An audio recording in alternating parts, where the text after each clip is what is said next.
So, where did we get to last time? Last time, a bunch of stuff happened. So we started Case 5, and we chugged through Case 5. It was like 6 or 7 hours we played through. And many things happened. So, first of all, we're at this embassy of 2 different countries that are joined together in one building. So it's the old Cadopian embassy, if you remember the Cadopian country from a while back. So this embassy was split within the 7 years from like our past case. It was split in 2 different embassies. So you have the embassy of Alabast, or A, on the left, and then you have the embassy of Babel on the right, which is B. Now the embassy of Alabast, you don't have to remember all the details, but it has the like their flag and stuff like that uses the flower, whereas the Babel, Republic of Babel, uses the butterfly motif instead. Yeah, so and then the Kingdom of Alabast produces this Cadopian paper, which is luxurious, and then the Republic of Babel is known for its Babelese ink, which is made from its wit crystal. Some like extra knowledge, but that's where we are. So we're here. We came with Kay to watch the because they have a theater in the middle. If you look here, there's a theater in the middle, and we came here to watch a Steel Samurai show. Which is, you know, Edgeworth's favorite, and Kay was very excited for the Jam and Ninja. They were also doing a Jam and Ninja show, and then there was supposed to be some like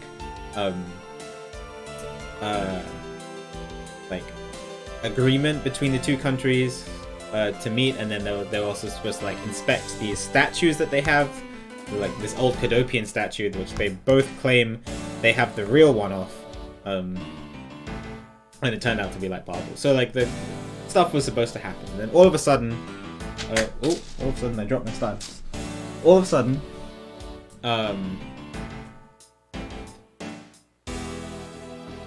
when we came out after the Jam and Ninja show, people came out from the Alabast embassy and said there's been an incident. The Yatagarasu has been spotted, and then Kay was like, I gotta go check to see where the Yatagarasu is, but they wouldn't let her into the left country, the Alabast country. So she went through the Babel side instead, and she tried to climb over, or she was going to climb over the fence, but then she saw a figure enter a building, and then when she followed that figure into the building, she found this guy. His name is Manny Cochin from like previous cases. She found his dead body, and then Lang's detective agent Sheena here, she was in the next room and she arrested Kay, and so we had to prove Kay's innocence at the start. So we investigated into Manny Cochin a little. It turned out he was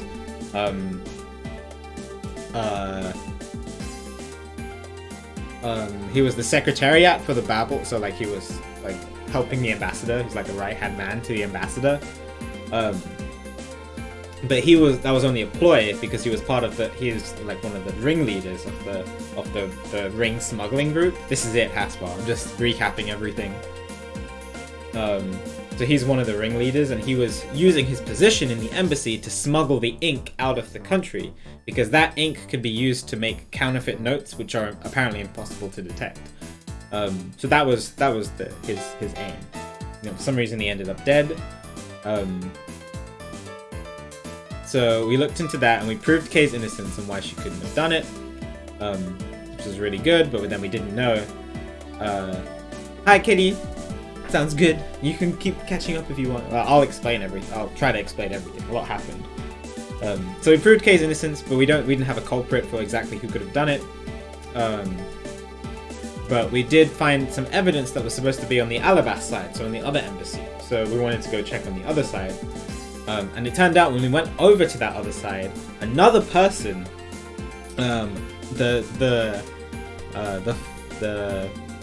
the junior of Master Mask 2, this guy,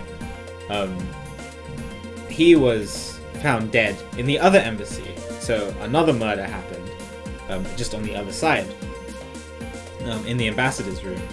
And when we do some investigating into exactly what happened, it turned out that he was requested to steal the statue from the Alabast side by someone, and it turned out it looked like it was Manny, but we'll get into that later. And we also met Larry, who was the Steel Samurai, and we met Old Bag, who was the Pink Princess. And that was fantastic. And so we had to prove why Larry couldn't have done it, and then we were trying to corroborate Old Bag's story. And it turned out what looked like it happened is the statue. So Larry wasn't the murderer, of course. So it looked like the statue was the murder weapon, and it looked like the statues had been switched. So the Babel statue had ended up on the Alabast side, and the Alabast statue ended up on the Babel side. And the Babel statue on the Alabast side was the murder weapon that killed Master Mask 2. And then like the evidence that was found on the Babel side for that murder was kind of corroborated on this side. We didn't really understand the connection too much. So we did some more investigating into then the Yatagarasu's appearance that happened in the Alabast, on the Alabast side, and it turned out it was just like a huge distraction. Yeah, it was like with silhouettes and stuff like that. So then we went back into the Babel side to investigate more in that room, and we found out that there was a secret passageway between the room where Manny was murdered. So I think there's a good diagram of it somewhere. This one. Yeah. So the bottom room is not the elevator, but the bottom room. That's where Manny died, and then looked like there was the secret passageway in the fireplace. So this circle here. And the person who was in the opposite room was Sheena, who arrested Kay. So there was big suspicion on Sheena, and we were trying to figure out exactly what. And it looked like counterfeit bills had been burnt because the fire. I didn't really talk about the fire, but a fire was set on this floor and on the floors above as well. But it looked like they were distractions for everything. And to burn evidence and stuff like that. So we had big sus on Sheena for this murder at least. So then we go to confront her. We go to confront Sheena and try to prove why she was a likely suspect.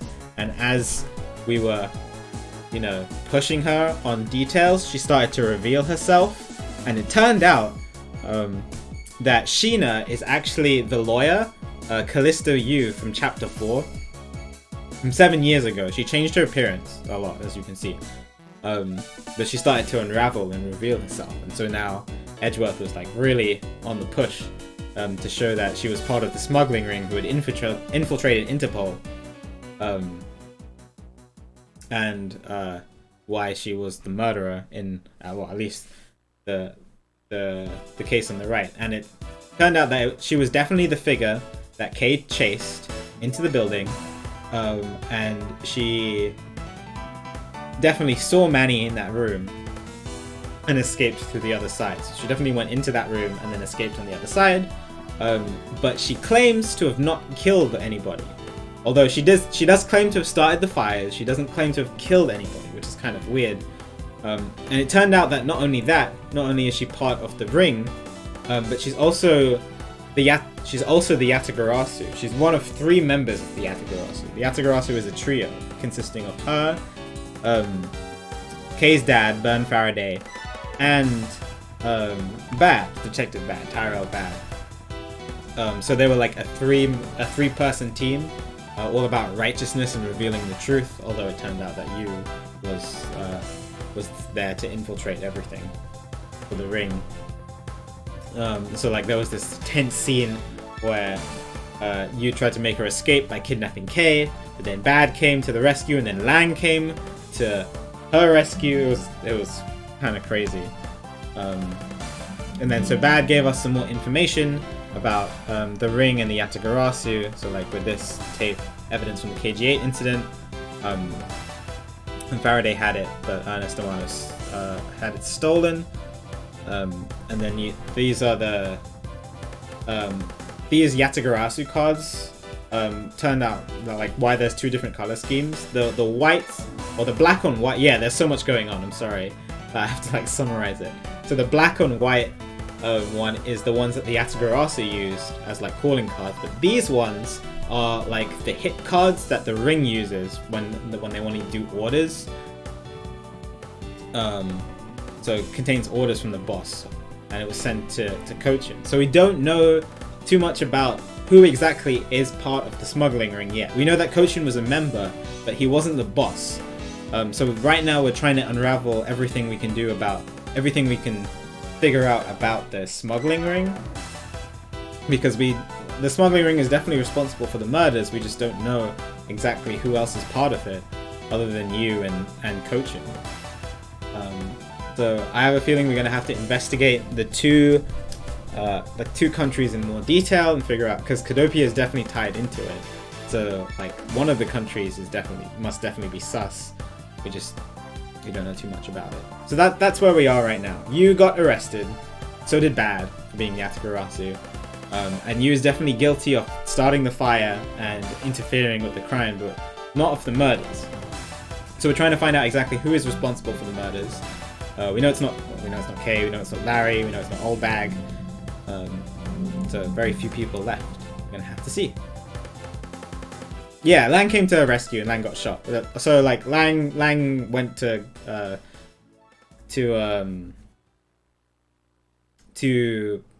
put Sheena or you in to put Sheena or you in jail. So he's gone from the crime scene. So right now it's just me, Gumshoe, and Francisco. We're still here. Sheena and Lang have left. Kay is still with us too. And we're gonna go investigate the embassies a bit more, I imagine. I think that's what we're gonna do now. We'll see what happens. So yeah, I think that's a quick summary of everything. I might have missed out a few details, but yeah, we're still investigating. We're still nowhere near the end, and we're trying to really dig into the roots of this smuggling ring and figure out who the boss is. If you guys have any questions about anything that's happened, because I know I did summarize, so I might have missed some stuff, feel free to ask if you're not quite sure, and then my chat, or I can help you understand so you're not too lost on everything. And then yeah, we'll keep going. Alright, let's pause this. Great as this song is. Close it. I'll minimize it because I might need to play at the end. Turn this up. So now this is midnight on the same day, March 15th. Or the day after. And we're in the theatre. So they'll probably give us a bit of a summary here too, since we're in the new section. But let's do it! Finale! So now we know who the Yatagarasu really was. And yet, there remains much to this case that needs to be resolved. Like how the weapons cross country lines, for example. The two countries have incredibly strict security systems and entry procedures. Short of a miracle, it's impossible for someone to have smuggled them in. Smuggling them in, huh? We will need to open a new line of investigation on just this aspect alone. But before we do, I'd like to go through my evidence once more. Unnecessary evidence has been removed. Remaining evidence has been rearranged. Okay. We remove. Looks like we removed 4 things. Probably just some stuff relating to Sheena. Now that all that stuff has been sorted. Yeah, so like the perfume is gone. The wire's still here.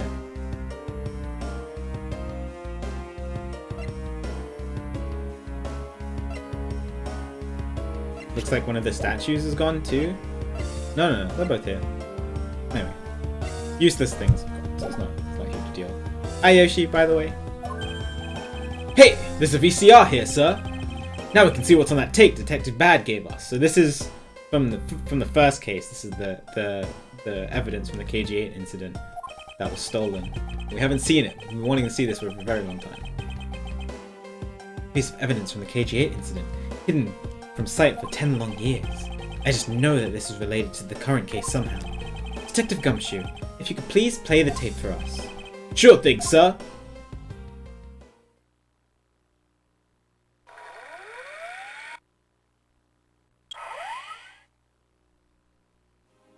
That's Manny. This man, it's Manny Cochin, and he's holding one of the cards. What else is he holding? He's holding. Oh, it's a knife. Oh, holding a knife in his hand. Looks like footage from a security camera at the entrance of an apartment building. An apartment building? How do you figure that? Unlike you, I actually read the summary file on the KG-8 incident, and the crime scene was the victim's own apartment.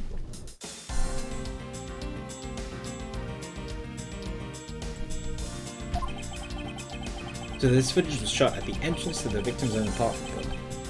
Question mark. At the trial, Mr. Faraday claimed that this piece of footage existed. However, no one could find it. Yet, somehow, someone was able to steal it and hide it through Mr. Ernest Amano. So this is evidence from the first case, the first KGA incident, the one with CCU. Manny Kochan was the suspect. You can see how this would have been a definitive piece, and why someone would want to hide it. But it's a piece of evidence from a 10-year-old case. There's no way it's related to this case we're working on now, sir. Actually, I believe it has everything to do with the case we're working on. The ringleader even went as far as to use Mr. Portsman to retrieve it. Which means that in this video lies a very inconvenient bit of footage to the ringleader. Whoa! Gumshoe. Just play it. Just let it play. Wait, what was that? You literally walked into a public building holding a knife. I know. Huh? That bit you played just now. Please show it to me again.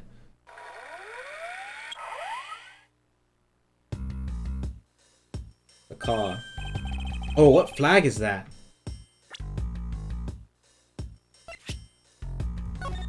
Which one? I think that's Alabast. Yeah. No? Maybe it's... Oh wait, no. It wouldn't be either of these flags. Because it would be Cadopia. So it must be the Cadopian flag. Yeah. Sorry, I'm silly.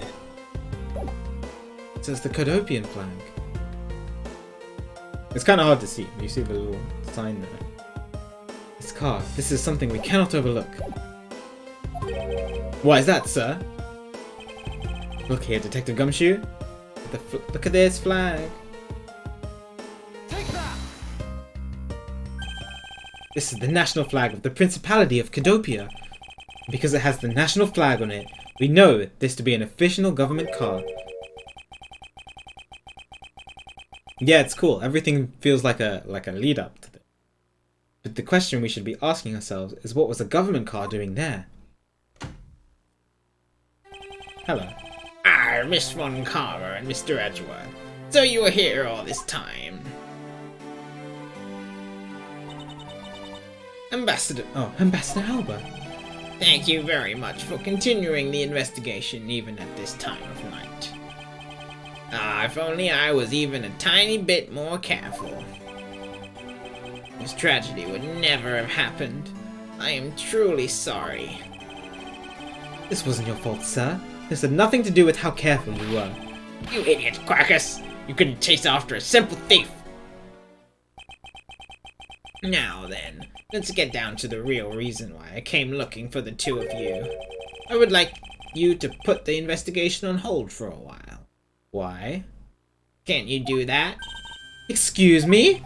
I heard you've apprehended the thief that turned this embassy upside down. And we are in the middle of an event celebrating our country's reconciliation. We can't exactly have the police and detectives walking around here forever. You're scaring the visitors away. So I hope that you can understand how I feel. Ooh, I'm suspicious. It's definitely got something related to either of the embassies. I just don't know which one.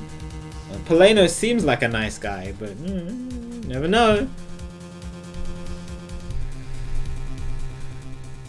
Like, the ringleader, or the smuggling ring, seems like a very powerful organization, so I wouldn't put it past them to be like running a country as well. We must finish our investigation and resolve the remaining issues. Why don't we leave the rest to the Alabastian and Barbalese police? Ambassador, we are so close! Just a little more and... Miss Von Karma, I'm afraid I've made up my mind. Without my permission, you cannot proceed with your investigation anyway, right? That's true. However, as you said at the very beginning, this area can be considered to be Alabastian soil. In which case, we are nothing but foreigners in their land. Is this really where our investigation ends? Hold it! Who's that? Shifu! We found Mr. Edgeworth, sir! Shifu, this way! Wait, Lang's still here? I thought you went to... Wait. I thought you went to go put Sheena in jail. And, you know, maybe tend to his leg that has a bullet in it? Yo!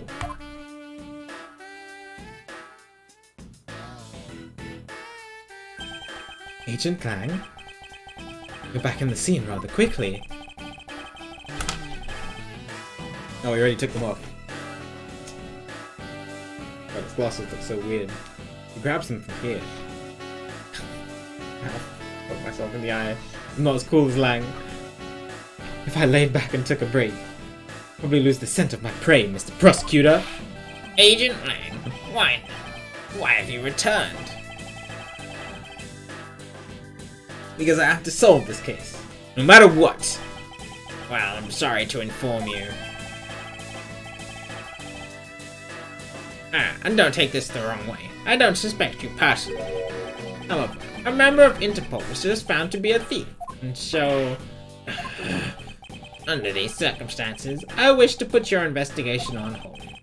After all, I believe our own police can handle things from here. They're quite capable.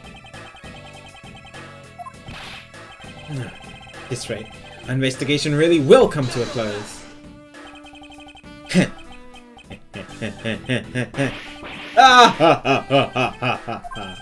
Ambassador Alba, I get it now. I really do. Oh, I'm very glad you understand how I feel. No, not that. What I was talking about is... I know who the killer is behind tonight's murder! Uh-oh. Are you about to blame the ambassador? Because that's not going to go well for you. Not without evidence. You... No? The killer? Do you really mean that, Agent Lang? Yeah. Wolves don't lie. Then who is it? Well, let me first say that I'm not talking about Mr. Cochin's murder. That was all Sheena. But she said it wasn't. She had no reason to lie in, like, this scenario. When she's already been found guilty of mass murder. Lang Ji says, the truth lies not at the exit, but rather shines outside the maze itself.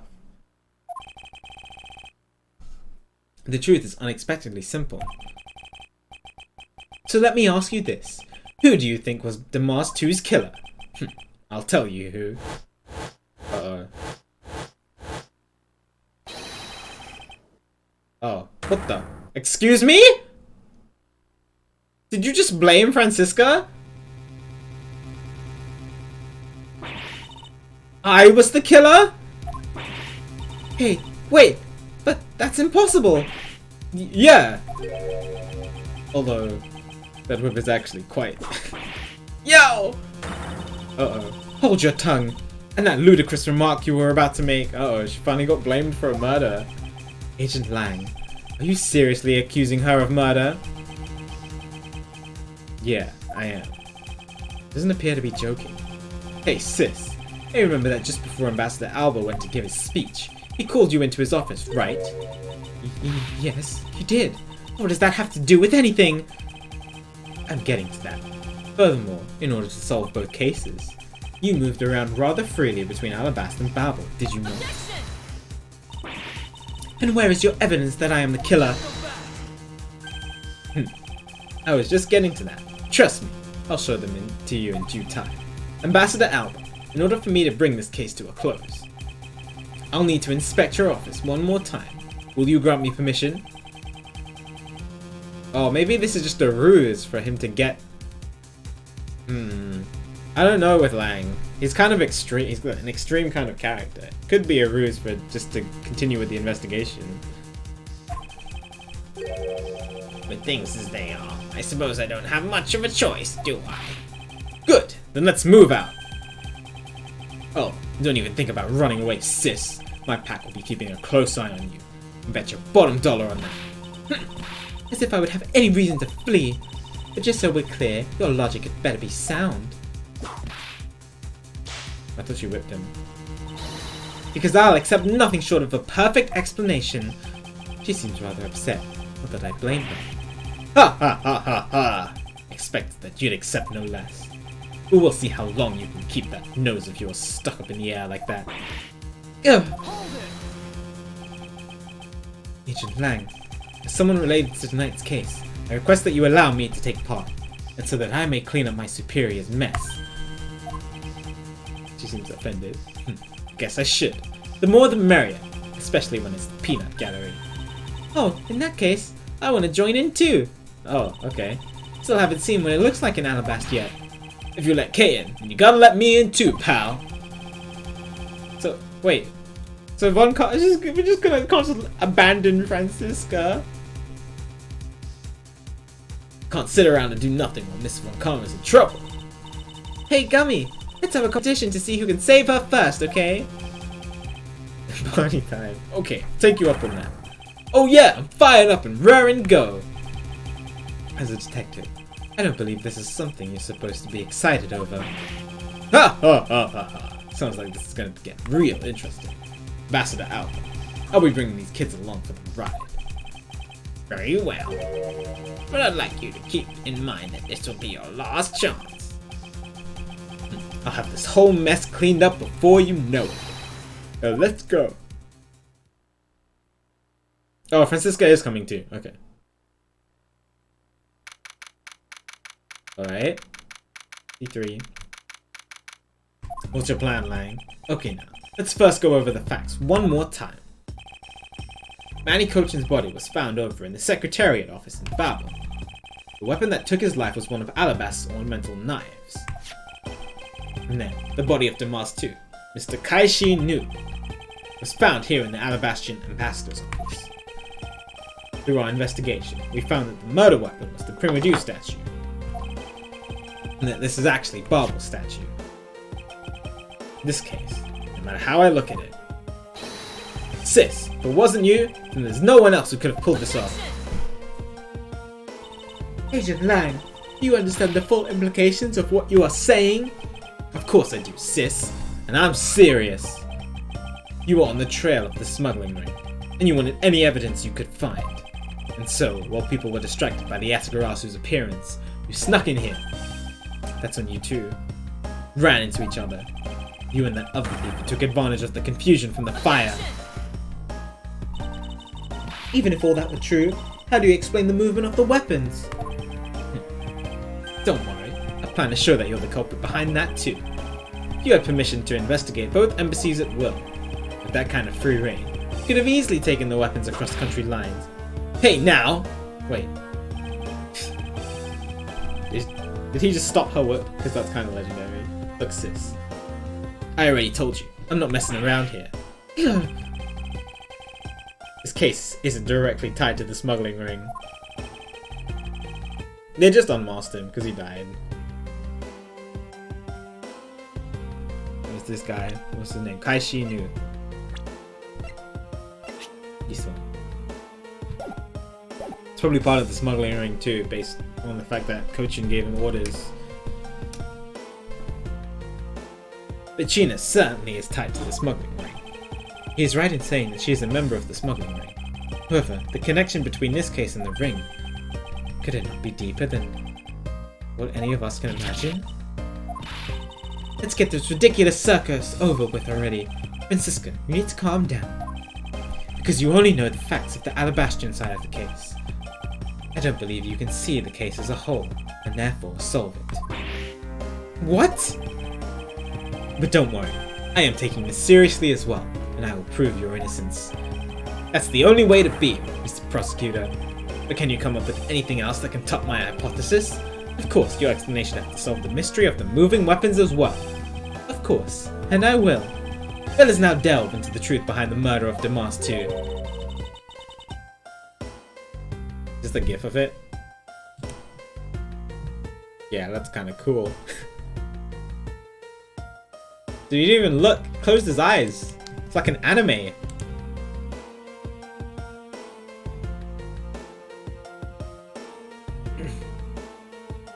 You do understand, don't you, Miles Edgeworth? This isn't just a confrontation against Agent Lang. If you can't figure out how the murder of Damas 2 is related to the smuggling ring, then it will mean the end of our investigation. As long as I have no good counter-argument to his hypothesis. The best I can do is walk this thin tightrope and see what I can do.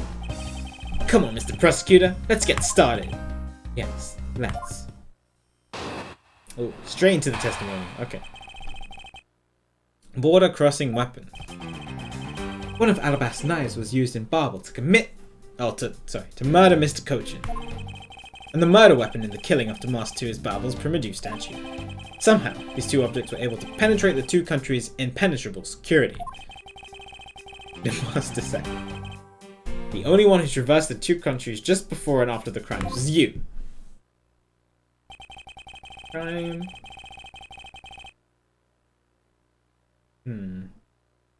So as long as I can't explain how the weapons moved about, Francisco will remain a suspect. You've got it, Mr. Prosecutor. So why don't you stop giving me a hard time? Under these circumstances, who the heck can carry a weapon across country lines? I've worked with every possibility, but there's only one that's plausible. Your boss. Agent Lang, what I've learned from you just now is that you've lost sight of yourself. What are you talking about? By focusing too intently on that which is in front of us, we become blind to the truth. Don't tell me Lang Ji never said anything to that effect. Prosecutor, who do you think you are speaking about Lang Ji's proverbs like that? I don't need his proverbs, because my words are all you need to see the truth.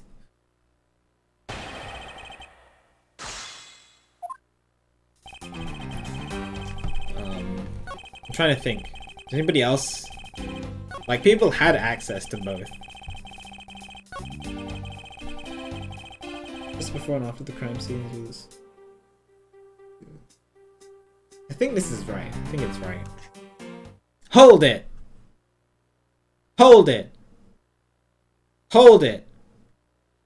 Hold it! Hold it! Hold it! Was Francisca really the only person to have travelled between the two countries? According to the guards at both doors, she is the only one to go back and forth. The sis there was in Alabast when the Yatagarasu showed. And then just before you guys found Mr. Cochin's body, she entered Babel. I think you can assume that that's when she brought the knife to Babel. Afterwards, then how do you explain the Primadou statue? I haven't quite figured that out yet. I flutter. However, the fact that the two weapons crossed the border proves that the killer must have also travelled across the country lines. Only thing to cross the border, Primadou statue and the knife. Yeah. So, like, I'm thinking this wire and this picture of this shadow picture has something to do with it.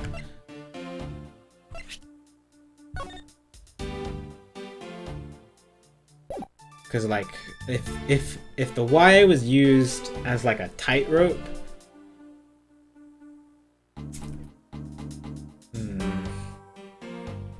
but you can't smuggle a whole frickin' statue across and expect nobody else to see.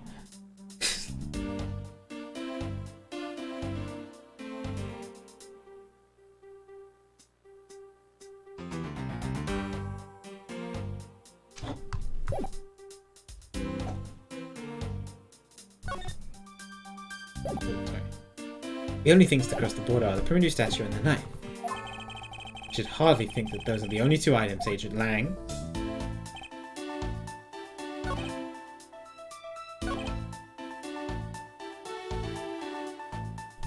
Hold it!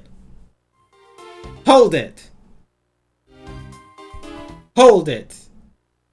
Yeah, because my room faces west, when it gets to this time of day, the sun, when the sun is out, it shines straight through my curtains.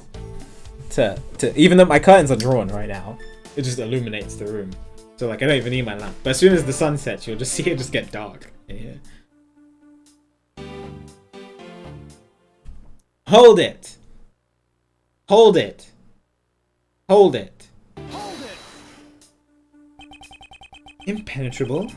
You should hardly think so. You've seen the top of the wall between the two countries, right? Who in the world could cross over that? Yeah, not even I could climb over that thing with all that barbed wire. The only way into either embassy is through the doors in the Theatre Neutralis. So the only way for the knife and the Primadou statues to traverse the two countries is through those security, camera-equipped, well-guarded doors. But what is this? What about this? This is over the walls.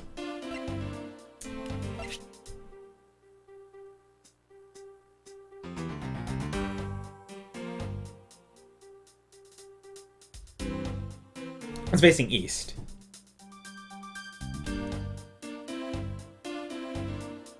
Like the window in that room faces east. Objection! Worth a try. So it's like it's over the walls, so maybe it's too big of a jump. Confidence is like a soul, and words without confidence are but empty shells. Don't waste your breath on words you have no confidence in, Mr. Prosecutor. Though it's just as bad to say something in full confidence and be wrong. You gonna let him lecture you about your self-confidence like that? You don't need to be overflowing with self-confidence. You just need to think rationally. Well, only needs to be confident in the facts.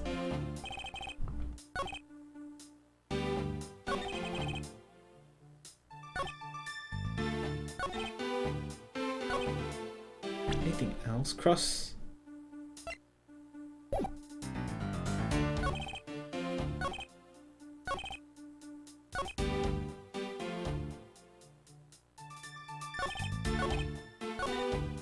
Let's press these two.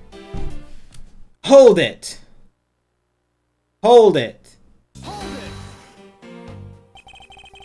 you're saying that the primitive statue was also brought over by Francisca? Oh, I see. Then yes. Like I told you before, that's the only way it makes sense. And how exactly did she bring it over? I haven't figured that out yet. That's a rather weak statement, considering how sure you are. Yeah, someone would have noticed her bringing a statue across. Bro, come on. Maybe, but there is one thing I do know for sure. Right. Hold it! Hold it! I concur that this knife crossed over country lines. Good, but that's not the only thing that did. Mustn't forget about the other weapon, the knife. There's only one. Anything else crossover?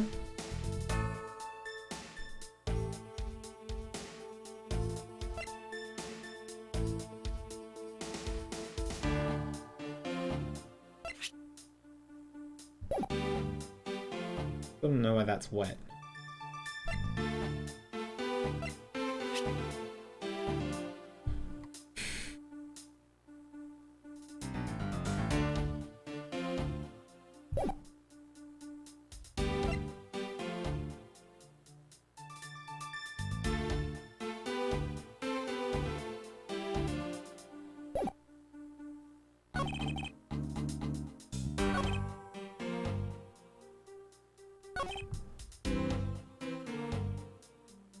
Wait a second. If you bring one statue over to the other side, then you have to bring the other statue to the other side too. Otherwise, both of the statues will be in the same place.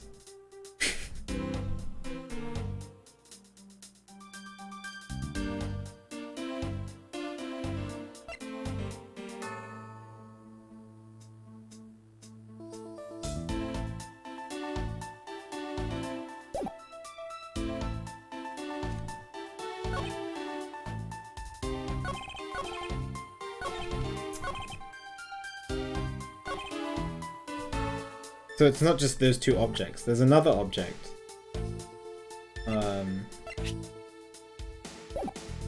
So we're talking... Which one is he mentioning? Yeah, the Babel one. But what about the Alabast one? The Alabastian one must have also been moved too, to the other side.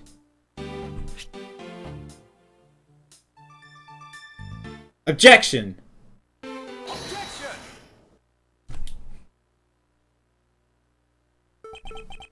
Agent Lang, those two items are not the only two to cross the border tonight. Oh, that one felt big-brained to me. It's clever. I just had the realization. I was like, wait a second. Because I was picturing Francisca carrying the statue. And then I pictured her putting it down in the room. And I was like, wait a second. There's already another statue in there. Oh. Damastu was killed with Babel's primitive statue, yes.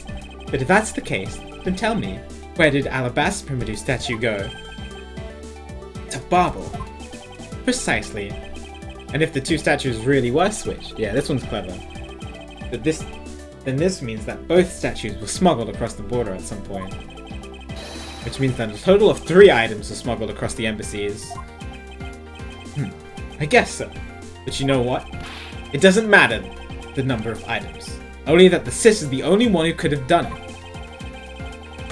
Because the only person who went back and forth between Alabasta and Babel is her. Is that really true? Was there no one else who traveled between the two countries? Actually, there was definitely another person. One who paid a visit to both sides of the wall. Right. Is that really so, Agent Lang? Ha ha ha ha. What a lousy time to try and bluff your way out of this. I checked out what the guard said, along with the security cameras footage. I'm not gonna overturn my hypothesis that easily. But suppose there was some other way around. Some other way other than through the theatre doors. What other way? The other entity that managed to cross the border unharmed, I pointed out, would open up a whole new possibility. Though I hesitate to bring this out. As long as this entity exists, the impossible road becomes a possibility. Looks like you've got some clever idea in mind. I do, and I can show you through a single piece of evidence. I think he's talking about the picture. Let's see this piece of evidence that will show me this other route. This piece of evidence will show us another way to move between the two countries. I think he's talking about the picture. This is one picture. Take that! Take that! Agent Lang, I'm sure you are familiar with this unforgettable photo. That supernatural photo, like I said before. Humans can't fly! Thank you. No, of course not. I understand that perfectly well. And don't start claiming that Sheena somehow grew wings either. I wouldn't dream of claiming that. And I won't allow you to take back what you said either. I'll say it again. It's not humanly possible to fly through the air without wings. So you better have a good explanation for this, Mr. Prosecutor. Clearly he's never seen Avatar. Airbending is really cool. But how can I prove who was it that flew through the air in this photo? Wait. Not humanly possible. Eureka! Oh, he had a eureka moment. Okay. Very well. You will have your explanation. Sounds like you have a good idea simmering inside that head of yours. Let's hear it. The face hidden within this photo's blurry trailed shadow is...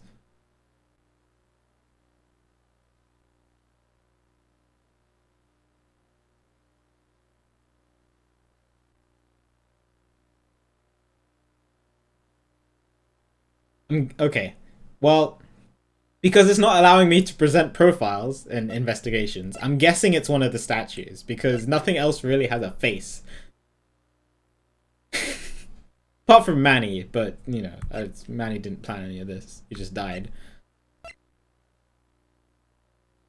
But which one?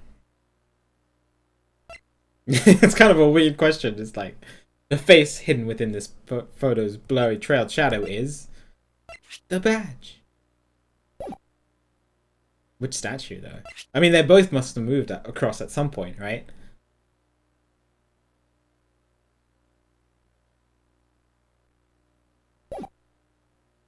Go with... let's go with the picture. It looks like it's moving to the left, right? This one? Well, I don't know. Maybe it's moving right. Either way, it definitely looks like the statue that's flat, right? If you can picture the statue here, it's like, yeah. Take that! Take that! Naturally, the shadow is the third smuggled object, the Primadou statue replica. You can't be serious! The Atagarasu, or rather, Callisto Yu, dressed as Agent Sheena, was inside Babel. She dressed the replica statue up in clothes and launched it through the air. She just yeeted it across the country. Ha! Mr. Prosecutor, you left out a very crucial bit in your explanation. I know I did. She launched it through the air? How exactly did she do that? He is literally baring his fangs at me, but he has a point. Must be the wire! How exactly did it move through the air like that? As long as it remains unsolved, we won't be able to move any closer to the truth. Which reminds me, didn't he say this earlier? Hey sis! I remember that just before Ambassador Alba went to give his speech, he called you into his office, right? So just before the murder, Francisco was called here. Right into this very room. That's the case.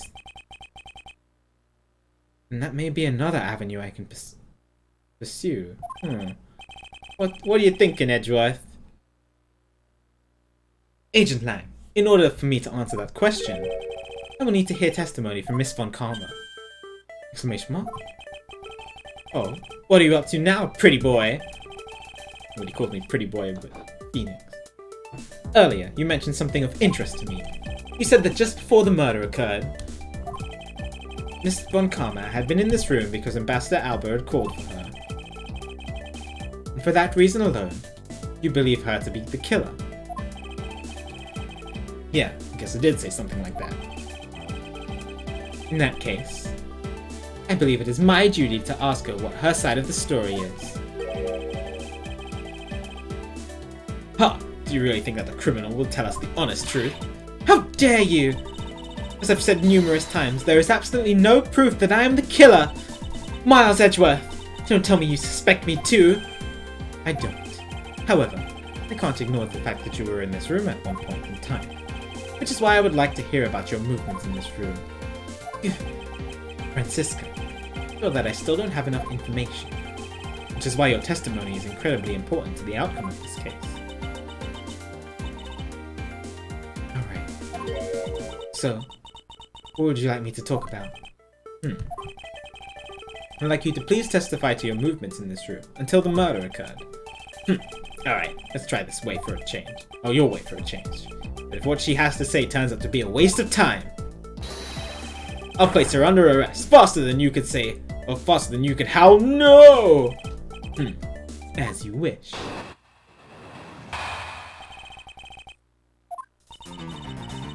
As I said earlier, I was assigned to guard duty in the Alabastrian embassy. After I saw the Seal Samurai off on his way towards the ambassador's office, I returned to the Rose Garden for a bit and checked up on the security situation. After all the preparations were in place, I was called back by Ambassador Alba to his office.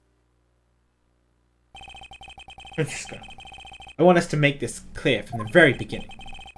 So what I wish to confirm is that the only time span in which you were in this office was before the murder occurred. Is that correct? Yes, of course. You see. For now, the only way that I can see for us to break out of this situation is to ask Francisco about her testimony in more detail. Okay.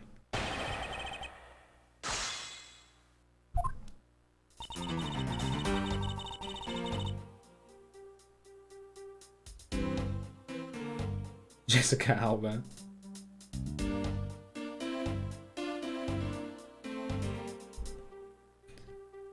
Assigned to guard the Alabastrian embassy. I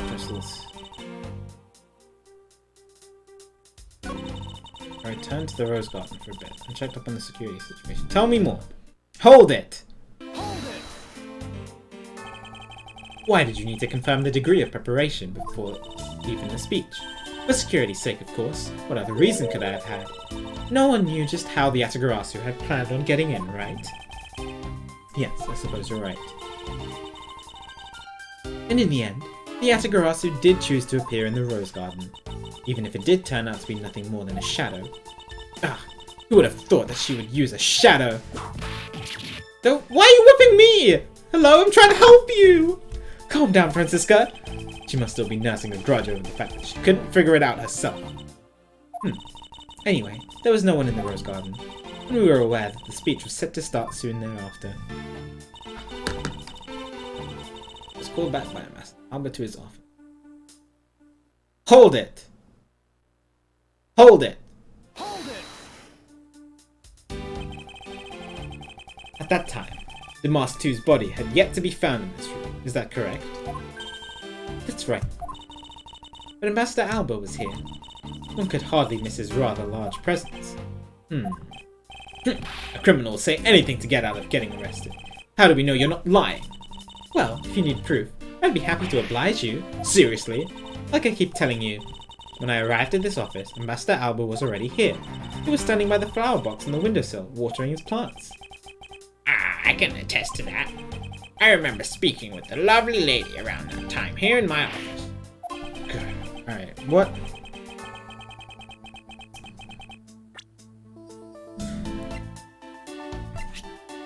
Two large flowers in bloom. Okay, so if they mentioned 3 flowers, we got a contradiction.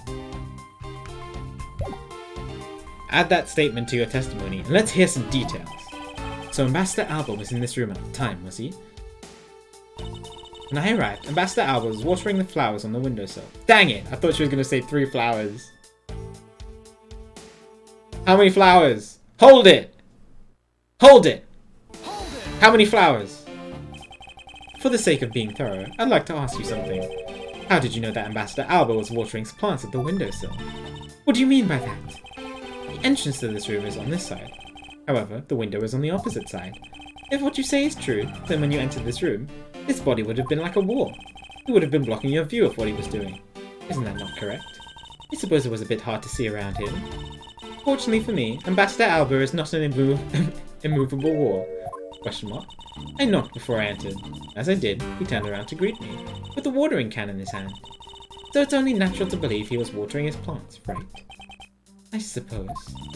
After his greeting, we spent a little time talking about his flowers. He had obtained them himself, and is growing them with the utmost care, you know. Yes. The plants in this room, they are all like my children. The passion flowers in the flower box on the windowsill are growing beautifully too. All 4 of them! There we go! Alright, so she didn't say 3, but she said 4. All 4 of them are in full bloom. Miss Von Karma, what did you say just now? I said the flowers are growing beautifully. What about that statement do you not understand? What do I not understand? I do not understand why a certain thing is the way it is. I'd like for you to append that statement to your testimony. Very well. I had the flowers in my mind for a very long time because it's a piece of evidence we found and never used, which always sticks in my mind. Yeah. Oh, no. What am I doing? Objection!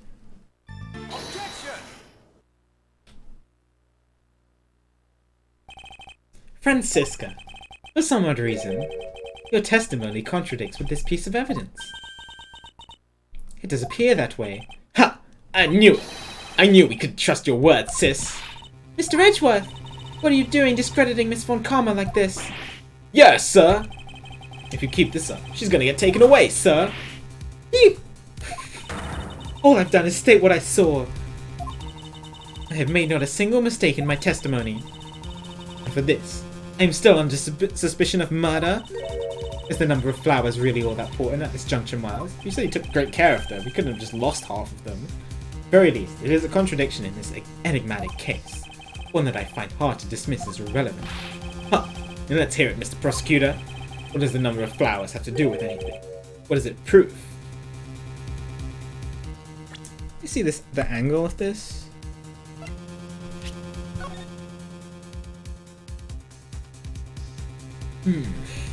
So this is the statue, and the Alabastian room is on the 5th floor of the statue, but the other one is on the 3rd floor. So it'd have to, you have the 5th floor and then you have the 3rd floor. So the statue would have to move down like this, right? So if like a length of wire was laid across. But how do you send the statue across that? It's the wire. Frickin' ropeway. Oh, it's a ropeway. Why didn't I think of that? Hi, Kwando. Good to see you.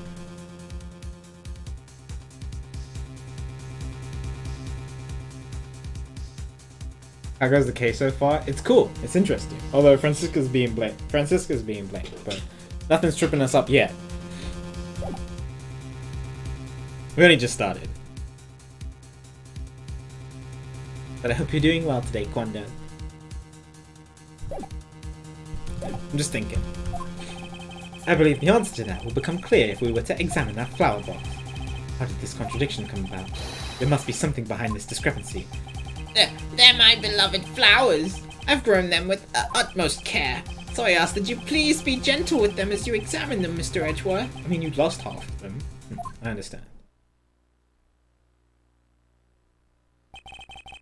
I won't rest until I've inspected every suspicious looking nook and cranny. Music. Yeah, it's quiet. They have the watering can. Flowers. Yeah, and you can see the wall there. In the background. Like, you can see the wall here. Anyway, these are the flowers and you have the watering can. This watering can has a rather robust design. Mr. Edgeworth, why are you telling us stuff we can clearly see for ourselves? Plus, if you keep wasting time talking about that, Miss Von Karma's gonna get arrested. Ugh. But examine something else. These are like been uprooted. This patch of soil looks as though it had something removed from it. What are you doing, Mr. Prosecutor? Why'd you climb up all of a sudden? I'm still here, waiting for an explanation, you know. Did you know, Agent Lang? Flowers are best appreciated in silence.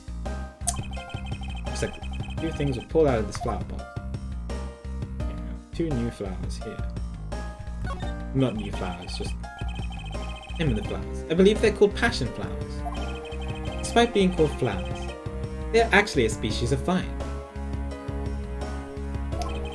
They appear to be growing well, and are well supported by these plant supporters. Yeah, and no matter how I look at it, looks like there are only two here to me. You realize, don't you, sis? Your little lie has failed you. Miles Edgeworth! Hurry up and shut this man up for me already! Suppose I will need to use some evidence to shut him up, won't I?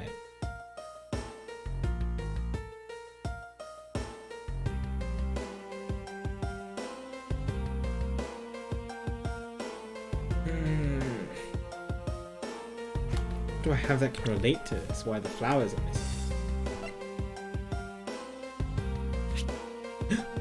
Oh! I totally forgot that she gave these to us. These are the sticks that are used to support the flowers. They must be. They fit too perfectly.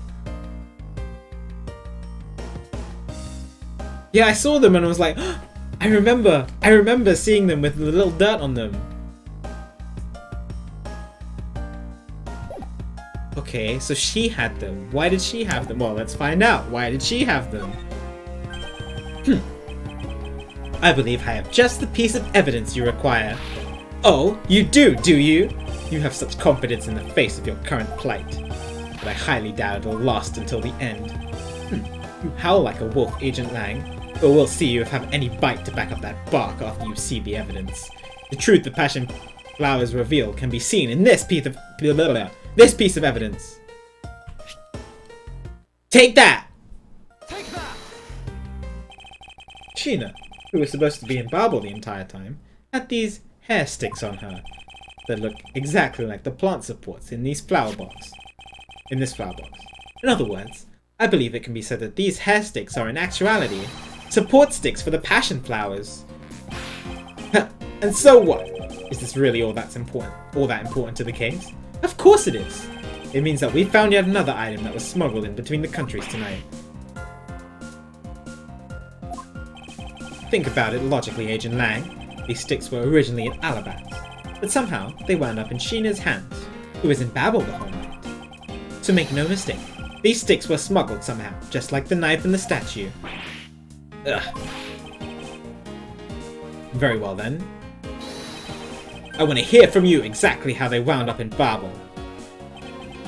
How did these support sticks find their way to Babel, and why?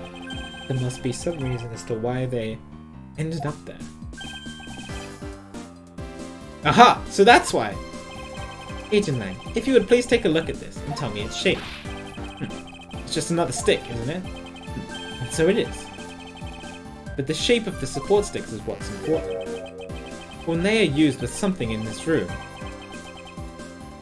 That's when it all comes into focus.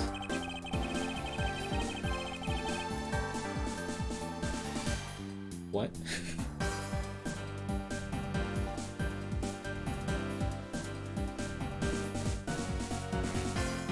What?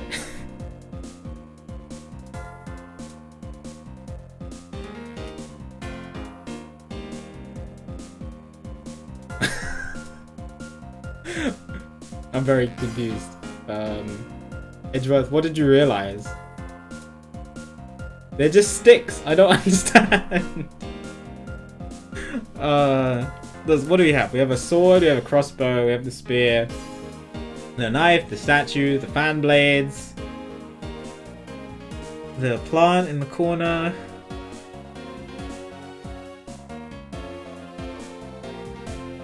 What's up, Doc? Good to see you.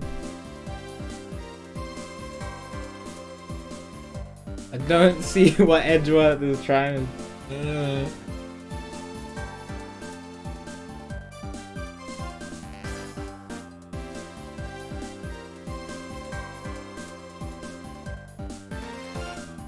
I'm trying to think of the picture.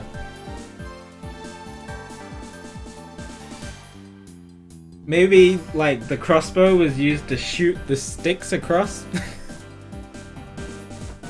to the other embassy? I don't know. Just trying to come up with things.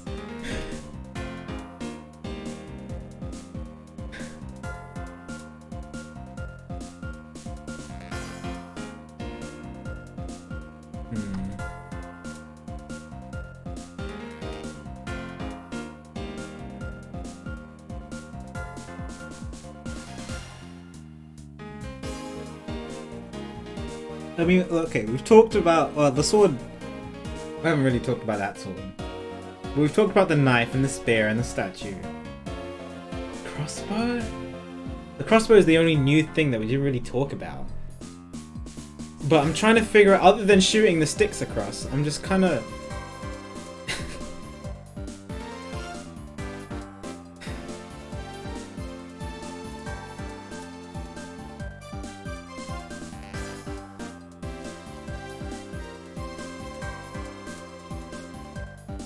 But how do you... Even if the sticks were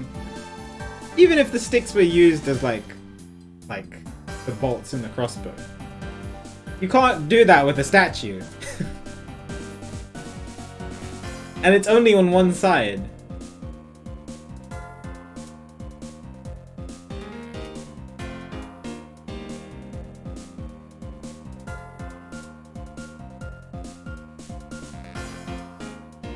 The chat just get cleared?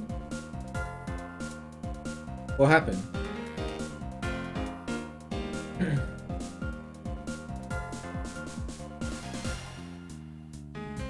Did some Omega say Omega? Please.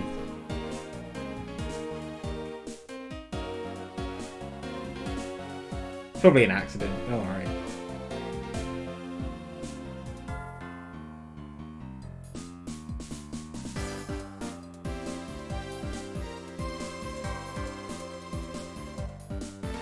Omega probably said like a joke spoiler. That could probably be a thing.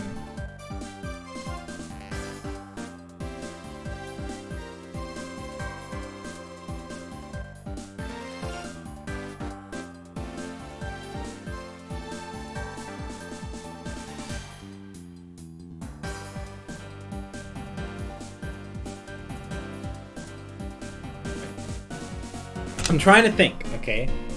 The sword, the crossbow, the knives, the spear, the statue, the ceiling fan, the plants, the table is kind of in the picture.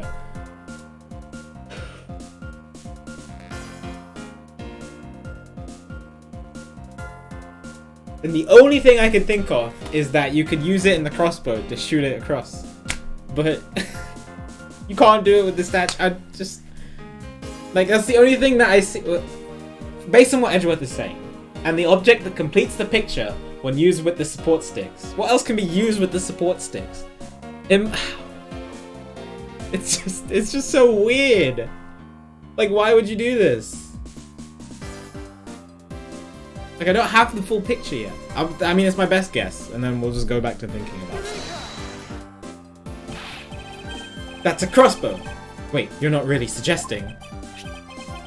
Oh, is it right? I am. These hair sticks, or rather, plant support sticks. They make for perfect arrows! I've done it! I found the common thread that connects the two offices. But this thread is yet to be completely untangled. Even using the arrows. How does this explain how the statues were transported?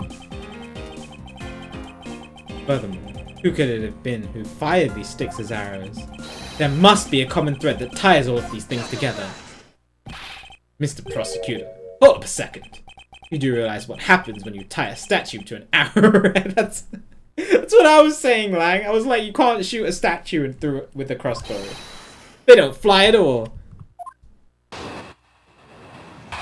Oh, full testimony. Full argument. Water Crossing Part 2. So Barbel's statue was draped in the Yatagarasu's clothes and then shot over here? Even if you fired the arrows from this side, they wouldn't go far without a statue tied to them, or with a statue tied to them. I don't think I need to tell you that the Primitive statues didn't sprout wings. You're a realist after all, aren't you? The Primitive statues didn't sprout wings. The monitor's gonna turn off.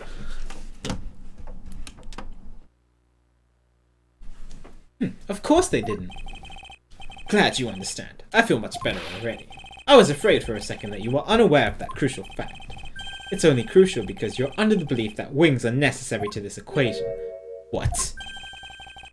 You need to free your mind a bit more and let it fly like a bird on the wind. The Primitive statues flew, but not on a wing. Allow me a bit of your time, and I'll explain this mysterious phenomenon to you.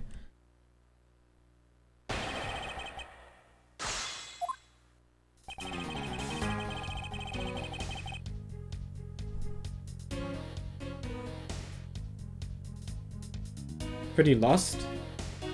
No, I'm just trying to figure out, like, I'm guessing this is something to do with the wire, and it was used as some kind of ropeway. I'm just trying to figure out the missing link that links it all together.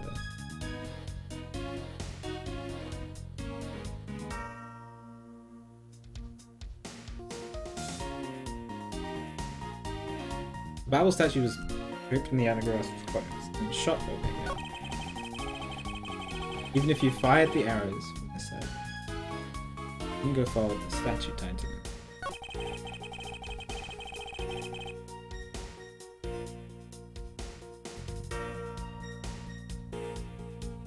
Like, if the sticks were used to hold the wire in place.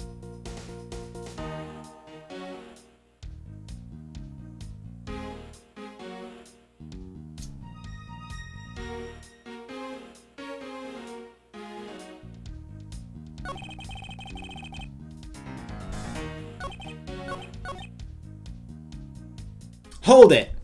Hold it! But that incredible scene just happened to have been caught on film, resulting in this photo. Ha! What an incredible scene it was. This photo was taken by a freelance photojournalist, right? Yes, so I hear. And not every photojournalist is known to be honest, right? Yeah. Especially not the ones that sell photos of spirits and giant creatures to tabloids. Yes, I know what you mean. I've seen those sorts of photos many a time in court. But there have been times when those photos have turned out to be telling the truth.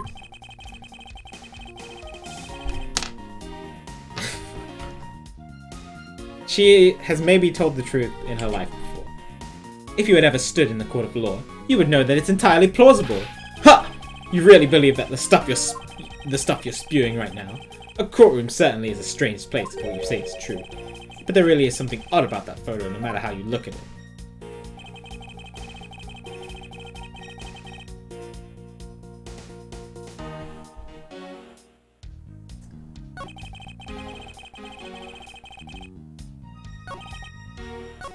Oh, that's the end. Whoops.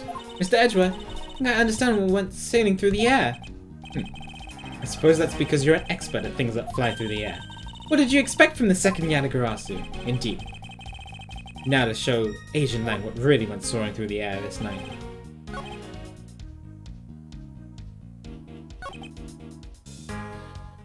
Hold it! Hold it! The statues didn't need wings to fly. Then how do you explain things? I'm almost looking forward to whatever fantastical explanation you come up with. That's good. Hold it! Hold it! But we are in agreement that an arrow by itself would reach the other side, correct? But just the arrow by itself is pretty meaningless, don't you think, Mr. Prosecutor? Because the things they wanted to smuggle were a lot bigger than nothing. No, that's not necessarily true. What? What I need right now is not further discussion of my conclusions. It's the launching of my conclusions. What the shooter wanted to launch with the crossbows was not the statues themselves, but rather something a crossbow can launch that can be used to move the statues. So is it the wire?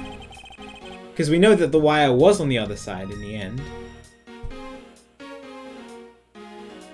So maybe if the wire was tied to one end here and then shot across, kind of like in those like a modern day spy movie, the tied to one end, put on the crossbow, shot across to make some kind of like trapeze.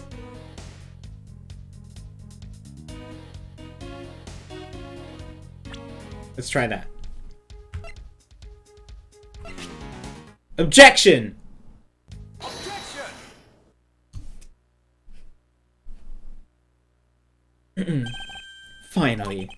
Finally, we have reached this point in our discussion. So I present to you that which was carried by the arrow from the crossbow. I get it now, Mr. Prosecutor. I can see exactly what you're trying to say. You're saying that the wire was tied to an arrow and then shot into Mr. Cochin's office.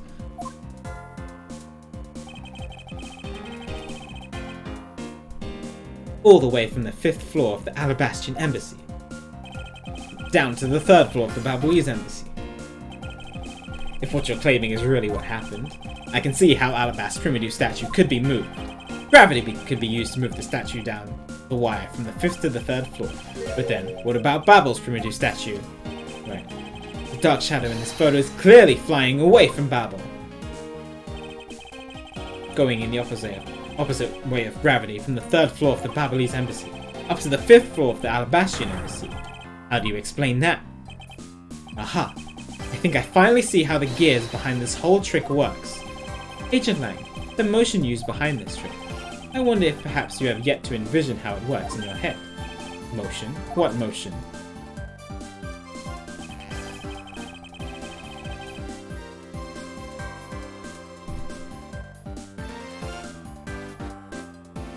Rotary motion?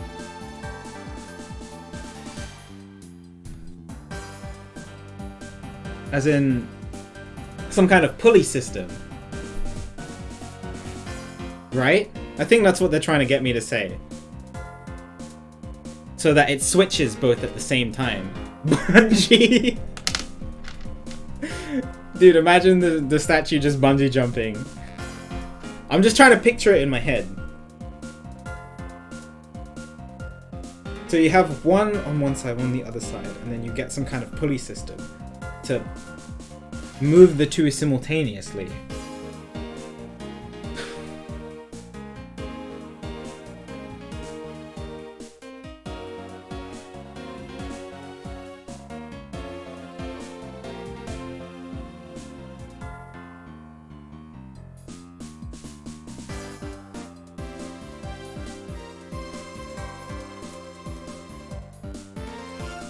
Yeah.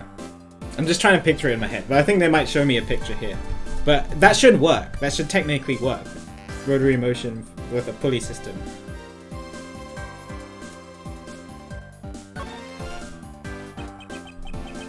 I believe it was done via rotary motion. If the two statues were transported simultaneously... Simultaneously? Get real! The statues would collide somewhere along the way. Nuh-uh. Did I ever say that there was only one line of wire between the two offices? Yeah. So some kind of pulley system, right. If you shot an arrow with the two ends of a wire tied to it, a circular belt can be formed. Lang Ji says, "Don't object and call a success. What is beyond reasonability? Taking into account the tension difference between the two wires. The top one would sag not too much to the point where the statues would collide anyway. Not if you kept it taut with the two arrows." Agent Lang, as you know, the Primitive statue is a one-of-a-kind national treasure, and the fact that Babel's statue is a hollow replica of the real statue, it would naturally be lighter than the real one, meaning that my idea is very possible. Lang Ji says, "Oh!" Here is what I believe happened. Miss Yu and her mystery co-conspirator set themselves up in two different rooms. The co-conspirator bridged the rooms by shooting the two ends of the arrow down one arrow. And then two of them covered the statues and proceeded to transport the statues. After the switch was completed, another arrow was fired, carrying the other end of the wire to Babel, where it was to be disposed of. And to do that, Miss Yu hid it inside the grandfather clock. QED. Ha! Ha ha ha ha!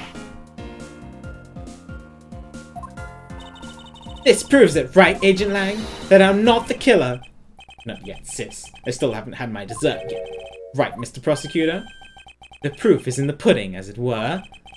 Pudding is a nice dessert. Okay, let me turn on my lights. Getting kind of dark. So, you think you can do it? Can you prove that what you said is what happened? Because remember, if you can't, I'll be taking a certain someone back home with me as a souvenir.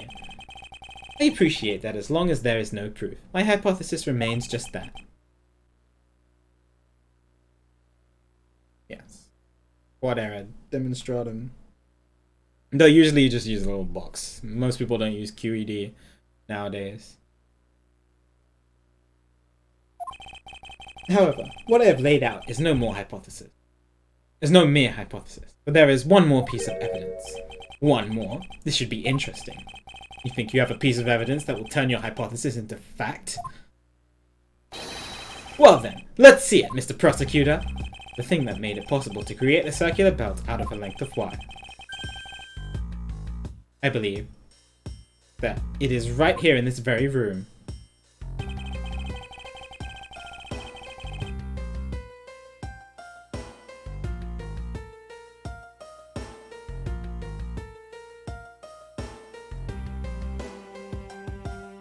You need some kind of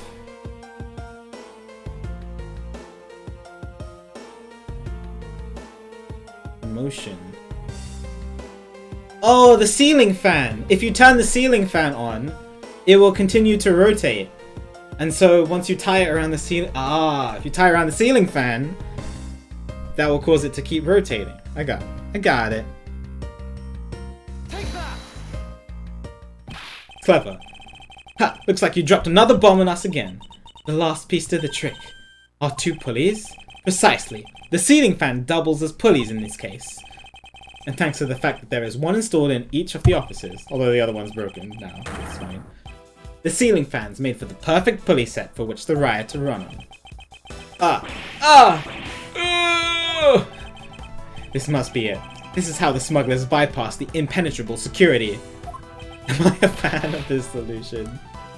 I'm not a fan. You really are something else, Mr. Prosecutor.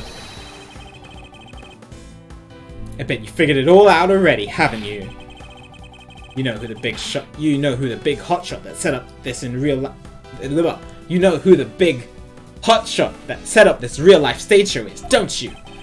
The person who set up this rather large and complex stage show needs to be someone who had foreknowledge of the existence of a ceiling fan in both the Alabastian and Babelese offices, and that the passion flowers support stakes could be used. The real mastermind behind this case is Larry. Well, don't you dare make this wolf wait for his food. What are you so hesitant? Why are you so hesitant, Miles Edgeworth? You can't say who it is. Why don't you present something like you always do? single point of the finger here in this case will explode into an international incident. However, it's already too late for me to stop the forward momentum. He's going to blame the ambassador. It appears that I have no choice now, but to rush in.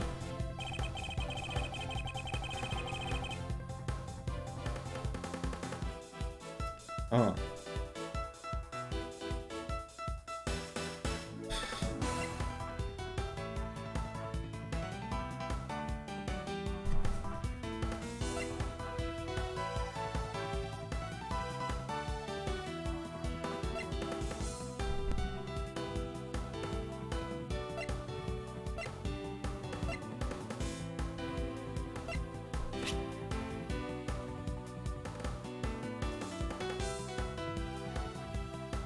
Yeah, I think they want me to present this. To show that it's the ambassador. Yeah, this is gonna stir some crap up. Take that! Take that! Take that! This smuggling could not have been possible without the use of the crossbow. Furthermore, the arrows that were shot by the crossbow were plucked, as if it were from the flower box in this very room. They were planted so long ago that the passion flowers had the time to grow so big. And Miss Von Karma didn't even notice the arrows when she visited this room today. On top of all this, the fact that the culprit knew that both officers had ceiling fans tells us that the person has very detailed information on the embassy layout. So, as you may have already guessed, the person I am accusing of hatching this plan is the person who grew the flowers in the flower box with the utmost care. Thus, it can only be you, Quercus Salber. Uh-oh. Uh-oh. Are you out of your mind, Miles Edgeworth? I'm certain of what I am saying, and I am sure that he is the culprit. Ha ha ha ha ha! Oh, I'm about to sneeze.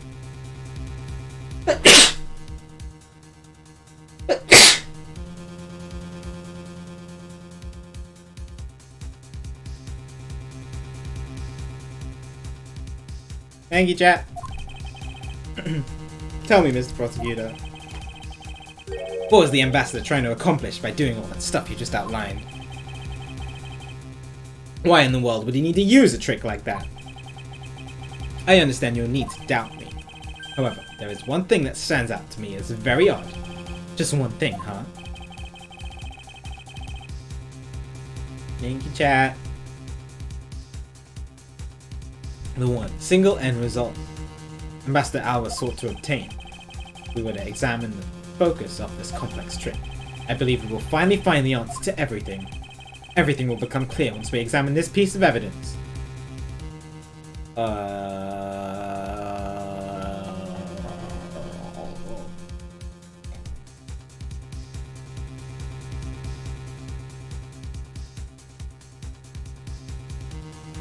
The statue? But he already had the real statue. Why would he want the fake one? Like, he doesn't want the countries to come back together?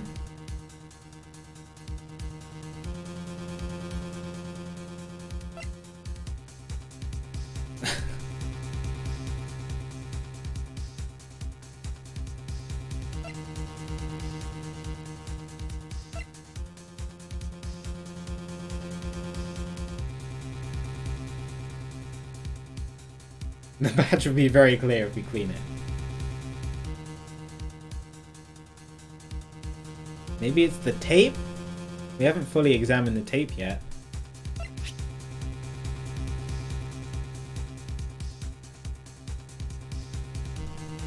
Take that! Take that! Take that! Take that! You want us to examine this? Yes, for I believe that by examining it, we will finally have all our answers. Like G says, items that become evidence should never have any part overlooked. All evidence related to this case are fine and don't need to be examined again. Crud. Fish sticks. Agent Lang is correct. Most of the evidence has already undergone intense scrutiny. However, there is one piece that has only been partially checked. Partially checked?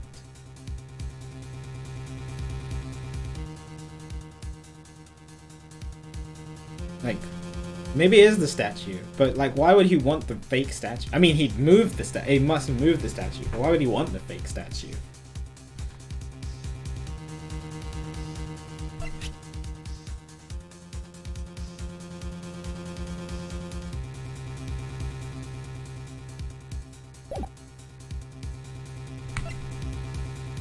This one.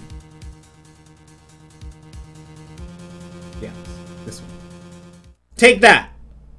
Take that! This is the statue in the room. I would fully understand the reasoning had the situation been the reverse. However, to go through the trouble of swapping the real primitive statue for the fake.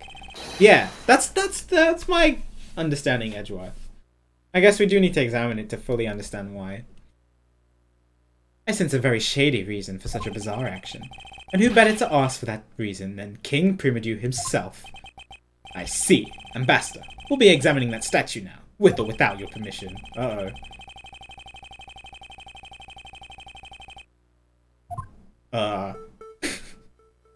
That was creepy.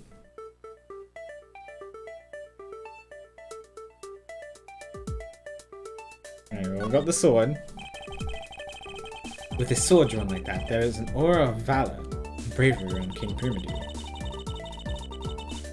He looks so cool standing like that with the sword stuck in the ground in front of him. Maybe I should try and come up with a cool pose with a shuriken or something. Yeah. Hey, Mr. Prosecutor, there isn't anything particularly odd about the sword, right? No, not really. I suppose we should examine a different area of the statue now. So we know we have the handprint here. But this is man-used. These are Mr. Cochin's fingerprints. The fact that they're on here suggests that this statue once belonged to Babel. So it was smuggled from Babel to Alabast, huh? Why was there a need for them to smuggle it in?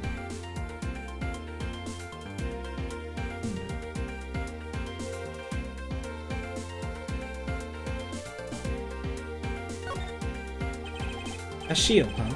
Doesn't seem to be anything unusual about it. Bet it's supposed to mean that the guy is protecting something. I don't think it's supposed to have that deep of a meaning behind it. In that case, why are we wasting time with this for? Let's look at some other area. Alright. We have the helmet. That was the other thing that we could have looked at. This guy kind of looks like the Steel Samurai, don't you think? Maybe it's because they look alike that he was picked to be the Goodwill Ambassador. I suppose that's possible. Take a look at this area around the base of his neck. Looks like a gap. Hey, you're right! Maybe it's meant to be some kind of secret. Perhaps it's possible to open the statue from the gap in its construction. What? Hurry up and open it, Miles. Alright, here goes. Wow, it really did open up. What is that? Is that the plate?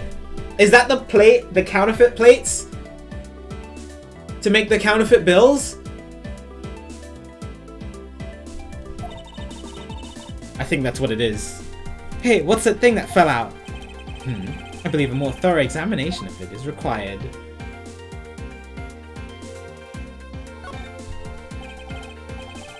It looked like a chocolate bar initially, and then I was like, wait a second, it looks like the plates.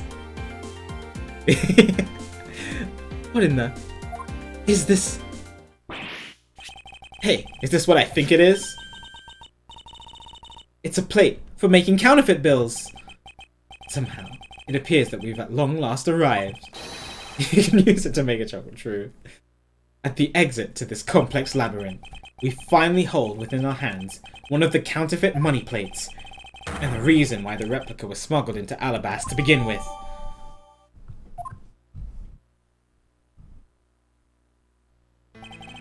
The primitive statue can only be handled by the ambassador or the secretariat, and the replica is nothing more than a hollow shell covered in gold.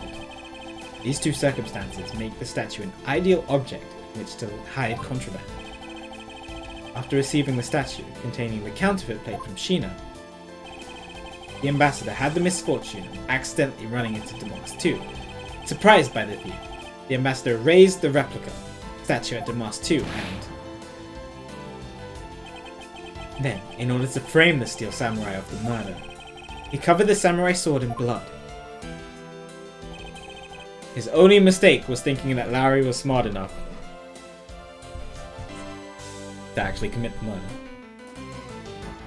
Well, Ambassador Albert, you're the leader of the smuggling ring. My country is a mess, and it's all because of you? You're the one who killed Damas too? Answer us! I never thought you would figure things out to this level. However, there is one point I disagree with you on. The head of the smuggling ring was Mr. Coach. Quit screwing around! I have no sympathy for someone who tried to pass the guilt onto a dead man. If there is one thing I'm sure of, it's that you're the real ringleader, Quackus Alba. It's not good to speak with such subjectivity, you know, Agent Lang. Subjectivity? My conclusion is anything but, and it's the result of logic and investigation. Logic and investigation? Only seconds ago, you were ready to arrest Miss Von Karma. I don't think we can give such flip-floppity logic any real weight, you know.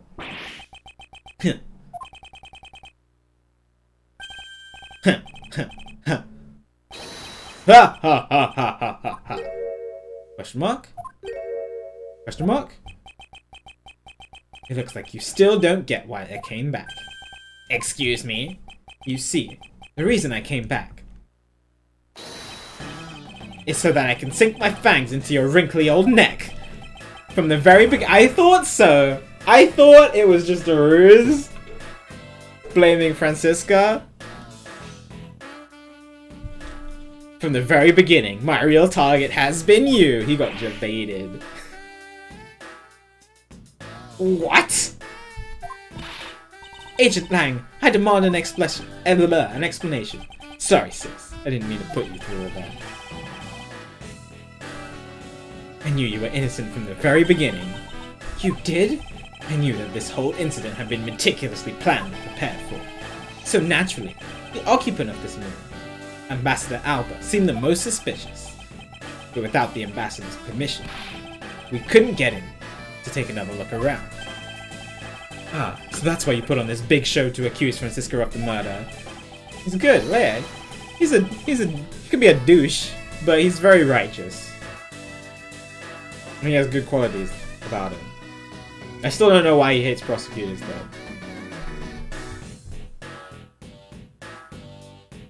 Using Francisco as the bait, you were able to gain us entry and investigative rights. Yeah, if I hadn't done that, I doubt the ambassador would have given the okay to poke around. So that's what all this was about. Very well, I will forgive you, but in exchange for using me as bait, you will take some responsibility and help us find the truth. Agent Lang, for giving me such a great opening, I thank you. You know, I just knew, Mr. Prosecutor, that somehow, if we were able to find some proof by investigating this room, that you would be able to figure out the real culprit with your special brand of logic. It was explained at the end of Case 3. It was?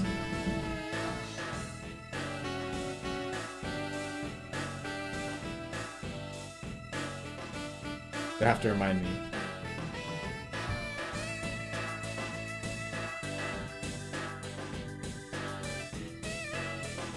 Oh, yeah. Oh, yeah. Yep. Forgot about it. The evidence detectives collect combined with the logic of a prosecutor. That's just as it should be. In a prosecutor-detective team, right? Yeah, I remember. It's been a while. I don't know about all of that. But one thing I do know is that I'm itching to see that old man get what's coming to him. Oh ho, you're quite scary when you want to be, aren't you? Oh, that was the wrong word. Hey, you were the one who was planning to use me to push all the guilt onto the sis. But unfortunately for you, you misjudged me. Agent Lang, I wish for you to stop trying to intimidate me. What we need right now is evidence and proof. I wonder if you have what is necessary to prove that I am the head of the smuggling ring. Don't be such a sore loser. If you really are the head of the smuggling ring, then you should acknowledge your crimes with dignity. Dignity? That is nothing more than a fool's insincere display of strength.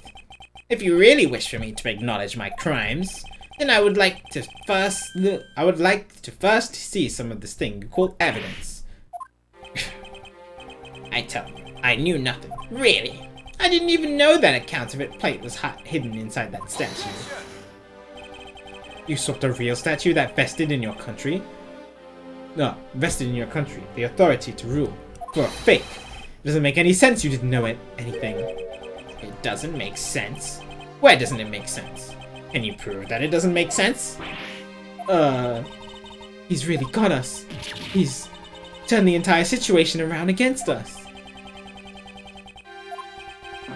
The proof that Interpol has been after, which points to this man as the ringleader. We can somehow find the proof now, and we can finally see to it that justice is finally served.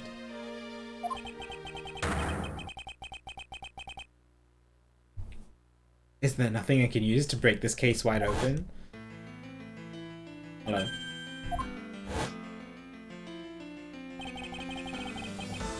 The trump card and the videotape.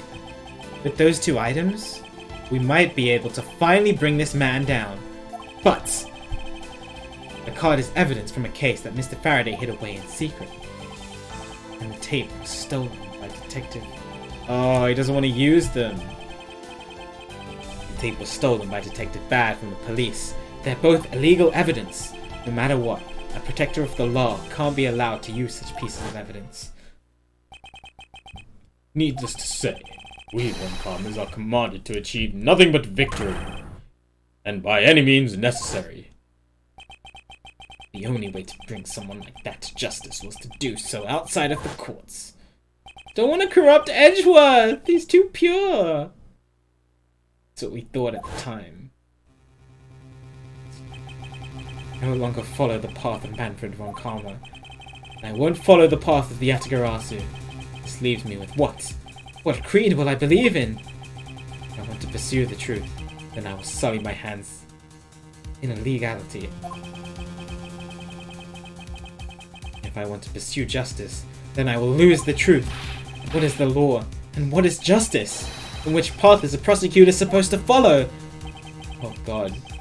Choice is one I must make my own.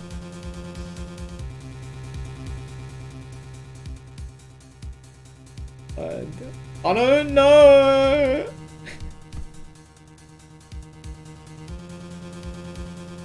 To choose?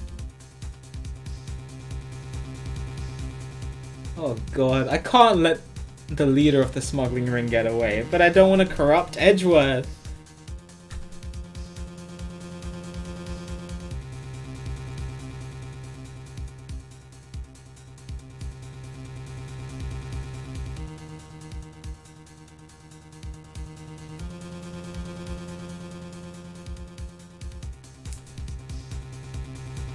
Don't say what is the worst thing that can happen.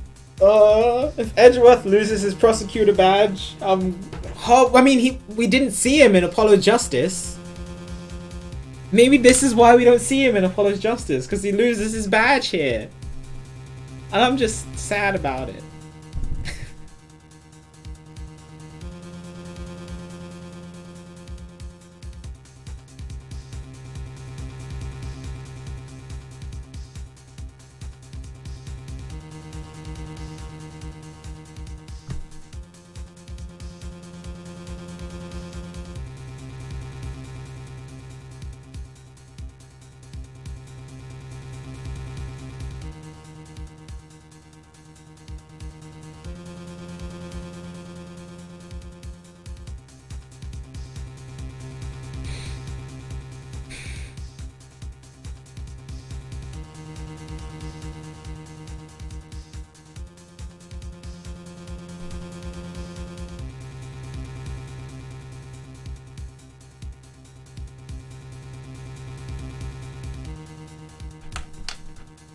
I'm just worried about if I say don't use the trump card and then I just get a bad ending and then that's it.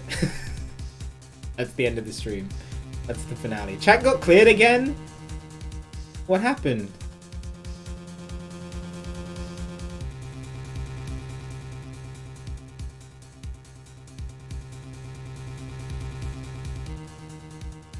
Not sure. Just being safe.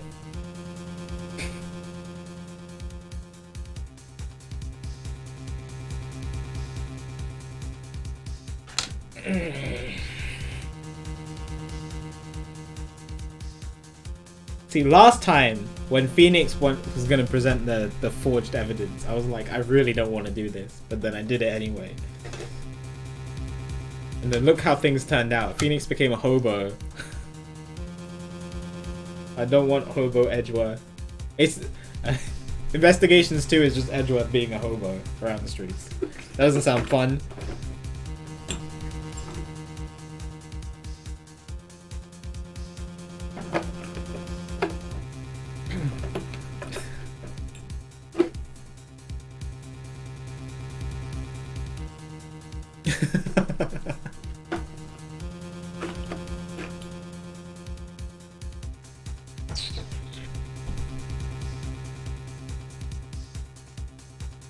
Okay. Maybe, because I'm not the only one who knows about the tape, right? Maybe somebody else will use it.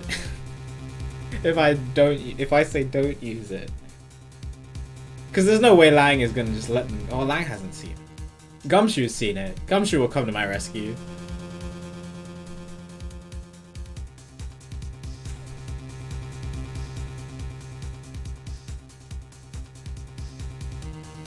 God, I'm really leaning towards pressing don't, which just seems like the wrong choice to make progress.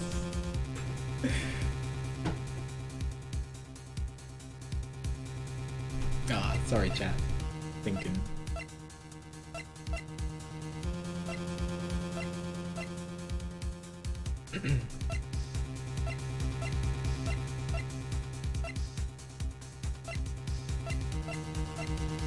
No, there's a third option. Just stop playing the game. Move on to Ghost Trick. Yeah, I knew you were gonna say that.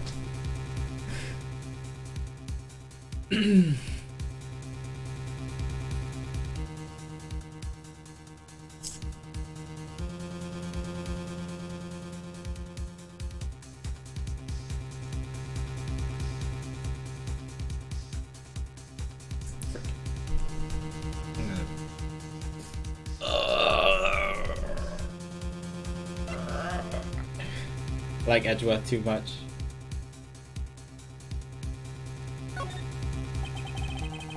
I'm a prosecutor, and I can't allow myself to use evidence such as these. Oh my god, I'm freaking out. Mr. Edgeworth, if you don't do something, Master Alva is gonna get away with it. I know, but... Objection!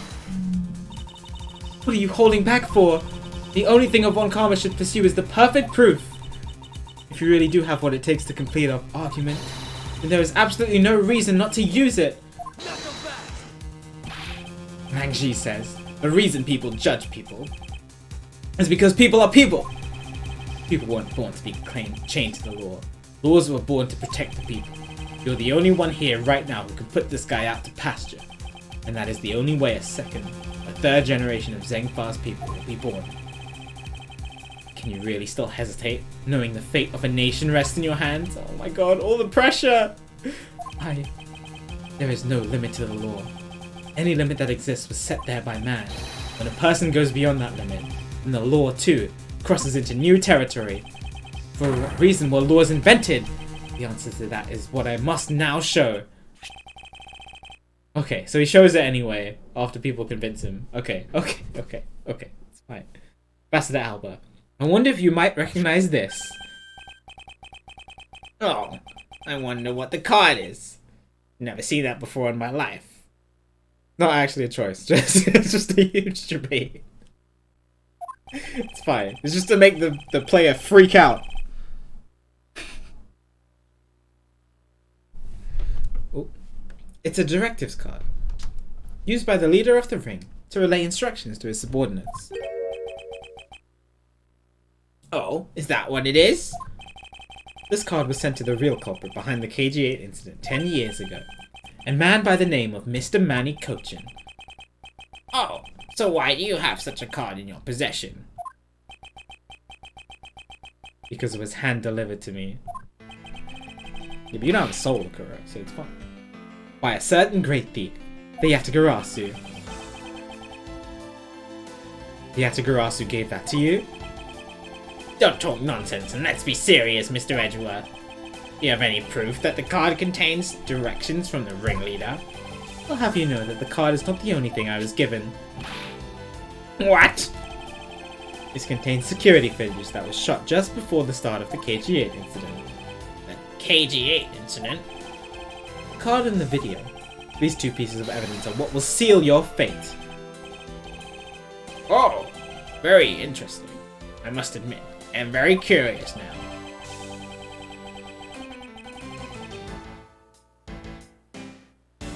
Very curious indeed in these case-deciding pieces of evidence you presented.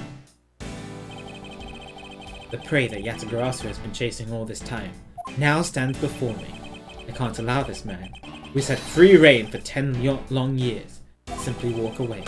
Now is the time for me to bring to fruition this valiant spirit that was given to me.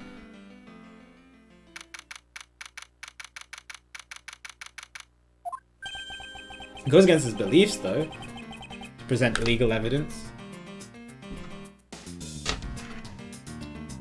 So what is this interesting thing you wanted to show me? The trump card and the videotape. These two pieces of evidence together make for the ultimate hand. And this is where the real meaning behind Detective Bad's words would be realized. Detective Gumshoe. Yes, sir! That's true, we're not in court. That's true. Still. What you see here is security footage shot just before the KG8 murder occurred. From this footage, we know that the card is a directives card from the smuggling ring.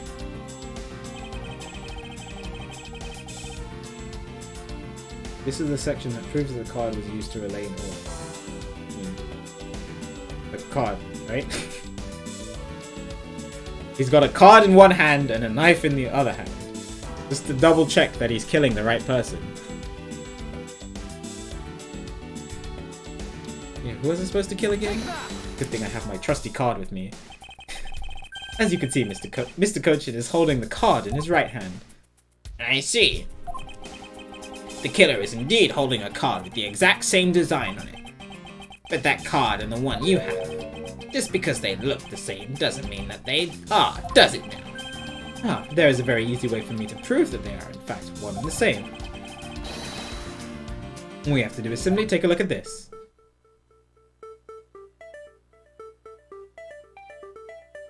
The blood, the blood, the blood.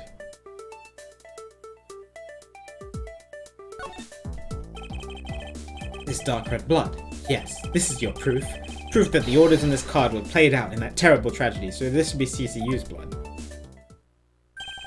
The blood belonged to the victim of the KG8 incident. With a bit of DNA testing, we can very easily verify that as fact. If you have no objections, then I'd like for you to take a look at this next piece of footage.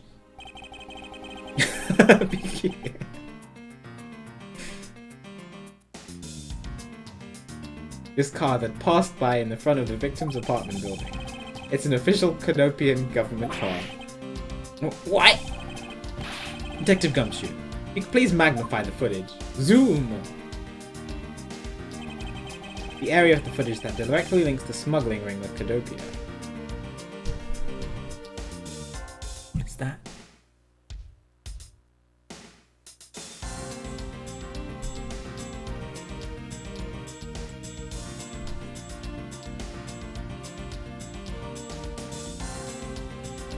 There's this, and then what's this?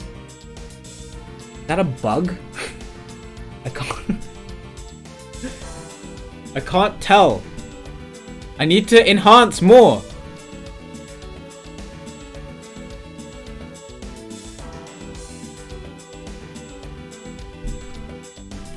My DS screen is not bright enough for this.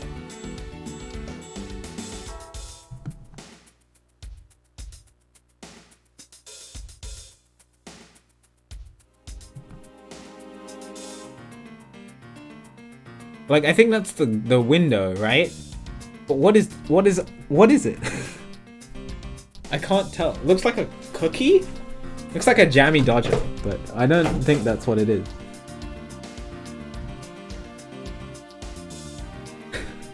Sorry, you can't see me at all because I'm just leaning into my DS to try to figure out what it is.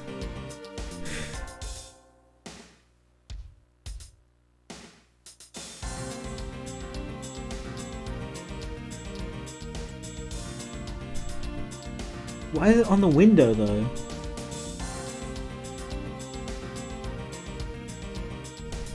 It's like I'm literally MAU right now to my DS.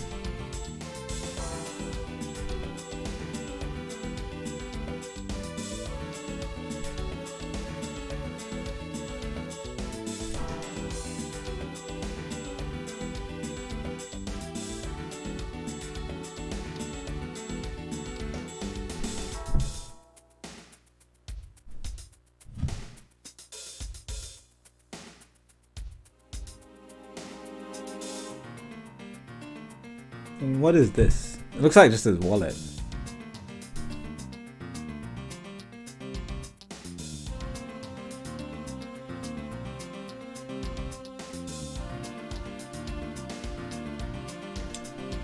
Whatever it is, it needs to link with Cadopia. So like some kind of Cadopian symbol. The flag was on the front.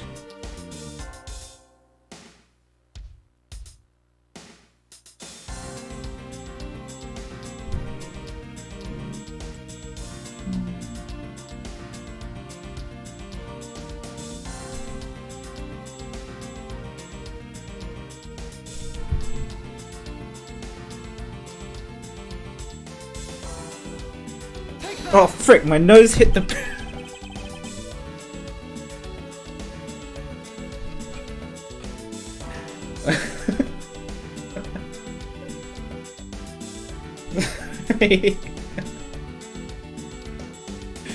This section will make it clear to all.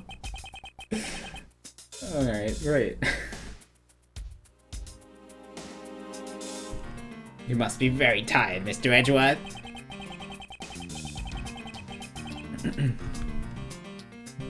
This is a bigger screen? No, the two DS screens are the same size, unfortunately, Pondo.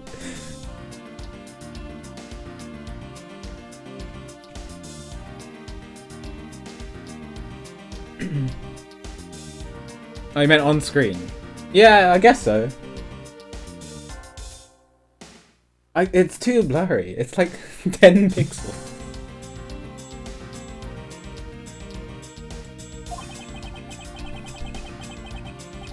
I'm afraid your investigation may fall apart. Perhaps it's time for you to retire. Wait! Ah, but I was so sure it was this area. Were you really? Area I should be pointing out is definitely here. Well, I'm gonna present this little Jammy Dodger biscuit thing. But I have no idea what it's supposed to be. Like maybe it's like some kind of pin?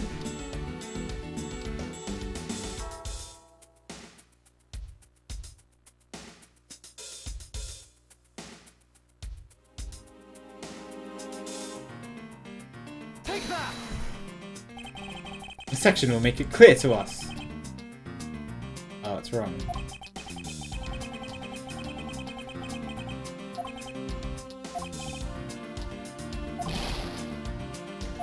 Okay, so I was looking at that for 10 minutes for no reason. Great.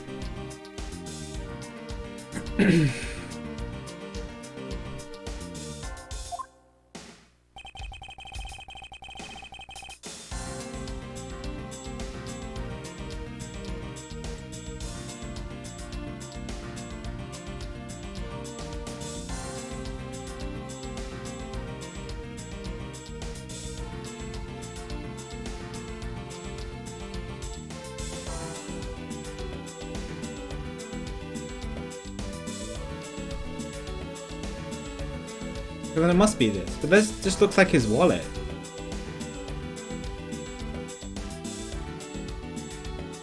Hi.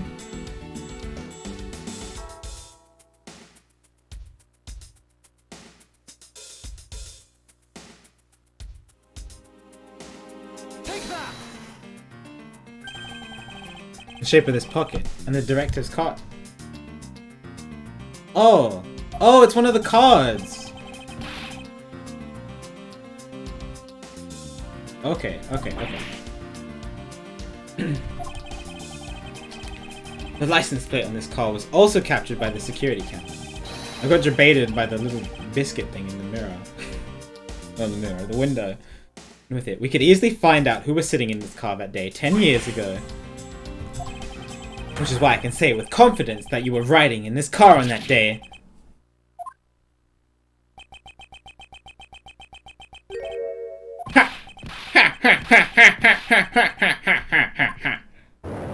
Uh-oh.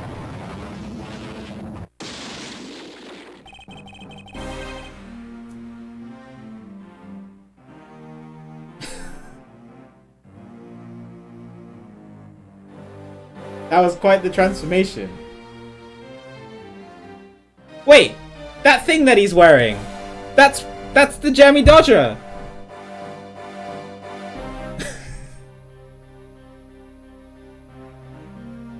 I see it.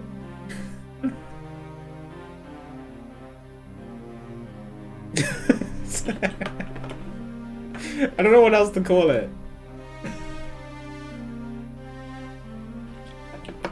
Alright. You've done... I don't know what voice to give him. Like, elderly but confident. You've done well to make it this far, boy. However, about your claim that I was riding in the car at that time, it's going to be mighty difficult to prove. How so? The Principality of Codopia no longer exists. So naturally, all records from that time period also no longer exist. Ugh, that arrogance. What he really means is he's already erased all traces of them. Oh, we finished here, boy. He's even touching it. The only weapon I have left to me now is this piece of footage. I got it. Alright. There must be something here that I can use against him. Take that! What the? Ambassador Alba! Yes. What is it?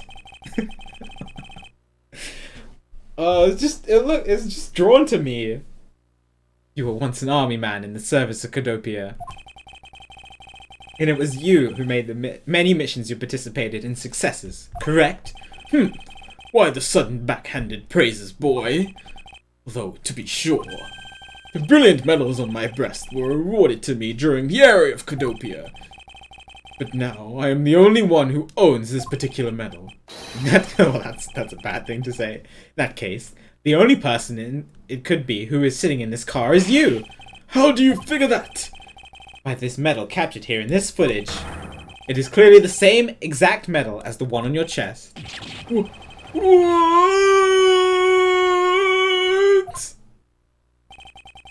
This is how it will be. But I won't look back, for this is the path that I have chosen. You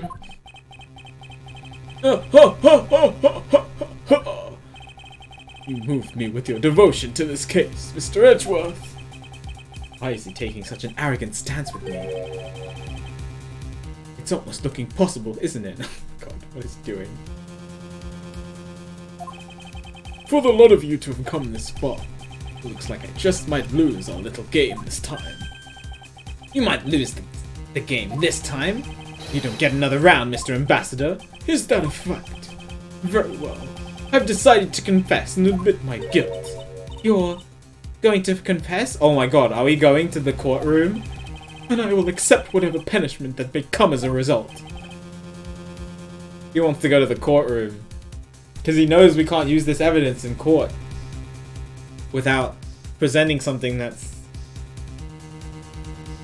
What the... Regarding the Damas 2 murder, I admit it.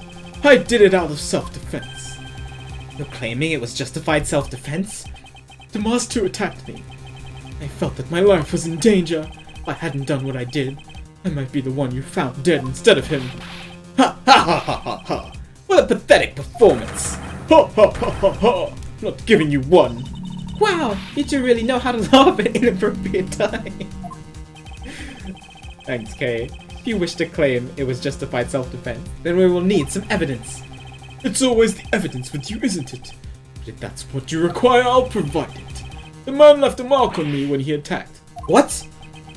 I don't particularly want to show it off, but this is proof that it was in self-defense.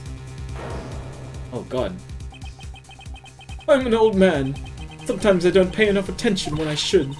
But Damas 2 didn't have a single weapon on his... Damas 2 didn't have a single weapon on his body. Hold on. It's nothing to get worked up over. Oops. Oh, because I hit the weapon. You hit it? I'm sorry, but as you know, a murder is a murder, even if it's in self-defense. And I couldn't let it become public, seeing as how I am ambassador. This is the weapon you seek. My special bonsai trimming shears. Oh my god, he clearly did that to himself. It's covered in blood. He was trembling quite badly during our struggle. But that's when he grabbed the shears that were sitting in my office and intact. So you see, it was an act of self-defense. Yeah, but can we prove that he did it himself? That's the question. Is he right, Mr. Edgeworth? Since he has both the wound and the weapon that caused it, it's enough to declare it so. No way! Oh, which reminds me. I guess there is one more accusation I need to resolve. Smuggling and counterfeiting. Unfortunately, all of that is my secretary's doing. I had no knowledge it was going on. Stop spewing nonsense. Sorry, I'm just checking my leg wound. It's kind of feeling a bit weird. I think it's alright.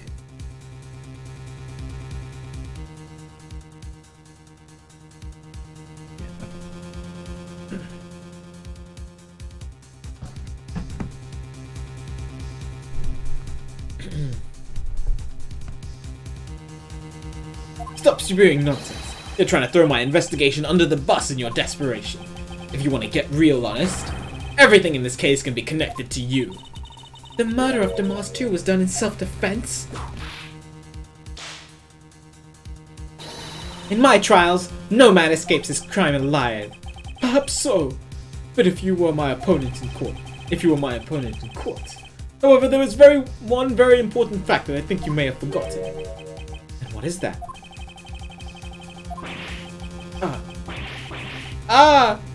Yeah, it's the video, right? That's what you mean. Oh, extraterritoriality. That's right. This embassy sits on what is effectively Alabastrian soil, so he's going to be tried in his own country. So any trial that is to be held will be held in Alabast. Therefore, the crime I just admitted to will never be tried in your courts. Agent Lang, what is Interpol's stance on this? Agents investigate. That's our job. The judgment of people who have confessed to their crime. That's the court's job. Ugh. And I've already confessed to all of my crimes, Agent Lang.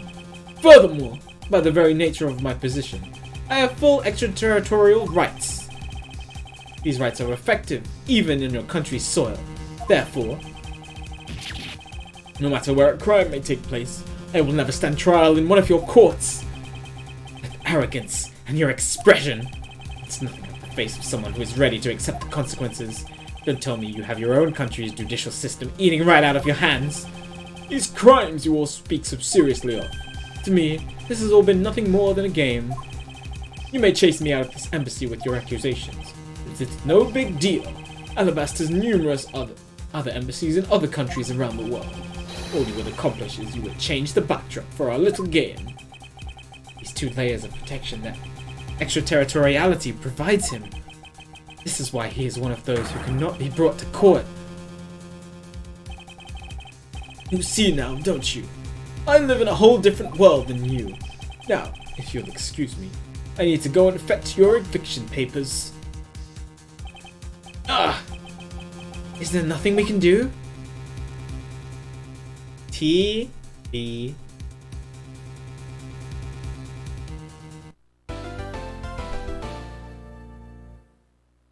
Man. Oh my god, it's already 9.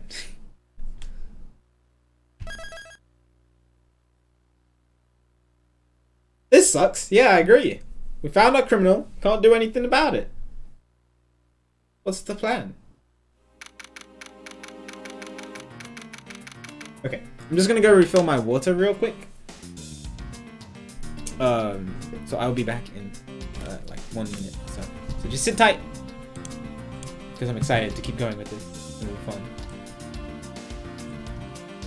BRB. Oh, hello. Why did the... Hello? How did the image get moved? There you go.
Hello. No, I modded Buck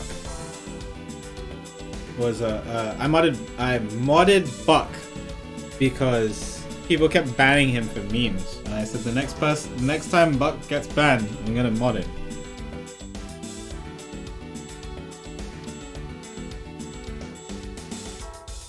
And guess what happened?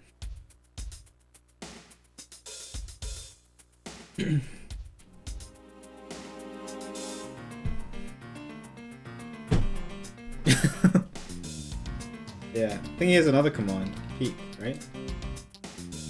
Yeah, that's when he got modded.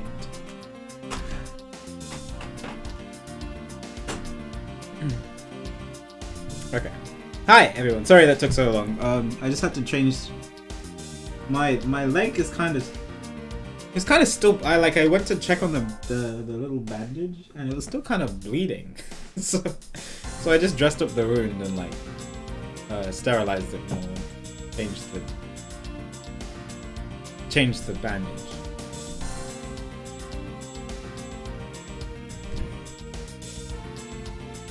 But I'm okay. I'm okay.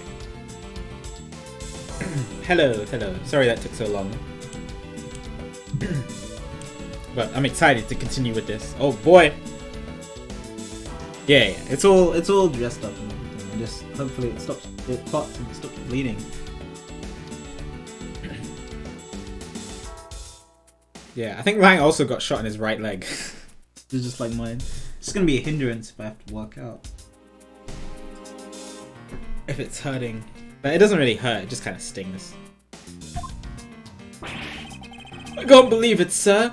Extraterritoriality! Oh, I'm guessing we're ready. Ready? I'm ready. Let's go. Let's do it. Did I bring my water up? I did. Okay. Yes, and there is nothing we could really do about that. In the end, we didn't have enough authority to bring him to justice. I can't believe that even though we know he's the boss, we can't lay a finger on him. I know. Hey, Mr. Prosecutor. Sorry to skip out on you, but I've got some business to take care of. Alright, see ya. We can't even give an evil guy like him a slap on the wrist. Then what the heck were laws created for? What good are they? If the law can't help us, then I'll go as the Atagarasu and take care of this myself. Uh-oh. Don't you dare! Mr. Edgeworth. Sorry, that was a bit too harsh. I know how you feel, sir. We're trying to take on an ambassador after all. And he did tell us earlier to get out of the theatre. This is kind of that country, I guess. But I feel like I've been slapped across the face for just doing my job. What about Ambassador Paleno? What if Ambassador Paleno gets the two countries to reunite, and then Ambassador Paleno can extradite him to the US? Maybe. What am I gonna do? Should I retreat for now and formulate a better plan of attack? Come on everyone, we can't give up yet! Okay. I want you to think of something for a sec. We've never let up, even for a second, and as long as we don't stop investigating, we might find the rotten treasure hidden here. She's right! Come on, Mr. Edgeworth! You're right, Kay. Very well. Let us reopen the investigation and see what we find. Come on, Kay. Right behind you!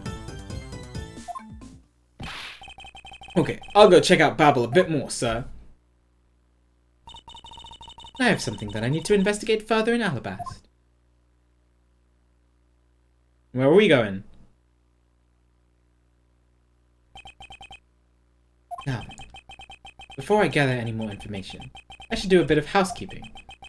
Passion flowers data. Oh, okay. We're getting rid of all the useless stuff.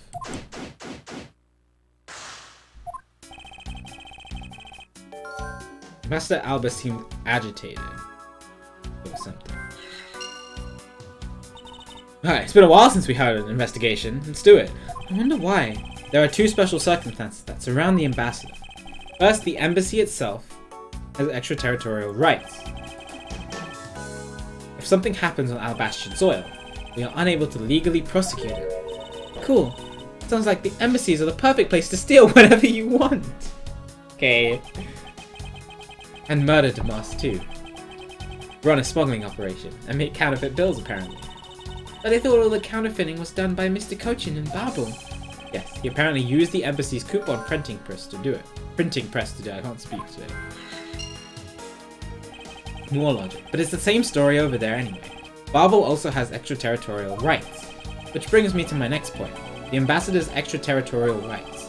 Those rights are effective even in our own country. Really? No matter what happens, he can never be tried in our courts. He retains some very special rights indeed. Basically, no matter what wrongs he may commit, we can't bring him to trial here. So I guess we really don't stand a chance, do we? We might stand a chance if we can somehow nullify either one of his special rights. What is this picture? This was taken just before the two ambassadors gave their bouquets to the Steel Samurai. Wait, is it just my imagination? Or is there something in this picture that I've seen before? One of the flowers, right? One of the passion flowers?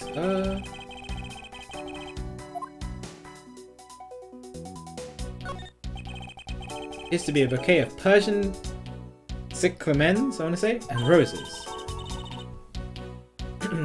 In this case, Wolfie, have you seen anything from the case? Because it's a lot. But if you haven't seen anything from it, other Wolfie, sorry Wolfie. Yeah, so basically, if you've seen like some other parts of the game, Wolfie, two murders have been committed here. On the one in like a country's embassy, you have the Alabastion, and you have the Babel embassy, and there was a murder committed in both places. And it turned out that it was planned by the ringleader of the smuggling place, and we found that out to be the leader of the embassy on the Alabastion side, which is his name is Alba. So that's the guy on the left. He is the ringleader. But we can't convict him. We can't arrest him and try him in our country because of his extraterritorial rights, as Mario said. Thanks, Mario, for the summary. So now we're trying to figure out a way to bring him to justice. Hopefully that makes sense. Wow, you even know the exact species. Yeah, we're trying to find a way to extradite him. So he's the big bad guy that we've been after the entire game. I never would have figured you for an expert on flowers. All because of those flowers that old lady sends me every month. Just look at me. Sound like some sort of botanist. So, what exactly is this yellow flower here? That one. I'm not sure. What? You don't know? It's a passion flower. Isn't it? Isn't it the well, I mean, we got rid of the passion flower, so I can't even see it.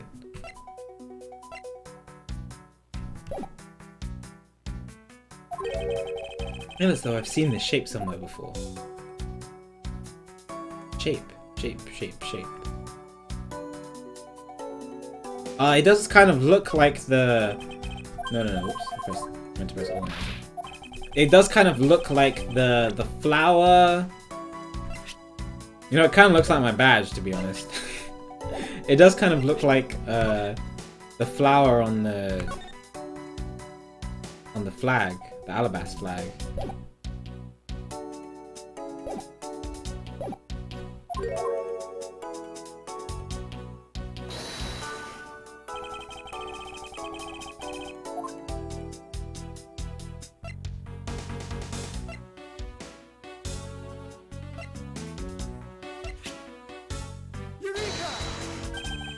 Could this piece of evidence be related to this photo somehow? Oh, well, nope, I don't think it's related at all. Oh. Rip.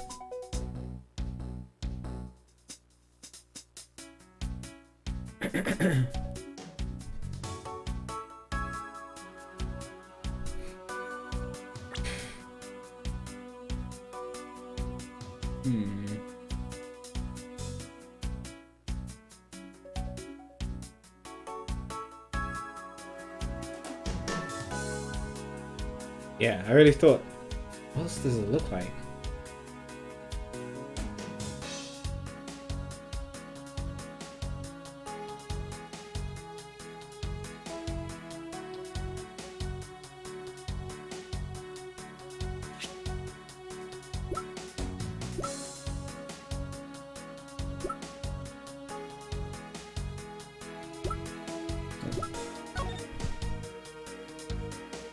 pattern on here anywhere? We had this. We zoomed in on this. Like maybe?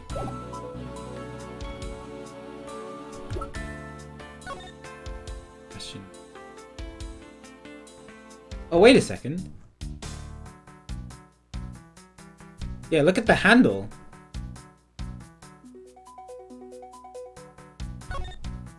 Look at this. There is a striking flower ornament on the handle of this knife. Compared to the Babyliss knife handle, the larger one gives Alabast more presence. I think it looks like this, doesn't it? Yeah, look at the center of the flower, and then look at the top part of this handle. Yeah, I think so.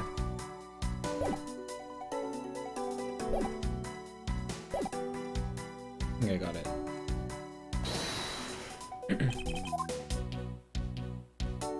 Oop. Eureka! Barble's national symbol is the butterfly, and Alabast is the flower. It would appear that someone is employing the old hide a tree in a forest trick.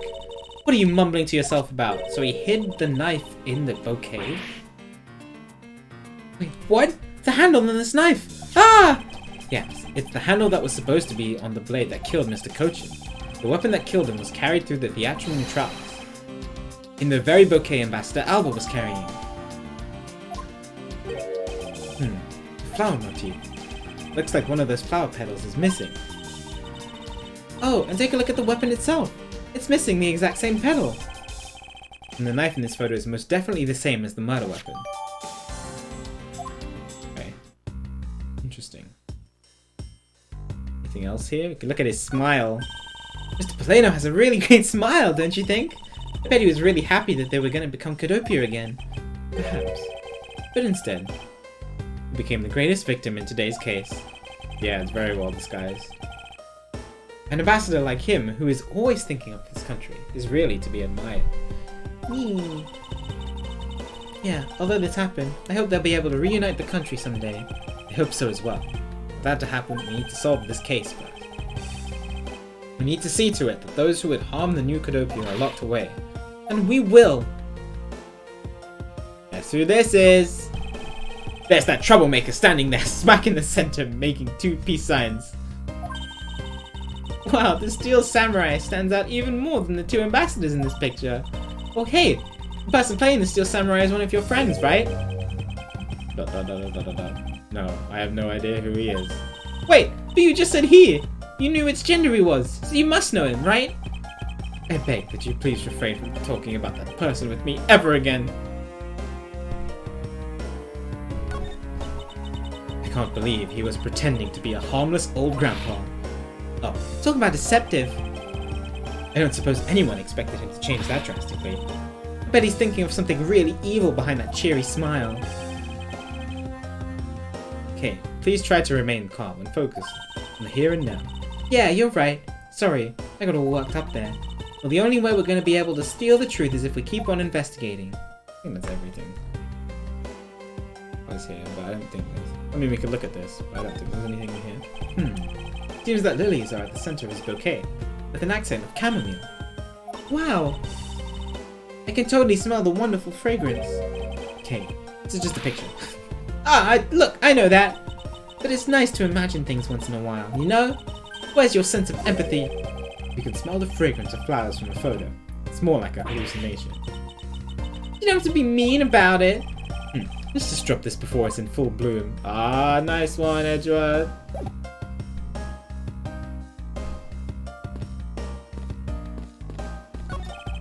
Flowers were sent by a variety of people and businesses to celebrate the Goodwill event. Even the Steel Samurai received some flowers from the ambassador. There's so many bouquets here. It's like a wedding ceremony. I believe the flowers for those are for a significantly different reason. What do you mean? This event was supposed to be like a wedding between Alabast and Babel, right? Actually, I believe they're more in a state of divorce. Okay then, this event was supposed to be their remarriage ceremony. I suppose you could call it that. That's clever.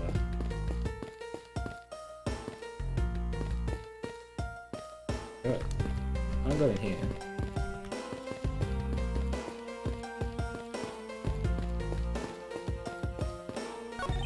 Conqueror here. On the orders of Ambassador Alba, no one is allowed into Alplas. But I thought a lady with a whip passed through here not too long ago. She is from Interpol, and had the proper paperwork.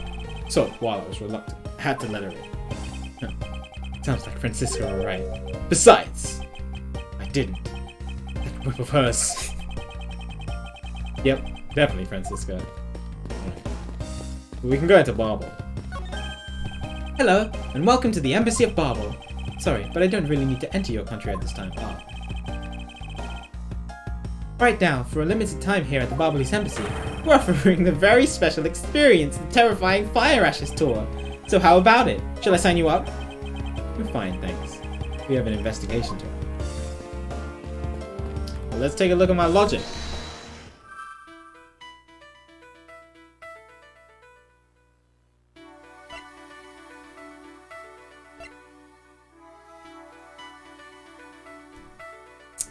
Doesn't want us to investigate renovations.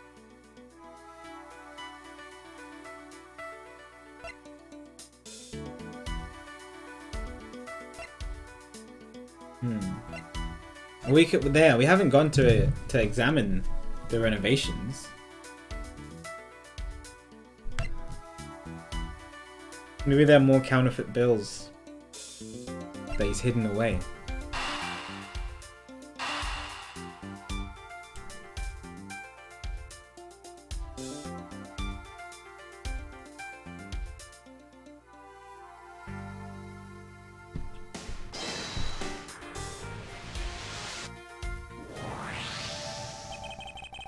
We know that the counterfeit bills were printed using the embassy's press. But the necessary materials, such as the Babelese ink and paper, must have been hidden in a secure location. Okay. Well, what do you think would have happened if the renovation had begun? Well, he'd probably have to find a better hiding place, or get rid of it all. Right, so we can assume that the renovation was the cause of the plate and bills disposal. And the reason Mr. Cochin was killed as the ringleader of the smuggling operation. Based on what we know, who do you think was the one with the most to gain?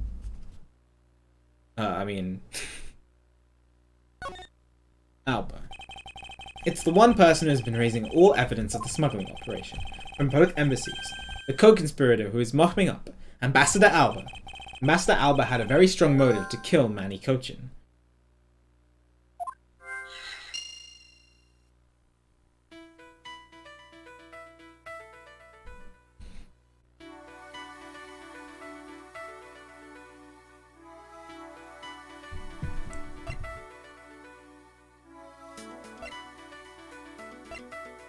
Can I connect these two?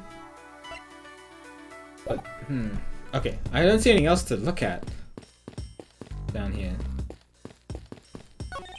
You can see the Babelese embassy, which is undergoing major renovations.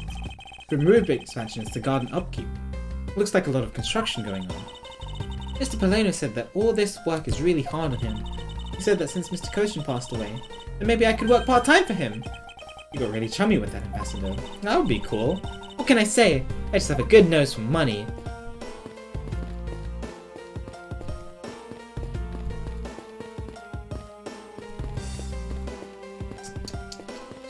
Yeah, I don't see anything else. Yeah, maybe I do have to connect these two.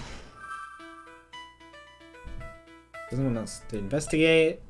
Conveniently place all the goats.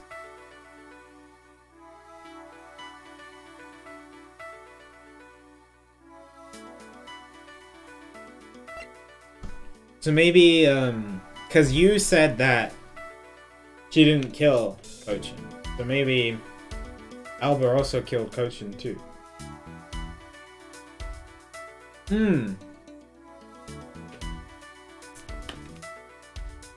If Alba killed Cochin too,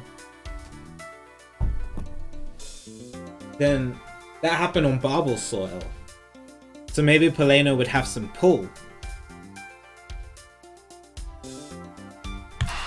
I see how these can be connected.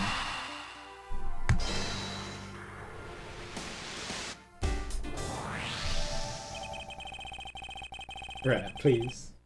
The cause of Ambassador Alba's agitation, the rotten treasure we may find, and the motive for killing Mr. Cochin. Miss Yu said it herself that she didn't kill anyone tonight. If we were to take her words at face value, And the reason for the ambassador's nervousness can only be one thing. He didn't want us to discover the real circumstances under which Mr. Cochin was killed.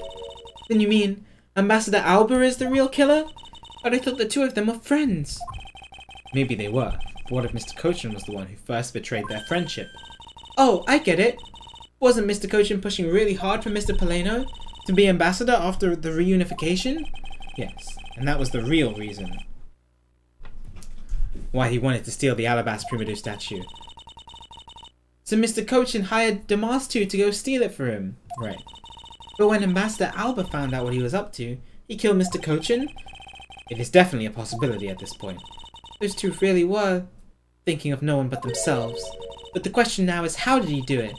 Ambassador Alba was in Alabast, but Mr. Cochin's body was discovered in Babel, right? Right. And that is what we must solve next. I believe we now understand why Ambassador Alba was so nervous and agitated. It must have something to do with where Mr. Cochin was killed. A place where the Alabastrian ambassador was likely to meet the Babylese Mr. Cochin. It must have been... Where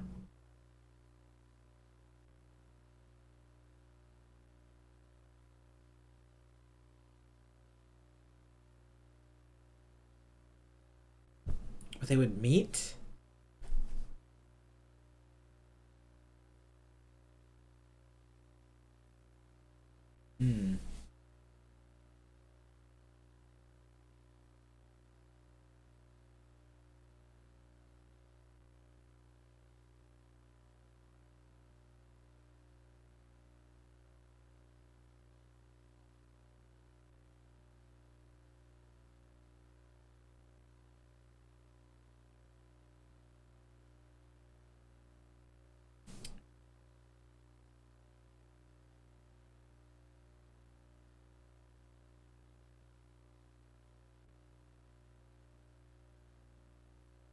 Like, I'm thinking in the...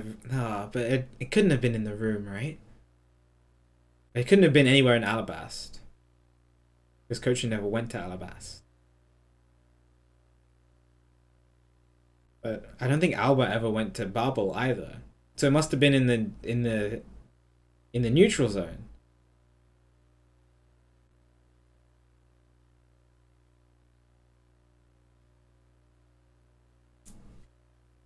Yeah, and I think the logic will still hold. Like, if he killed him in Babel, or if he killed him in the Neutralis area, he wouldn't have his extra territorial rights anymore. And, like, any kind of diplomatic... Maybe Paleno can sort out something for, like, his diplomatic immunity. Alba, not Emma. I wish Emma was here. Anyway, I think I'll go with this. Take that! The only place that makes sense is here, at the Theatrum Neutralis. What? Here? The Goodwill event was being held here today, correct? So the only place that the both of them would have been is in here. But if that's the case, then that changes everything. The theatre isn't actually Alabastrian land. So that wipes out one of those extraterritorial rights he has. It makes logical sense, in which case it is a reason for us to investigate further. So what should we check out? Let's see. I believe we should check out the immigration records for both the Alabasta and Babel. Post haste. Babel's records should be easy to obtain. Well, the problem will be Alabasta. I wonder if they would allow us to see their records, despite the order to vacate. Francisca's back. Heck yeah! I'm already one step ahead of you, Miles Edgeworth. Francisca. I have here the security footage from both Alabasta and Babel. You would do well to take a look at its contents. Alright. Nice camera. You move fast. The Von Karma strives to be perfect in every way. It's not in my nature to keep on retreating like this. I took the liberty of looking over the Babel investigation reports as well. From now on, you will make no excuse to back down, or say that we can't solve this case. Sorry about earlier. We won't be beaten. Because my cute little subordinate is going to try his very best, isn't he? Actually, she patronized me enough. Patronized me enough already for a lifetime. This video contains footage of Alabasta immigration screening area. Oh, she remembers, yeah. We really hope there is something in here that we can use. Go into the... Okay. Hello. 521. 522.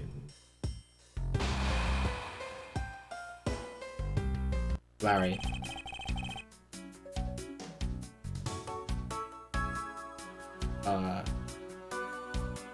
I really want to get a good look at Larry. So let's do 523. 522 is him.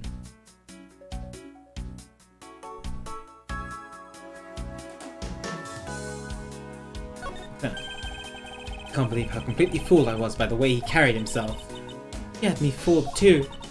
According to the files I had sent for earlier, Ambassador Alba was a Cadopian hero. He saved the royal family from danger countless times. So what bothers me is why would a man like that create a smuggling ring? Even with all the authority I have, still haven't been able to figure out why. Looks like the ambassador was a hero who was corrupted by evil. And what happens in the past, we can't let the man he is now escape justice. Got the worker over here. Man is the immigration officer who was on duty, making the exact scary face that he was making a minute ago. Wait, is it just me, or is he blushing? Is that he gets flustered around the ambassador. Guess the ambassador is well respected inside Alabasta too. You can say that. The guard doesn't appear to be capable of looking at the ambassador. Alright. Got these posters on the wall. Those are posters of this country's tourist spots. Though most are of Gatewater land. I wonder if Alabastians in general like theme parks at all. Oh god. The guard who has stopped you has been to Gatewater land a number of times apparently. Guess they don't have theme parks in Alabasta, huh? I guess there's nothing that important here. What's this? This is the window. It's the door leading to the Theatre Neutralis. Sorry, I meant door. I said window. The more the guy tried to keep me out, the more I wanted to get in. It's human nature. But I guess I can't complain too much. I did get let inside in the end. I guess nothing seems out of the ordinary with the door. Okay. Good look. Anything weird?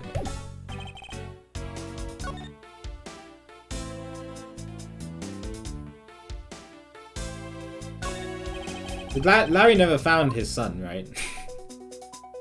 Probably still underwater. Isn't something about this lump shape strike you as odd? Huh? Isn't it supposed to be this shape? No, there's clearly something odd about the bulge.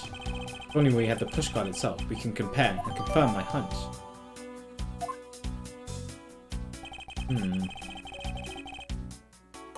Next, let us check the footage of Barble's security camera. Hope it shows us something good. Hello. Phooey! There wasn't a single sign of a suspicious person or anything. That right there is the contradiction. Huh? Did I miss something? You didn't miss anything, but there was nothing to miss. However, what is missing is the image of— Oh right, he never went back. Oh, that's weird. But wasn't his body found in Barble? Oh my god, chat, please. It would appear that the true face of our final puzzle has finally revealed itself. Oh, that's quick. Yeah, we got some health back. Oh, I needed that.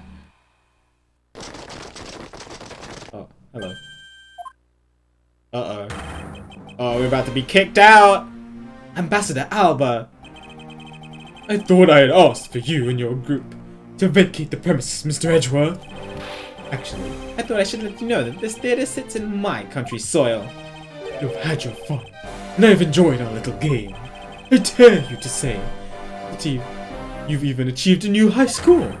However, once you've recorded the score, the same game can never be replayed again. Do you understand what I'm saying to you? Your game is done, and it's game over. No. Where do you think you're going at this time of night? After admitting to my crime, I was overcome with regret. So I'm heading to the airport now to return home. I'm afraid I can't let you do that. There are still too many issues we need to discuss with you. You can't stop me, Mr. Edgeworth, and you know it. Uh-oh, here we go! Please, may I have a little bit of your time, Ambassador Alba? Ambassador Poleno? Even just a teeny tiny bit is fine with me. The already strained relationship between our countries is in a precarious situation, you know. Very well. If you insist, I will play just one more round with them and see what they want. Not that they'll get any farther. Ambassador Poleno, Mr. Edgeworth. All I wish is for the normalization of relationships between our two countries. But there is one person standing in the way of that dream. I believe in you. You'll do what's right. Let's go, Poleno! Thank you for your vote of confidence. Now then, what was it you wanted to ask me about? I do have a flight to catch after all, so I'm afraid I'm going to have to limit you to just one question. One question. More than enough, because I only have one question anyway. I want to hear your alibi about how you couldn't have killed Mr. Manny Cochin. Oh, I see. You do have a good hand this time around. This should be fun.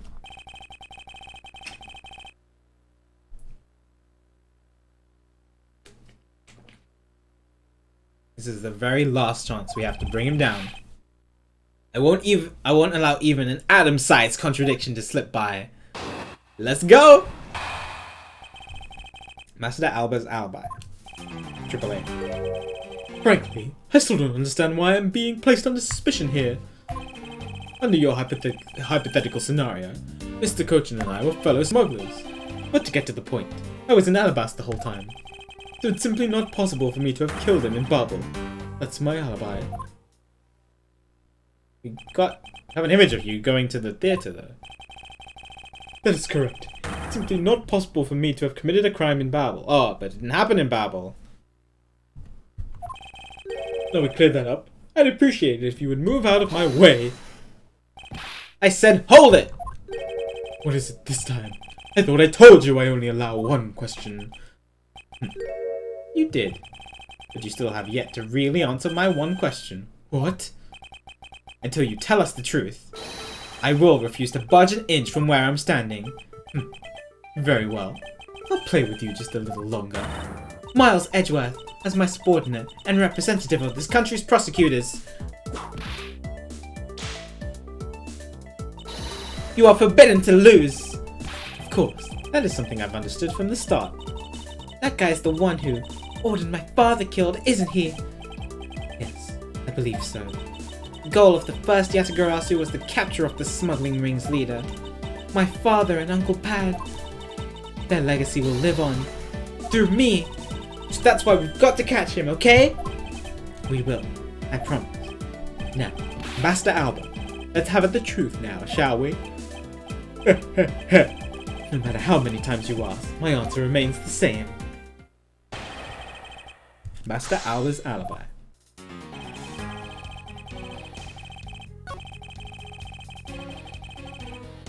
Smugglers. Alibis the whole time. Hold it! Hold it! Hold it! And what exactly did you do while you were in Alabas?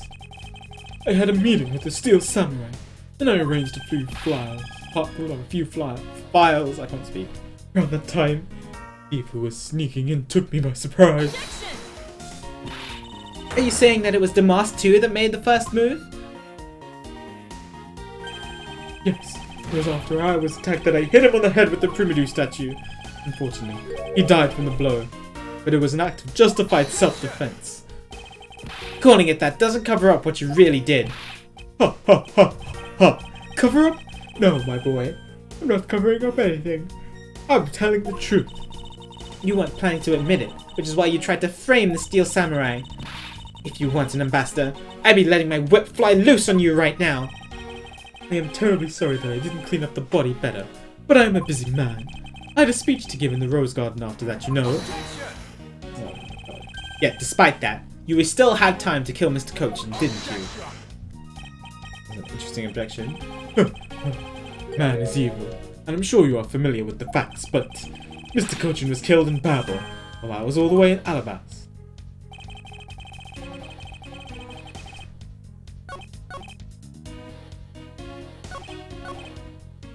Hold it! Hold it! Hold it! You insist that it's not possible for you to have killed Mr. Cochin in Babel. And you are correct. Oh, I thought you would put a bit more. Put up a bit. Ugh. I thought you would put up. I thought you would. I can't speak. I'm sorry. Thought you would put up a bit more of a fight. But if you must concede to me, The only thing I am conceding is that it is not possible for you to have killed him in Babel. I am not conceding that your alibi is the truth. oh, I see. However, no matter how you try, note that you can't crush my alibi. You would be wise not to underestimate the prosecutor of this country. We'll see about that. And Mr. Cochin was a friend of Ambassador Alba. That's true, but why did the ambassador kill him? It's not like in the case of my father when he ordered someone to do it. The problem we have here is we don't know what their exact relationship was. Indeed. If they had complete trust in each other, then there is no motive for murder. However, both men were very selfish, and I believe that is from where his motive arose.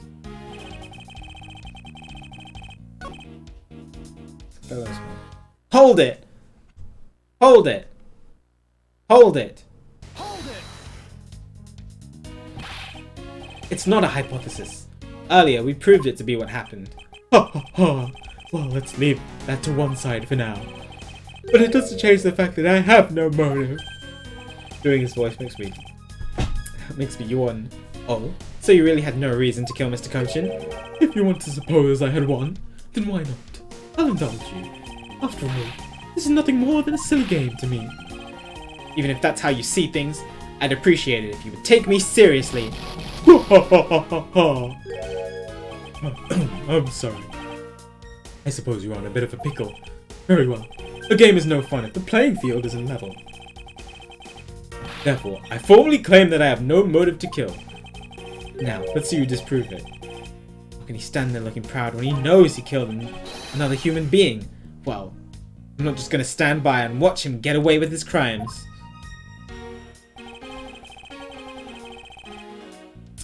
Motive.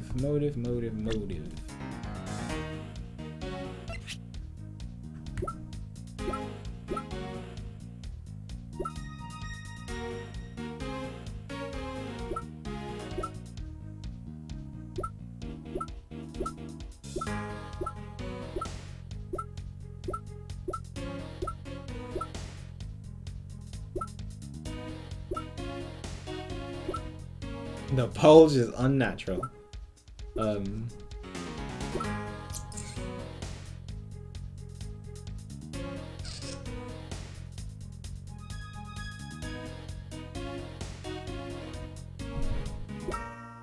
What did we say it was? It was to pin all the blame on him, right? That's what we logicked. But what evidence do I present to show that?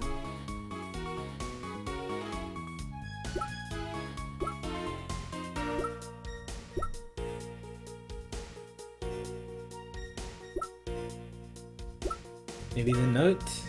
Because that shows that Manny wanted to steal the statue.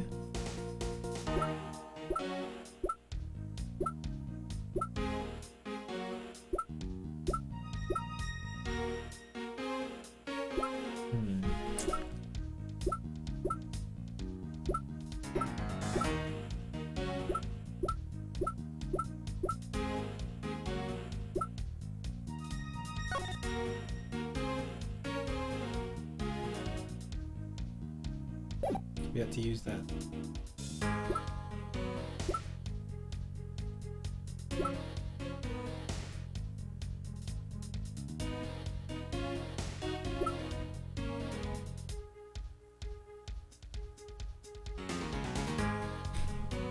Maybe the note. I just hope Edgeworth connects it, but he shouldn't. Objection! Objection!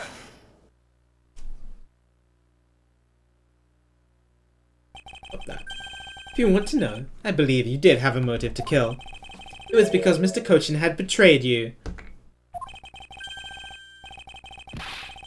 But you had your own reason too. Namely, you wanted to pin the smuggling all on him. Alright. Got it. Evil begets evil. Because you were trying to test each other, it turned into this mess. Objection. I don't believe this. You have a bad penchant for telling tall tales, Mr. Prosecutor. And if you're not, then I suppose you have some proof to support your argument. Never use guesswork in moving my cases forward. It has been proven that this note was written by Mr. Cochin's hand. Shall we take a look at it? The content of this note is a request calling for the theft of Alabaster Primadue statue. Hi DBG, good to see you.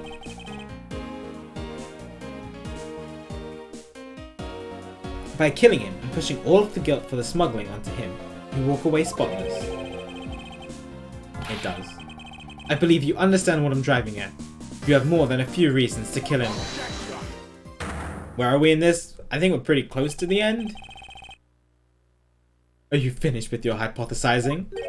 Yes, we definitely know that Alba was the one who killed both of them. We just need to prove it and prove that he committed one of the murders not on his own soil, so that we can try him in our courts. And suppose I did have a motive. Even so, a motive or a thought alone can't kill. Isn't that right? Didn't expect him to resort to playing the semantics game with me.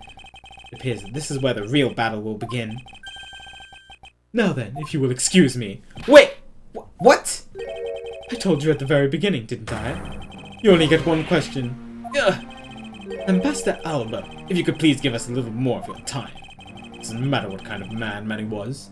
He was my subordinate, which is why I would like for us to figure out the real cause of his death. That is something for Babel to figure out, something for which I have no relation to.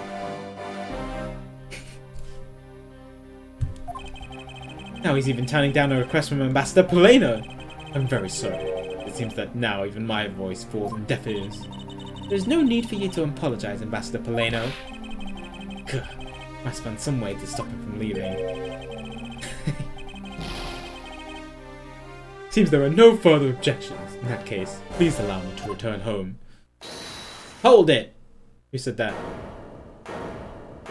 Lang? Oh, it's Kay. Hold it right there, Ambassador Alba! Kay? Like I said, Mr. Edgeworth, the Atagarasu's legacy will live on through me. Yes, but how do you just suggest we stop him from leaving? You just leave that to me. Ambassador Alba, do you recognize this? No. Why should I recognize that tattered old organizer? Wait, where have I seen that before? Oh, it's Faraday's organizer. That is a clue my father, Burn Faraday, left for us. I know, right, PQ? Did you say Burn Faraday? Mr. Faraday's organizer. Don't tell me this is the one from the second KG8 incident. The one in which he wrote about the Yatagarasu's key. Are you sweating? Yes. This organization belonged to the prosecutor you had Miss Yu killed 7 years ago. I have no idea what you were talking about. You say that like it was related to me.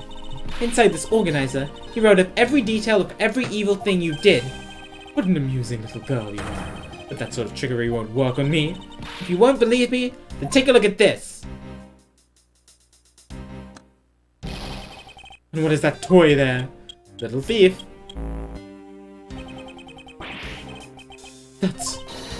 This thievery device was used by the Yatagarasu, or rather by my father. 7 years ago, he used this when he snuck into this embassy. What? These two pieces of evidence that hold information the Yatagarasu dug up on you. You go home now, I won't hesitate to send it all to Alabast, right behind you. Little girl, get to the point. I want you to go up against Mr. Edgeworth one more time. If you win, then I'll hand over these two pieces of evidence. Yatagarasu, even the thorn in my side, ever the thorn in my side. Okay, does that organizer really contain any information on his dirty dealings? There's nothing case-breaking, really. Ah, then it was just a bluff. Even if it was, we still can't let all the info my father and Uncle Bad found go to waste. Yo, let's go, Kay! Plus, just the existence of Little Thief is troublesome enough for him. Those two pieces. Aren't they keepsakes of your father? Just one more time. Yeah, the stream is gonna end in 15 minutes. I'm sure. I'm sure. It's okay. I believe in Mr. Edgeworth. He'll come out on top in the end.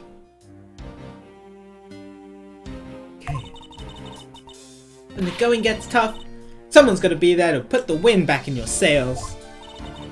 After all this time, you're still quite the feisty one. I applaud your powerful nation. Nation. I refuse to lose this too. Ambassador Alba, you won't be returning home until you give us further testimony. How dare you all, bearing a person like me? Or barring, sorry. Ambassador Alba, your testimony if you please. Ugh. Alright, but this is the absolute last, definitely the last one. This is the end of the game right here. Then, if you use all the power of Ambassador Poleno's office, or even if you won't stop me. I can't let this opportunity Kay has created for me go to waste. Yeah, that whip counter has been there ever since Francisca first appeared on the stream. The last time I met with Mr. Cochin was here at the Theatre Neutralis. After all, I was in Alabasta the rest of the time, as I stated earlier. In any case, I did not see Mr. Cochin again after that. So you see, there is no span in which I could have killed him. Wouldn't you agree?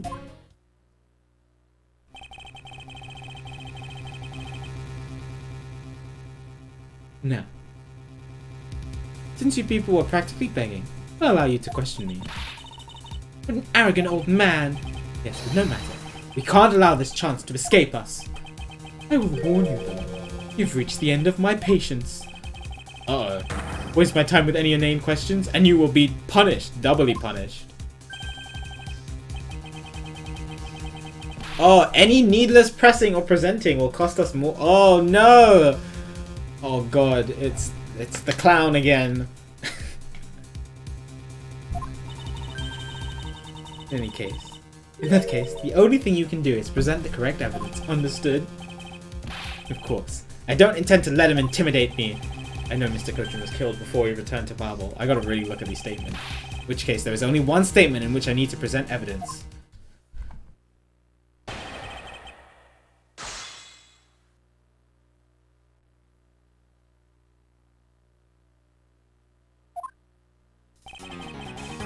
That's true.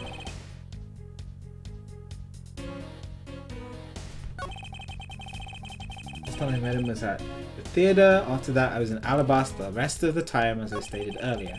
In case I did not see Mr. Cochin again after that.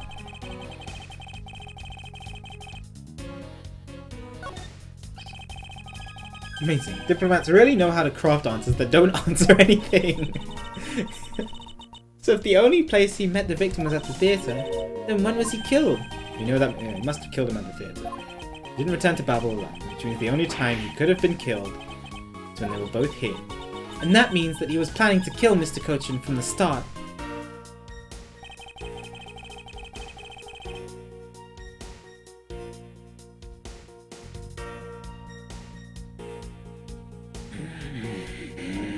I can't press anything. Oh.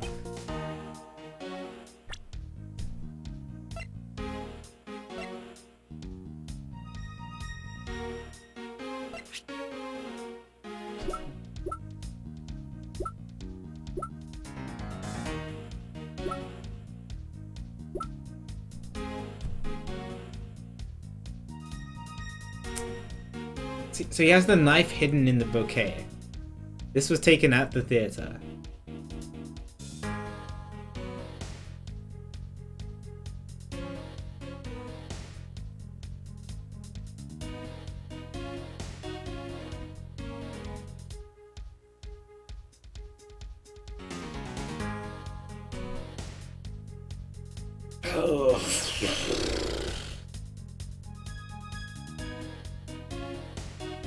I think it's this one.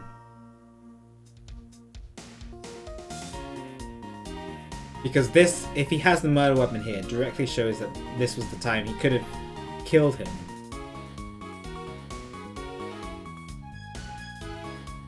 Or at least stabbed him.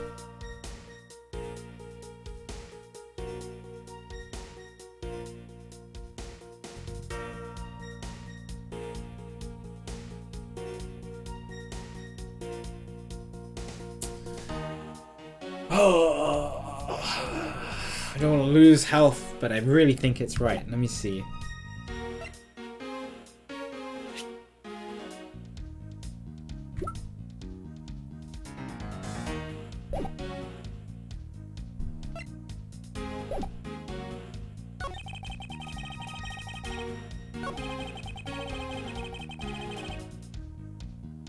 ambassador. I was stated earlier. Yeah. Must have been when he killed him. Yeah, I think this is right.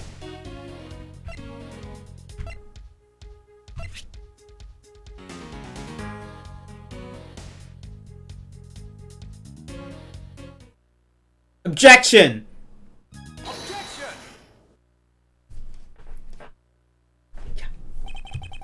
I'd like you to take a look at this picture. It's a rather nice picture, isn't it? It was to commemorate the restoration of relations between our nations. Oh, it's commemorative, alright. One that captures the proof I need to show that it was you who committed the murder. Come again? This is the knife that killed Mr. Cochin. I see you recognize it, as well as you should, for it was you who brought it to the theatre. You hid it among the flowers you were to give to the Steel Samurai. Meaning that you killed Manny Cochin here, at the theatre.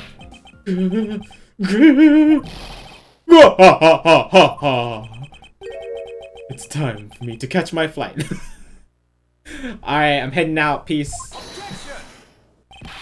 Take care, Leon. Have a good night. I'll catch you later. You're great. I hope you had a good time, and I hope you have a good sleep. We're not through yet. It's a game over for you, Mr. Edgeworth, but I thank you for the entertainment. No matter how passionately you rate, the end result will still be the same. I won't be returning to this country ever again. That's right. This man is an ambassador. He has extraterritorial rights. No matter how hard we chase him after him, we won't be able to have him tried in court. Yes, that's exactly the face you should be making. The face of a worthless cur. Oh my god. Can Francisca just whip you in the face, please? Before you leave? Now then, ladies and gentlemen, I must bid you farewell. Francisca, stop him! The courts. Is there no one who can lay a finger on this man? Is this really the end? Lang. Let's go, Lang! Agent Lang! Sorry to keep you waiting, Mr. Prosecutor. That's a cool picture. I like it.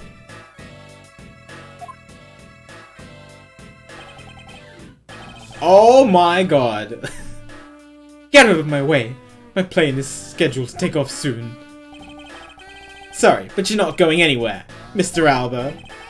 I'm through playing games with you people. You can't touch me. If you do, it will spark an international incident, Agent Lang.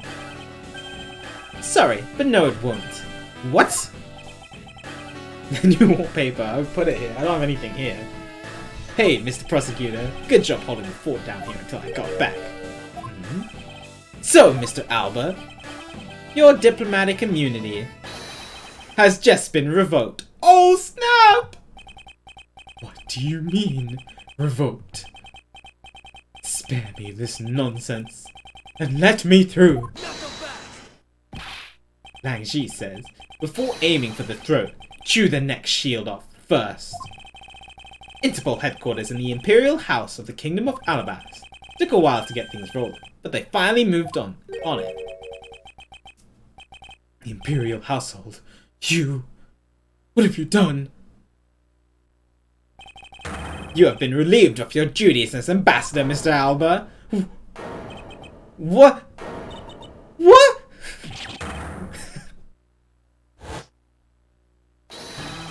Effective today. Effective right now. And you have Mr. Prosecutor's videotape to thank for this. This is pretty cool. Video that Yadagarasu protected. You can't be arrested simply because you're an ambassador.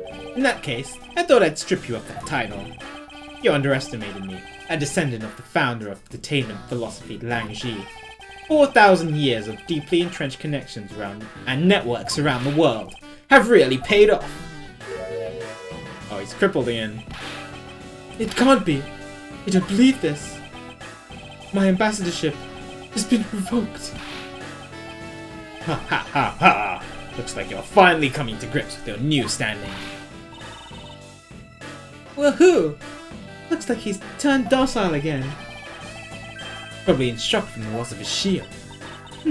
What a shame. I had so wanted to use my whip on him. Why is this happening to me? Just the hard-working, honest ambassador.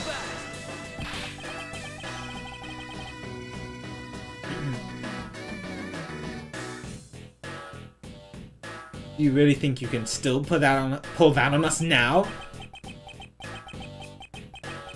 We've already ripped away the mask and seen you for who you really are, Mr. Alba. Alright, what's your plan? Oh. Just exploded. Oh, no, he's got a plan. No. I won't be stopped now. Still intends to fight us. But if I am no longer an ambassador, you still don't have any evidence on me. The fact remains that you cannot arrest me. I'd expected no less from you, the boss of the smuggling. Well, the rest is up to you, Mr. Prosecutor.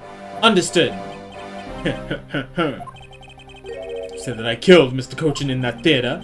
But even if it's true that there was a knife in my bouquet, I left the bouquet in the theater.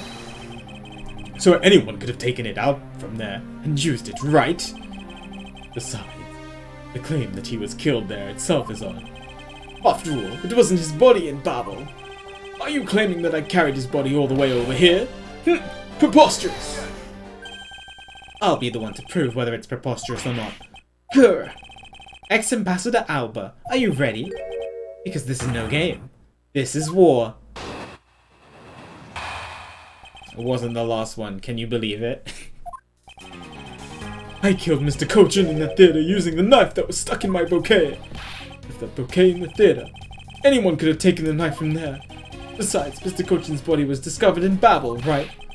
There is no way for me to have transported his body. Ah, that's what the bulge is! That's what the bulge is. Wait. But then... doesn't that mean Larry was in on it? That doesn't... wait. Wait a second.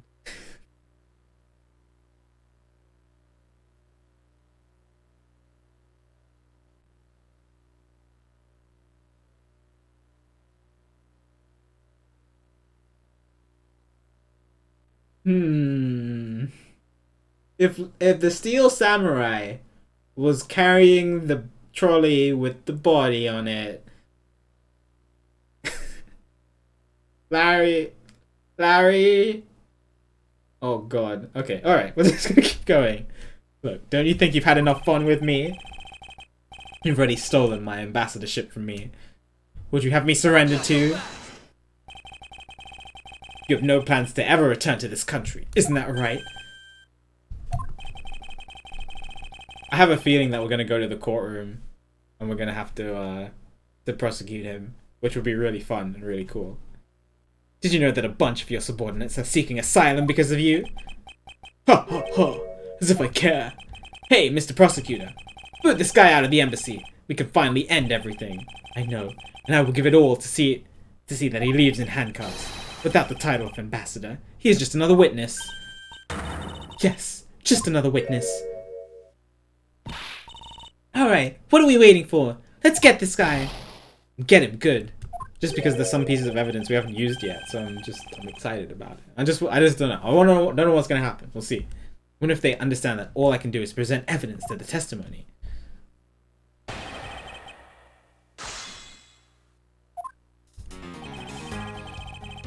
Using a knife that was stuck in my bouquet. I left that bouquet in the theater. Anyone could have taken the knife from there. Cochin's body was discovered in Babel, right? There's no way for me to have transported his body from the theater. I'm not even gonna press it. I'm just gonna present the bulge.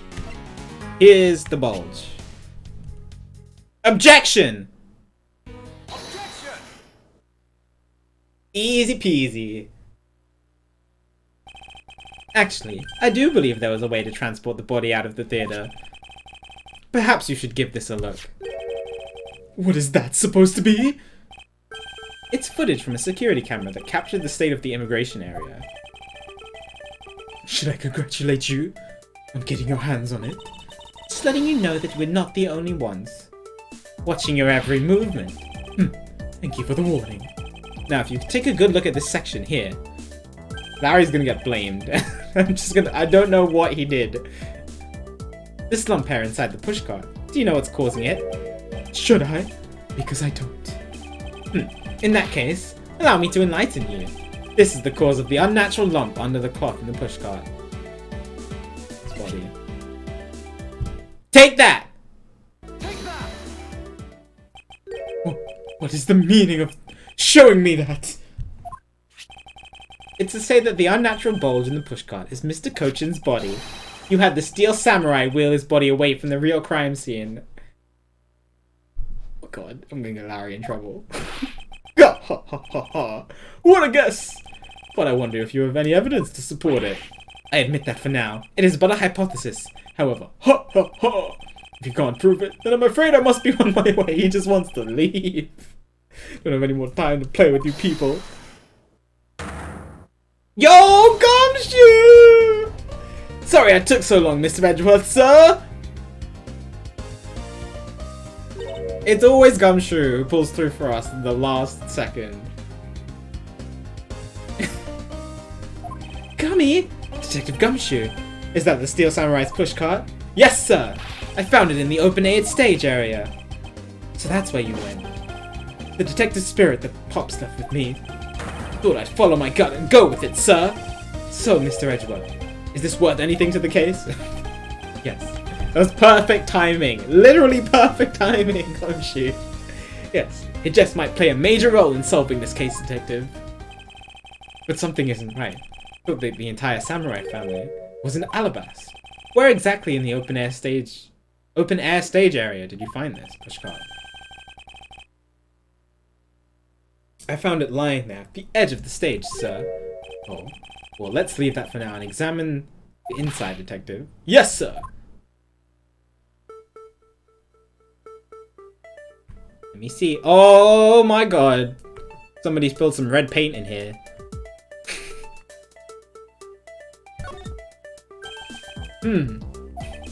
It's blood! This must be Mr. Cochin's blood. Which only goes to prove that Mr. Cochin's body was indeed transported by this pushcart. Squishing tomatoes. I believe you understand what this means, correct? You killed Mr. Cochin at this theatre, and then placed his body inside the pushcart. And then you forced the Steel Samurai to unwittingly move the body for you. I forced him to move the body into Alabast? Nonsense. Why would I bother to do such a thing? You were scheduled to make a speech in Alabast. Meaning it was difficult for you to... No, yeah, you forced him to move it to Babel, not Alabast. I think he said Alabast. Babel. Don't get me confused. Meaning it was difficult for you to make a stop in Babel. However, what if you moved the body to Alabast? Oh, no, wait. Oh, so he moved it to Alabast first. That's what he's saying. Oh, so it wasn't a mistake. Okay. So you can keep an eye on it and tamper with the evidence. And then you smuggle it out of Alabast. No! I can show you how you move the body from Alabast to Babel. Then I win. But you can't. The security between the two... Oh no, we got it. We got that pulley system. I'll be the one to judge whether I can or cannot prove it. So I asked you to provide us with testimony regarding your movements after your return to Alabama. Miles Edgeworth, have you figured it out? Do you know how the body was moved? To be honest, I have nothing to support my hypothesis at this time. However, I don't believe I've made a mistake in my logic up to this point, which means there is no question that can't be answered, right? The Primitive statue was smuggled successfully through a brief flight through the air. So why shouldn't there be an answer to how the body was moved? Which means that there must be a logic force somewhere I can exploit. Movements in Alabast. After I returned to Alabast, I had my picture taken with the Steel Samurai, shaking hands. Then, just as I was about to start my speech, the Yatagarasu appeared. I feared for the nation's treasures. So I raced back to my office. Is that all? Oh, that's quick. Yes, that's all. It looks like you've left out a few things. Such as the murder of Damas too. Furthermore, you left out the part about meeting with me in your office. Oh, those trifling matters. Don't believe I need to speak of those things again. I do so hate to waste time. What? You... every life precious? Do you really need me to answer that for you? People like you cannot be allowed to wander freely through society. Then you better try hard, because I doubt you'll find a single contradiction. He's really full of himself, isn't he? Yes, he is. How can you be so confident at a time like this? Ha ha ha ha ha! Come, don't be shy. Go ahead and ask whatever you like.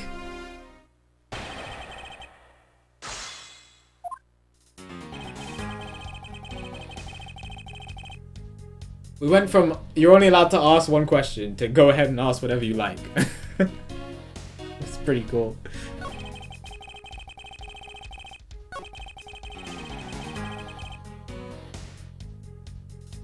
Hold it!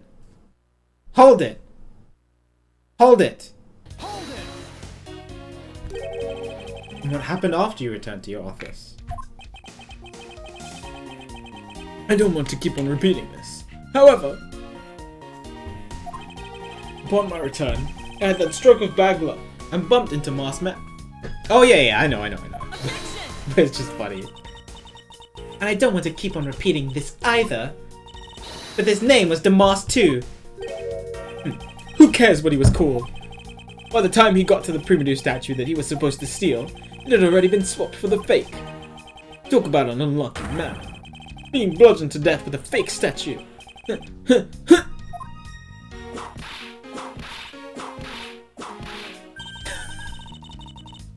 Miss Von Karma is really letting her whip fly now. Eek! I think the scary part is the silence while she's doing it. That was 4, yeah. She must be at the limit of her patience as well. But physical attacks are meaningless here. Only evidence will suffice. Ah! Can't find a single contradiction. Mr. Edgeworth, he's totally dead on the inside. Just like a hollow tree. What's that? You're the only one that can cut him down to size, Mr. Edgeworth, sir. At this point in time, we lack the information required to fight back properly. Hey, Mr. Prosecutor, you just say the word and I'll get him talking for you. Me too! Don't forget that we have plenty of ways to get him to talk. Oh, got some real scary people on our side, huh, okay. Oh, she wants to get at him too. Well, I'm all ready to help out, Gummy. How about you? I can't believe even you're getting into this. In that case, I'm ready to, sir. Everybody just wants to, like, beat the crap out of him. Edgeworth is like, please. Everyone, please calm down. I'll think of something.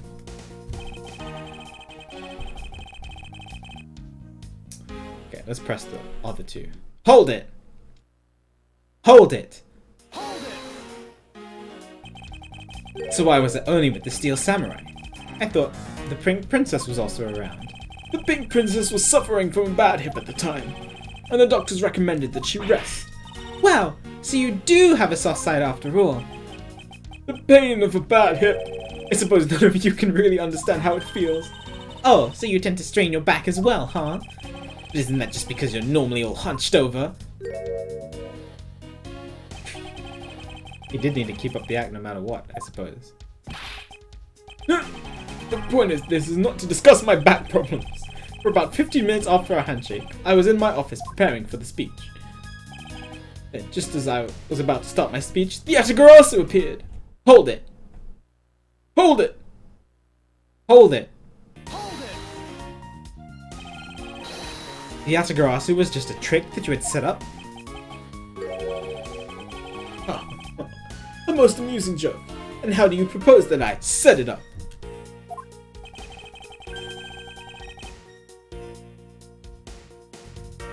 If you really want to know, I can explain it in detail for you. Yeah, that was Sheena. You arranged the spotlights in the Rose Garden, so that's when you were to take the stage. The audience would see the Yatakarasu's shadow. Right, he must have set it up too. Oh, that's an interesting tale. Sadly, it has nothing to do with me. You. What's it going to take for you to fess up to anything? Ugh. Very well then. Let's move on to a different question. After the Atagarasu appeared, what was the state of the Rose Garden? Everyone took refuge inside the embassy. I even helped with the effort.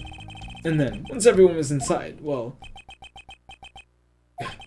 I can't find a single flaw in his argument. At this rate, won't be able to prove that he is actually guilty of anything. Are we finished here? Miles Edgeworth, can you not come up with how the body was moved to Babel? Sir, Mr. Edgeworth! Even after proving so much. Is he gonna get away with it? Is this the end?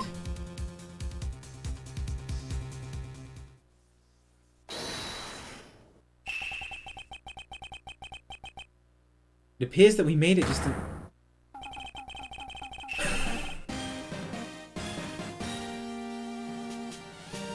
Larry!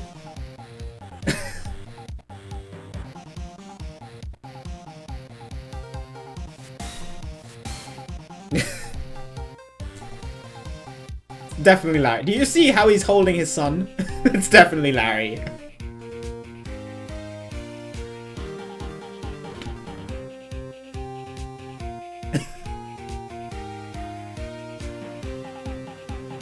It would be a great honor if you would allow us to be your allies in battle. Evil magistrate, it's time for you to pay. It's the Steel Samurai! No, you are mistaken, for I am Steel Samurai Daddy, married fan of Neo Old Tokyo. And this is Pink Princess Mommy. Please don't call her that. Please. Edgy Poo! The two people that I wanted to see the least. Larry, what are you doing here? Way to show your gratitude, Edgy. We just wanted to help. Yeesh. I'm gonna get the bad guy with a single thrust of my samurai spear. Go away.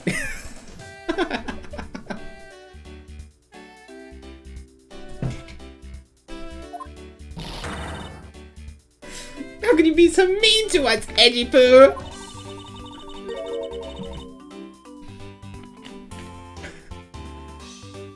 All three of us came to lend a hand, and this is how you treat us? Three of us? Is it not just a doll? Is there actually if there's actually a person inside there and Larry lost him in a pond for like an hour, I don't know what to say about that. Well, isn't this grand? And I see they managed to find the Iron Infant. Does that really matter right now? Hey, is it just me? Or is the Iron Infant completely soaked? Oh yeah, I found him in battle, but he was in the middle of the pool. That took him ages. Wait a second. Larry, go back to what? Wait. Babel doesn't have a pool. It's Alabast's pool. Huh? Oh, it appears that we made it. No, not that far back. Something about finding the Iron Infant in Babel. In Babel's pool? We found it in a pool? Yeah. Larry? Oh, that! Well, I was in Alabast the whole time. So I have no idea how the Iron Infant wound up in Babel. Thought that I had lost him in the Rose Garden. But I guess maybe this cute kid can swim, huh?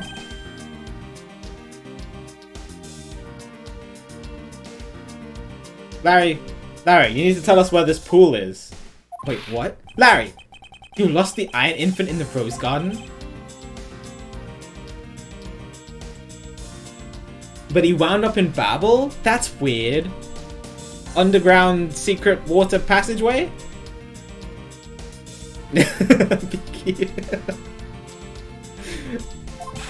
You sure about that? Yeah, I'm sure. But I found him in... That's enough, Larry. The Iron Infant that Larry lost managed to move between the two countries. Furthermore, the Iron Infant was found soaked in the middle of a pool. This is what I've been looking for. It's another smuggling route between the countries. The key to the route the Iron Infant took to travel from Alabasta to Babel is... bilateral... Yeah!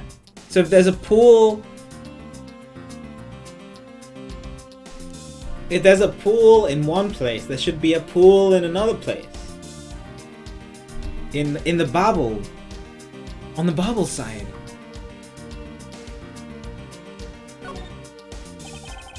That's right. This embassy was built with bilateral symmetry in mind. Detective Gumshoe. Yes, sir? There is a location I wish for you to examine post-haste. It is where I believe the route used to smuggle Mr. Cochin's body lies. That's why the pick that we found has water on it. But there's not supposed to be water in that area. The open air stage. An embassy built on bilateral symmetry, meaning that this is where we need to examine, right here. Take that! Yes, sir! I'll be back before you know it! It's too late. It doesn't matter now what you do. It's all a waste of time.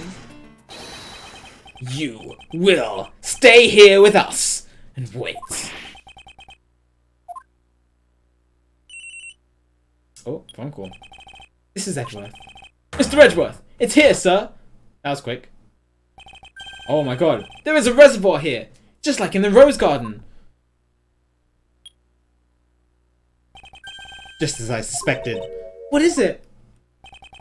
The two sides of this embassy are mirror images of each other, which means that there is also a pool at the corresponding location on the Babylese side. Mr. Cochin's body was moved into Babel through the pool in Alabaster. Avoiding the topic with a vague answer like that is unbecoming of a prosecutor. If you don't mind, I'd like to see more physical proof if you have any. The Iron Infant is positively soaked in water. Why do you think that is? It's because he was fished out of a pool. Not just any pool. It was the Babylese one. I think it's pretty obvious at this point what must be true. The water reservoirs in the two courtyards are connected. And where is your proof that the two sides are connected? The proof is right there before your eyes. The half-drowned Iron Infant! This blasted door! Mr. Edgeworth, I'm back! Hey, don't tell me. You guys figured everything out without me. We did, thanks to the hero of Justice's son. Even if he is just a doll, he managed to help foil the villain. Hey, Mr. Prosecutor. Look, I don't want to say this, but it's kind of unlikely that the body just happened to have passed on through the battle. This guy's a doll, and he's small, so I can believe it made it, but he has a point. Yes, that's right. I'm glad someone here understands. Mr. Edgeworth, are you going to next propose that a dead body can swim through a pipe? Yeah, and then how did it end up in the room? Battle is far from over. Agent Lang. Why is he helping Mr. Alba out now? He's not. He's realized the flaw in my argument and is helping to move the logic along. In which case, should return the favor and find an answer. And another thing, Mr. Cochin's body was found in the... Yeah, see? That's what I was waiting for them to bring up. It was found in his office in Babel. So what happened to his body after it was transported into the open air stage? Mr. Alba had an accomplice in Babel, remember? Oh, Sheena! Right. She carried his body up there? No, there. You can see how it was possible to move the body up to the office. Hi, Gab! Good to see you. Are you seriously claiming that she swam through the connecting pipe with the body? He's right. Miss Sheena would drown if she did that. It's hard to imagine that she swam through the connecting pipe. Looks like your hypothesis about how the body was moved is still only half-baked. In the end, it's all just the befuddled musings of an accusatory man. What happened with Sheena? She got arrested because she admitted to starting the fires and being you who murdered 2 other people. So she's gone. Now then, I believe you should give up and allow me passage. Because, from the start, there was no feasible method of transporting the body. Missed quite a bit. If you missed yesterday and today, yeah, a lot happened in this game. This is the case that the entire game was leading up to, so it's quite a lot. Quando, please.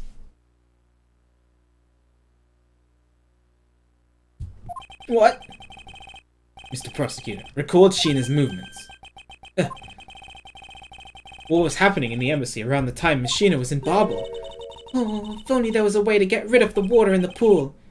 Get rid of the water? Aha! That's it! Uh-oh. Now, I believe this time we are really done, right? Yeah. I mean, it was like 7.5 hours of Ace Attorney yesterday, and it's probably been about like 4 hours of Ace Attorney today, so yeah. But it's been really fun. It's really good. Like, this case is really good. Unfortunately for you, it's far from over, Mr. Alba. You are a most persistent man.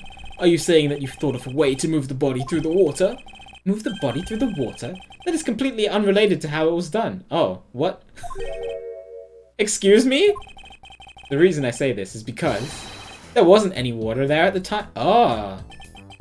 What do you mean, there wasn't any water? Just what it sounds like. Tonight's events made it possible to drain the water, allowing the body to be moved.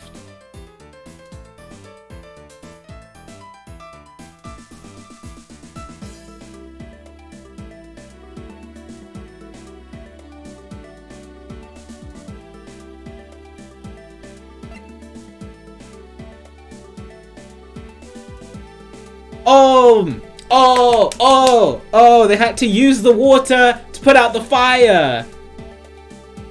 What do I present? The fire.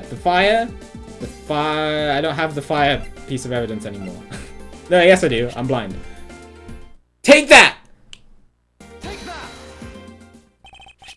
Tonight, the Atagarasu set fire to a variety of locations in the Barbalese embassy. In order to put the fires out, much of the reservoir's water was used. Yeah, I remember them talking about it was refilling at the point. Of course, when the water was used, the reservoir's water level went down. If enough water was drained, the connecting pipe could be used to traverse the border. So what? The water level went down? The reservoirs were connected? Does any of this matter? You cannot prove any of this.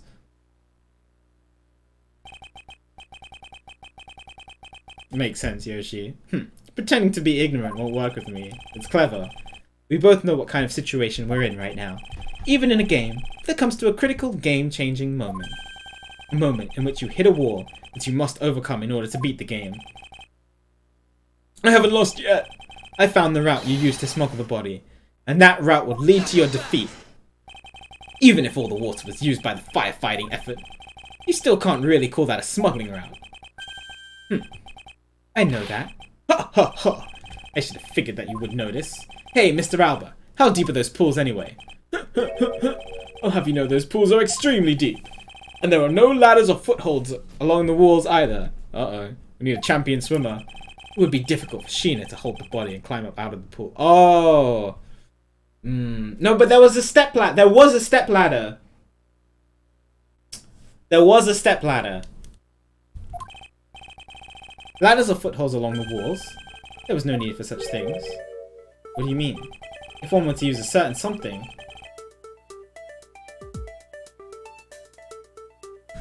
No, it's a step ladder. Oh my god, chat, please. You can go up or down in the pool at will. Oh, looks like you've got an answer already. What? What are you waiting for, Mr. Prosecutor? Enlighten us already. I don't know what Edgeworth is thinking. The way in which Miss Sheena and the body were able to rise up to ground level. There was a way to control the water. That could be the way the body was moved. Control the water level.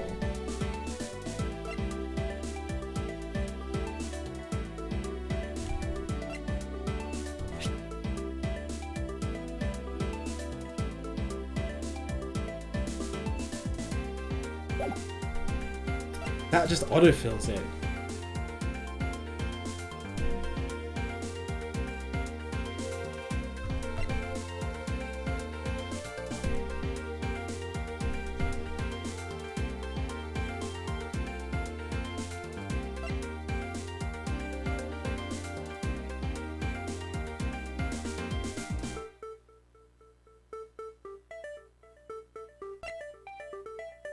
It's the only thing I can see.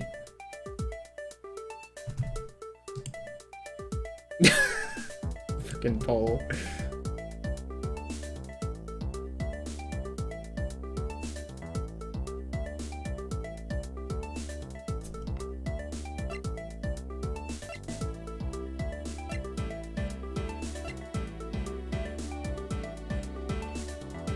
the only thing I can see. But how do you control something that's automatic?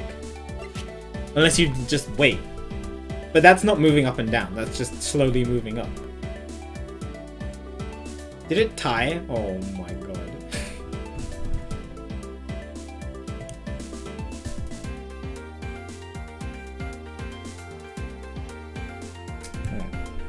Take that! If this is wrong, then I need to look at it more. Mr. Albert, okay. Use the fountain spouts, in a manner of speaking. Use the fountain spouts? How so? The water level in the pools can be controlled by opening and closing the spouts. Machina and the body were lifted upwards by their buoyancy in water. The fire on the Babalese side, and the firefighting effort.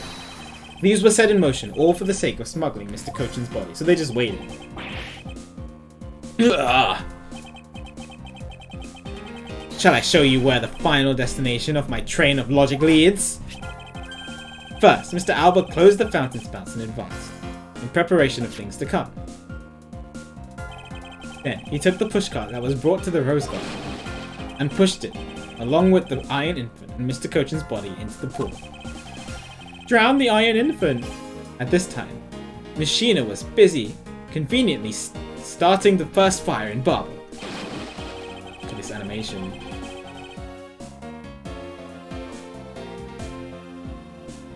She then made for the open air stages pool to wait for the firefighting effort to begin. When the firefighters used the water in that pool, the water level went down. By the time the fire was put out, the pipe between the two pools were exposed. This is when she pushed the pushcart from Alabaster into Baba. Once that was accomplished, Miss Alba simply opened the fountain spouts once more. Okay. That makes sense. So it was Alba who did it. Cool. And the water level rose up to its original level, along with Machina and the body. After that, Machina used the pushcart to carry the body up to the Secretariat's office. There is an elevator in the embassy after all, so you see, even with her small frame, she could have easily transported Mr. Cochin's body. And that wraps up my thorough explanation for how the body was moved.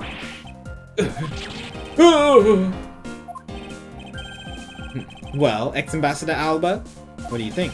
Not so untouchable without your precious extraterritorial rights to protect you, are you? I knew you could do it, Mr. Edgeworth. Way to fight back! You accuse me of moving the body across the country lines, but when you get down to the nitty-gritty, you don't have what it takes to indict me. The nitty-gritty? What does the old man want now? Proof, I believe, is what he seeks. Yes, proof. Without any, who is to say whether or not any of what you said really happened? He wants proof? What are we going to do, Mr. Edgeworth? There is no need to worry. I've had all the proof we need all along. The body wasn't the only thing to go through the pools connecting pipe tonight. It's the pick as well. Just as Detective Gumshoe found the pushcart in the open air stage area. So too did I find one other item there. And that piece of evidence is what will prove that the pools were the smuggling route. Wasn't it Cade who found it? This was another thing that was smuggled over to Babel's open air stage area.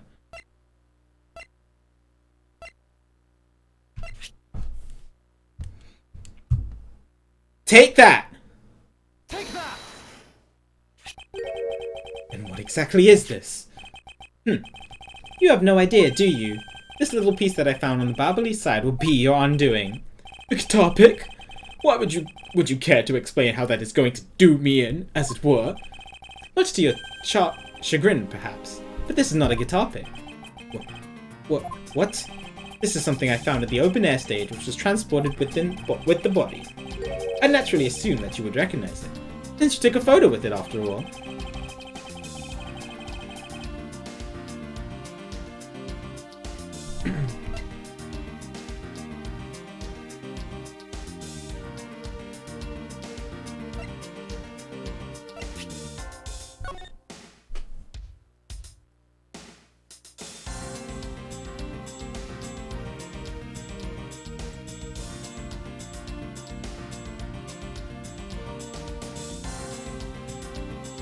The photo with it?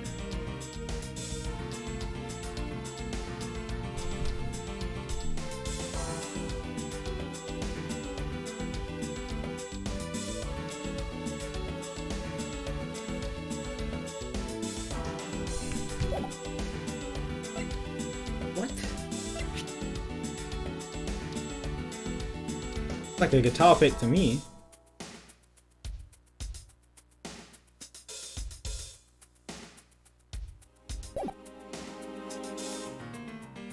Took a photo with it? That's what he said, right?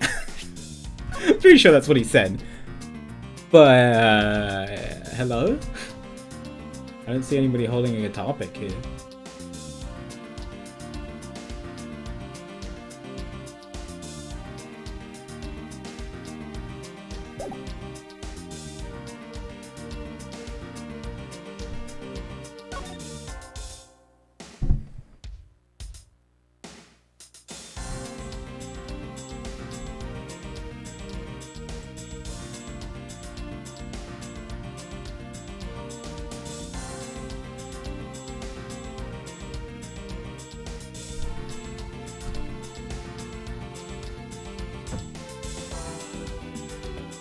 I'm most confused.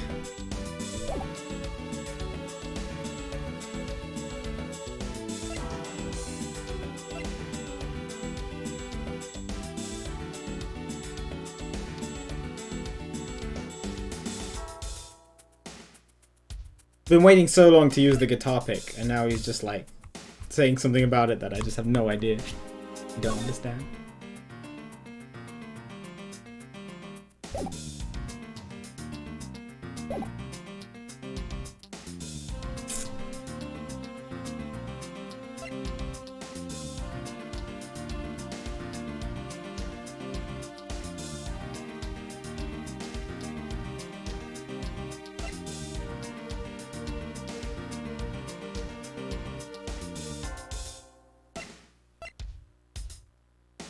Must be the photo, right?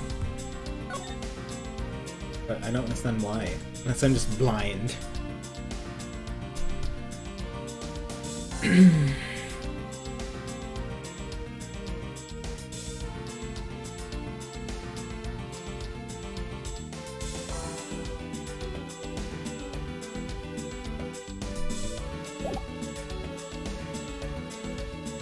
think I'm gonna need Edgeworth to explain this one to me, because I don't get it. Take that. This is what the fragment belongs to. Don't you dare chicken out on me after we've come all this way. Miles Edgeworth. Oh, is this wrong? I demand that you show the correct piece of evidence now. Yes, sir. Do the old presenting thing. Proud and do it right. Mr. Edgeworth. Yes, I understand. It appears that this evidence isn't enough to convince any of them. What's wrong? You seem to have alienated all your friends. Not quite. They're merely watching out for me and pointing out to me which piece of evidence I should be presenting. He took a what? What? That's what he says. I don't understand. What are you talking about, Edgeworth?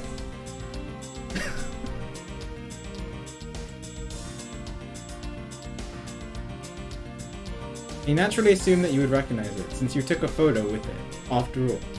Yeah, okay, I'm not misreading that. Streamer doesn't know! I don't know.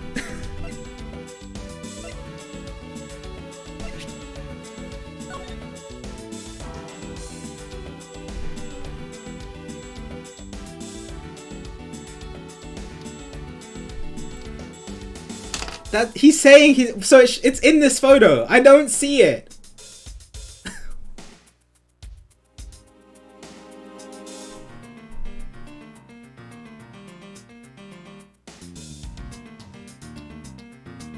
And how is this related to a piece of evidence? I'm so confused.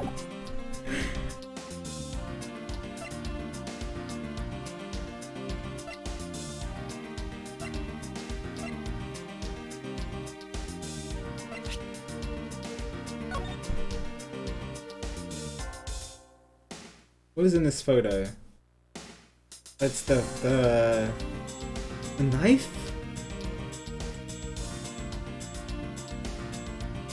Oh, one of the petals from the knife is missing! And it's that shape, isn't it? Oh my god, this is so clever. This whole time. We've had this for so long. Oh, look at that. Look at that. It fits so well.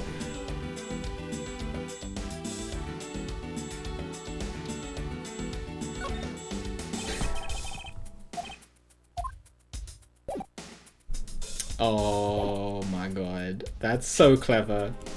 Take that! Take that! Let us take a good look at the murder weapon that was used to kill Manny Cochin. Oh my god, it's so obvious. But like Kay says it's a guitar pick, so it's like, yeah, I mean it's a guitar pick. I don't know.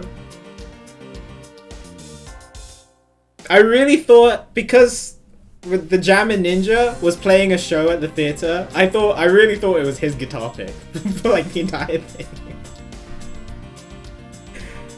On the handle of this knife, there is a beautifully blooming flower. However, it would appear that it's missing a single petal. Now let's see what happens when we try to fit this pick in that open slot. Glad I'm the only one occurring. It's a perfect fit! I assume that the petal must have fallen off of the flower during Mr. Cochin's murder. And then, it was accidentally placed into the pushcart, along with Mr. Cochin's body.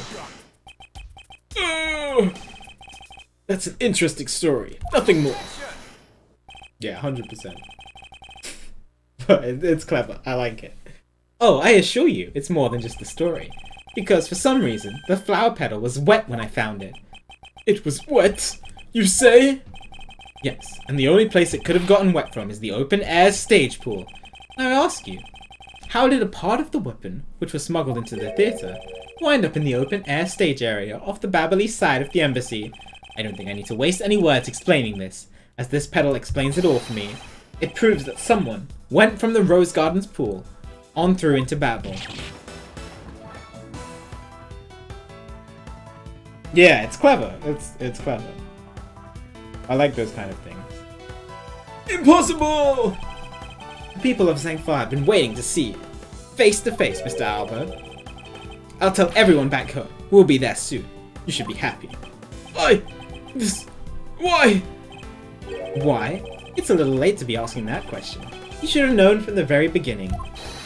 When you took your first life, no matter how you may plot, or how you may try to cover it all up, you can never hide from your crime and what you've done. Because we're here to see to it that justice is served to people like you. Oh, I have to play the video for that line. Hello?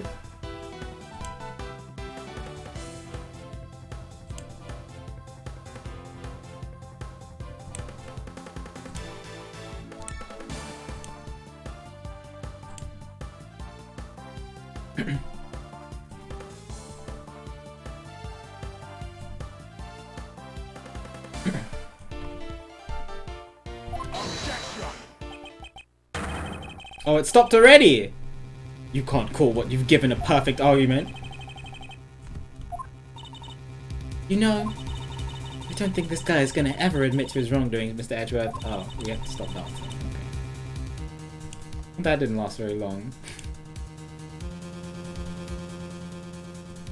Because he values himself above all else.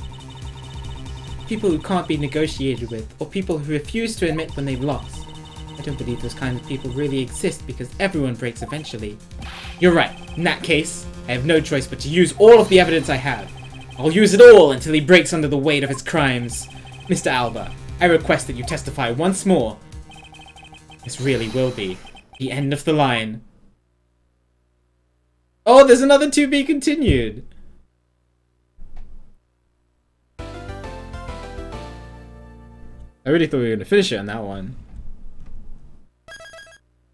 Oh boy! I'm glad you're enjoying it, Wolfie. Okay, we're straight into it. It's 3:33 in the morning. Edgeworth hasn't slept in like 2 days. I feel so bad for him.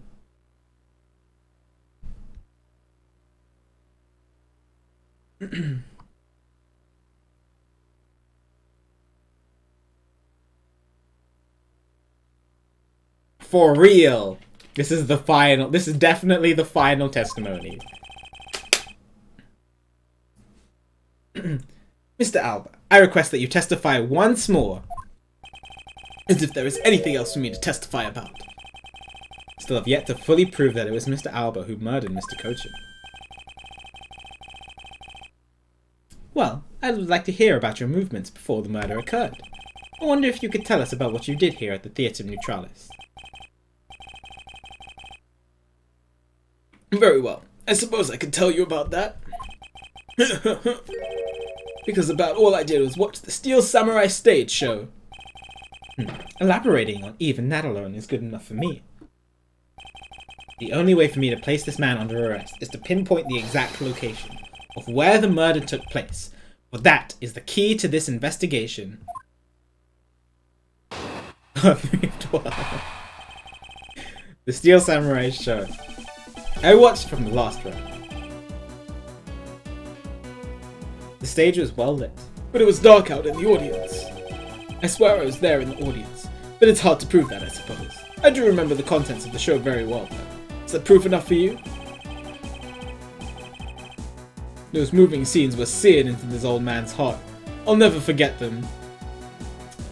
You know what? You know what I'm thinking? Larry couldn't do his signature move, right? This is Galaxy Brain, I apologize.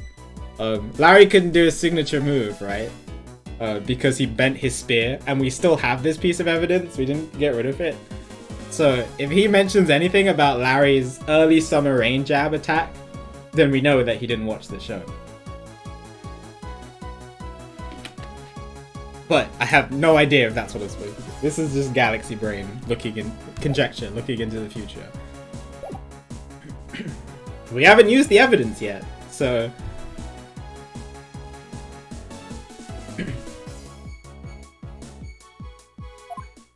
But let's see what he means by those moving scenes. That's the first statement I'm pressing. So you were watching in the theatre proper? Watching the Steel Samurai stage show, were you? Of course I was. I have a great fondness for the Steel Samurai. Yeah! I was pretty cool up there, wasn't I? You're not the one who was cool. It's the Steel Samurai who is cool. Yeah, and the Steel Samurai's special finishing move today was really something, huh? Let me see, please.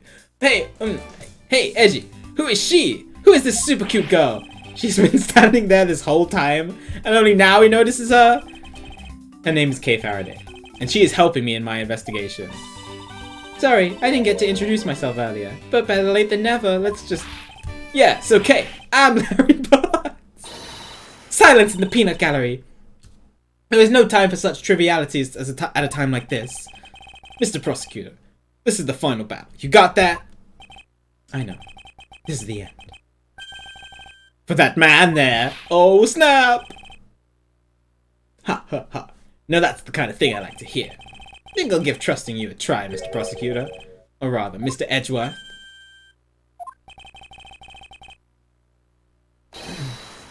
I leave this critical battle up to you, Mr. Edgeworth. Have no fear. I will finish the job. This really is the end game. Its time has come to expose every last one of Mr. Alba's lies.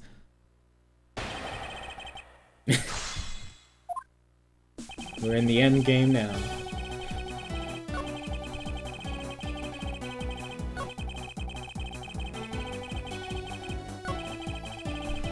Go on. What moving scenes are you talking about, dude? Hold it! Hold it! Hold it! Hold it! Hold it! I love the Presto themes too.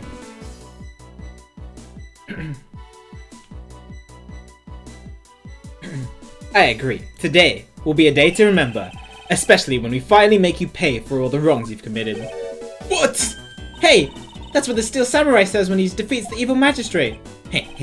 Actually, that line was just something I ad-libbed. Oh, you may act all surprised. But naturally, you remember this line, don't you? Of course I do. I just now understand how the evil magistrate felt, that's all. And allow me to make you identify with the evil magistrate some more. Hey, then that makes you the Steel Samurai, huh? Well, if you had to complete the analogy, I suppose then yes. Oh, you must be so happy. I do believe it's about time to bring this culture down, bring the curtains down on this with a bang. No, he wasn't. I know what to do. I know what to do. The only time he could have placed the body in the pushcart was during the scenes when the Iron Infant was not out on stage. And that means by the end of the stage show... Are you saying that the body was already in the pushcart by then? No way! You mean I was pushing a dead body around? That you used me in such a foul manner is unforgivable, evil magistrate. Well put, Steel Samurai. And now, I will show to all those present, just who is that evil magistrate that the Steel Samurai must defeat. Hold it! Hold it! Hold it! Hold it! Hold it! Hold it! Well, I remember the contents of the show as well myself. That's nice. That's nice. Miles Edgeworth, don't allow yourself to be riled up by him at this important juncture.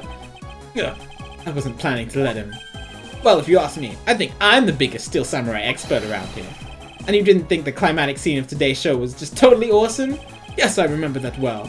And that spectacular special move. The way you delivered the final blow against the evil... Yes!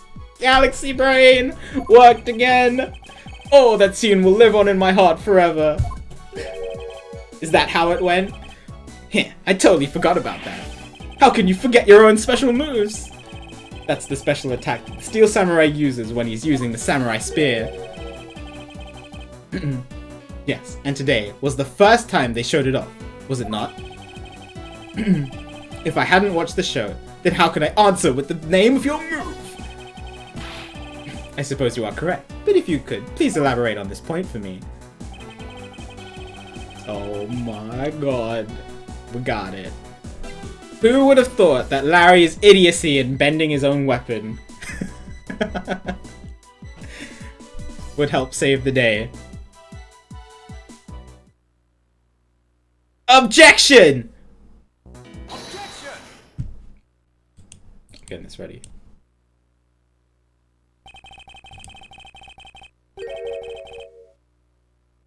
The special move today was the early summer rain jab. Is that your final answer? Objection!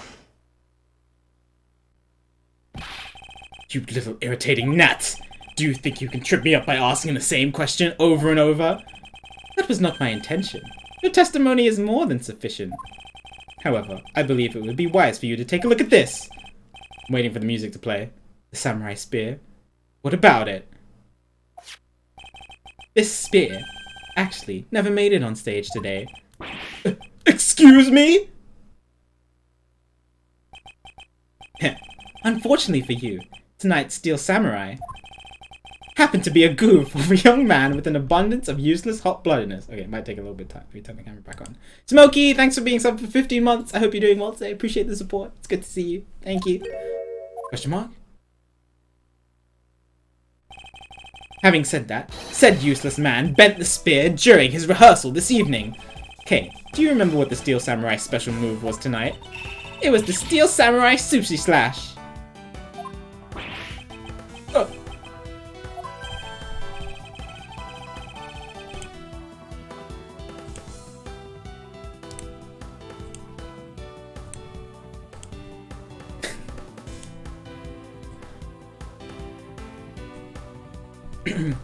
Correct. Because he couldn't use the spear. A last-minute change was made. Had you really been watching the show, you would have known the move that was used. Quercus Alba! You didn't even watch a single minute of the Steel Samurai stage show tonight, did you? What I picture is that the top left screen is Edgeworth's mind. That's Edgeworth dancing in his own mind.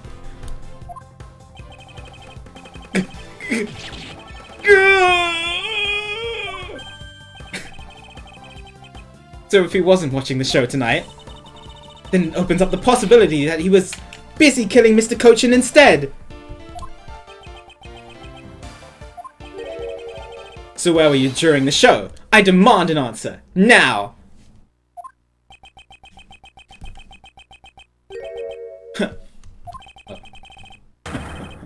Uh-oh, he's got a plan.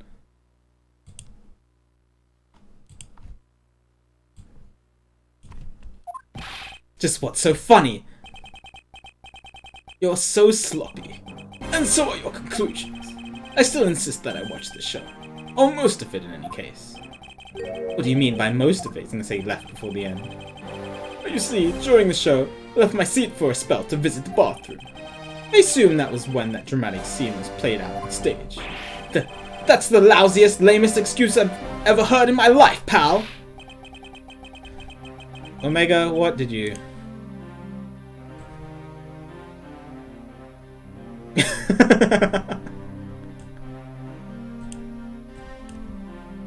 I accidentally minimized everything, whoops. Hang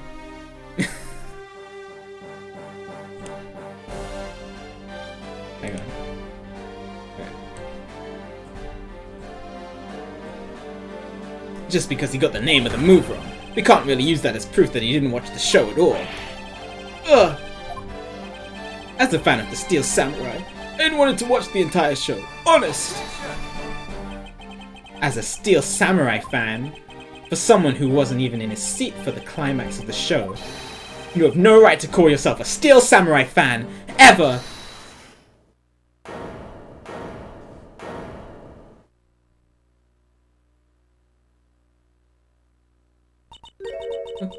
Who was that just now?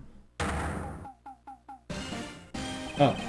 It would be I, young lady. What are you doing, Larry? Larry, what are you doing interrupting me like that? Edgy, just hold on for a sec, I bet.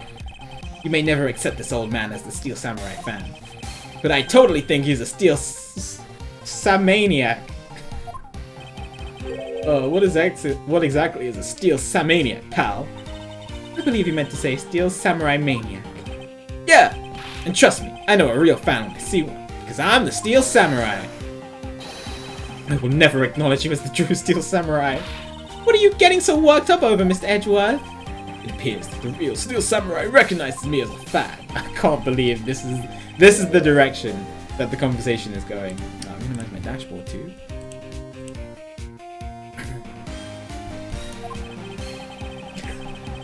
It was a most amazing show, filled with the spirit of the young, and the young at heart. The sarcasm dripping for his long wooden nose couldn't run any thicker. Getting the name of the move wrong only proves that he didn't watch the last scene. What I need here is something more definitive. Oh yeah, I don't know, everything got minimized on my screen. Sorry. When you minimize chat, it kind of messes with everything. Something that links Mr. Albert directly to the murder of Mr. Manny Cochin. You know what, Gramps? You're really something else. I'm honored to receive such praise from the Steel Samurai. But what is it for? Well, I was just wondering how you found out about the early summer rain jab. That move is a bit of a secret that only a small portion of the staff know about. Wait, it was a secret? Larry, wait, what did you say? Huh? Did I say something stupid again? Did you say that the early summer rain jab was actually a secret? Well, maybe I shouldn't have said secret. It's more like we only decided on the name of the move right before the start of the show. Right before? Yeah, the stage director was going nuts because we were supposed to debut the move. About 5 minutes before the show, we threw it up on the dressing room's whiteboard. Early summer rain jab. That's how we decided the name of the move. But by that time, I'd already bent the spear, so I guess the whole thing was kind of pointless. All of you Steel Samurai actors are the same. The director has my complete sympathy. So basically, because they changed the move to the sushi slash, we kind of pretended that the early summer rain jab didn't exist at all.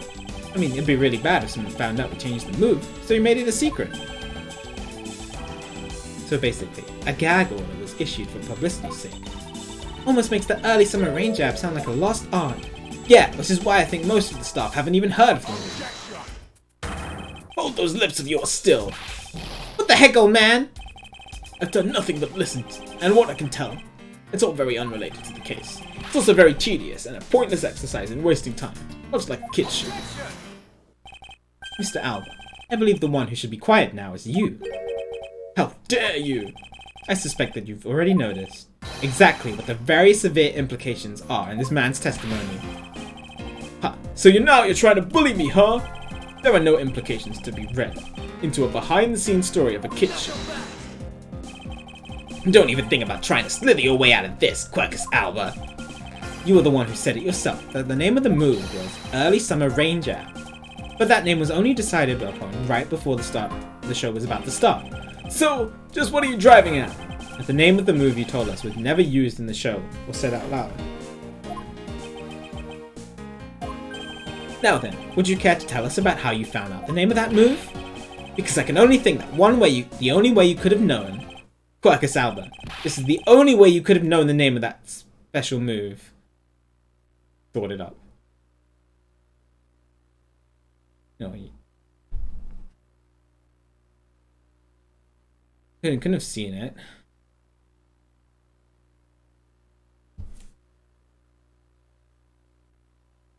That's about it. Unless when they say you saw it, they mean they saw the name on the whiteboard.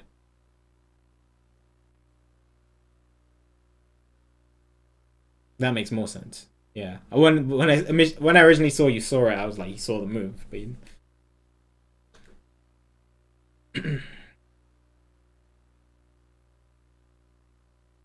Stream value. I don't want to lose health. Yeah, you saw it. You saw. If he means that you saw it on the whiteboard. That's about it.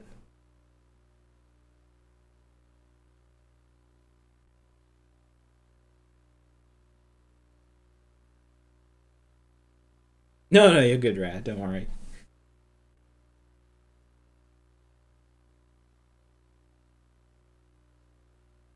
It's definitely not you thought it up. That's about it.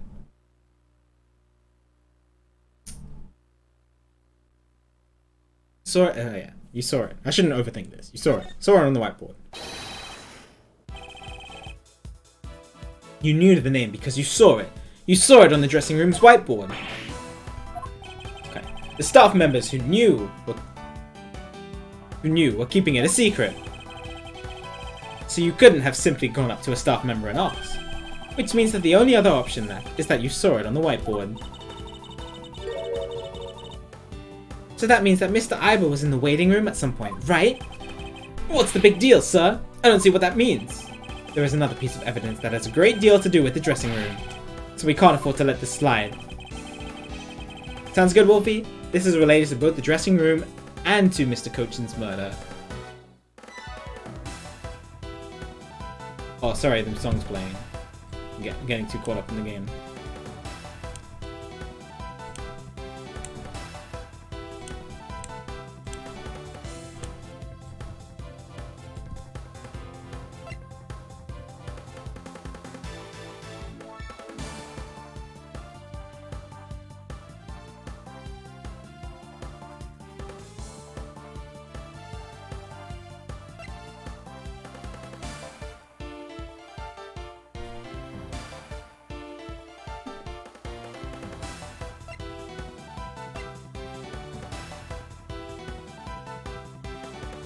Confused about this one.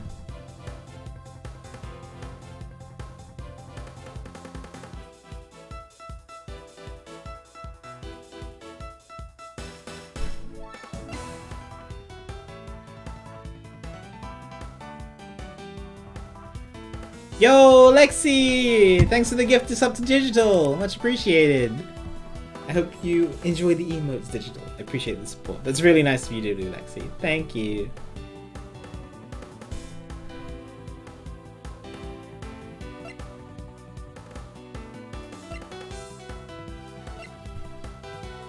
Dressing room? What else was in the dressing room?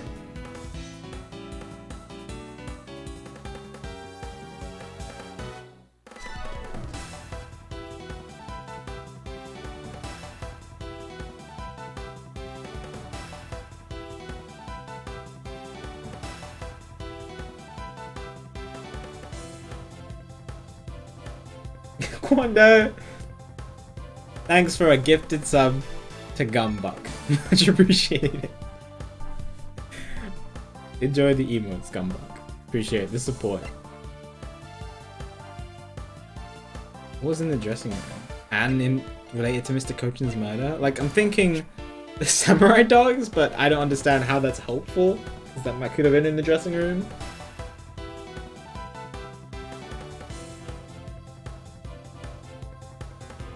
Try it. Take that! It says dressing room on it. There is a very close connection between this and the dressing room. And what sort of connection would that be? It's a bit difficult to recognize at further look. Chibi, thanks for the 5 gifted subs. That's super nice of you to do. Enjoy the 5 gifted subs, chat. Appreciate the support. You were great, Chibi. Thanks, man. Appreciate it a lot. I hope you're doing well. It's good to see you.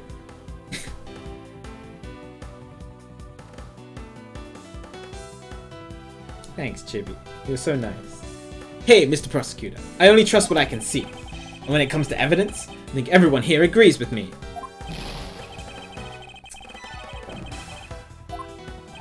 Yes, well, this time I will present to you the real piece that will prove my points. Dressing room and Mr. Kochin's murder? Yeah, see, the samurai dogs have nothing to do with Mr. Kochin's murder, but they were in the dressing room.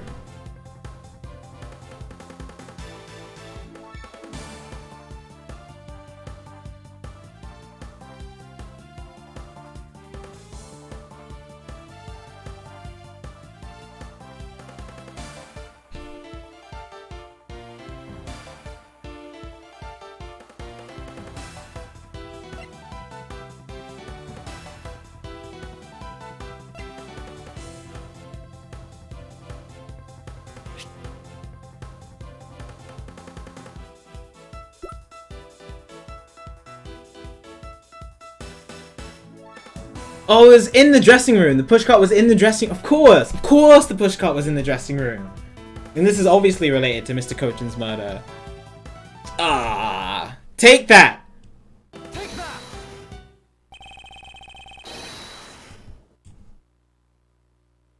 The pushcart that was used to move the body was right there in the dressing room.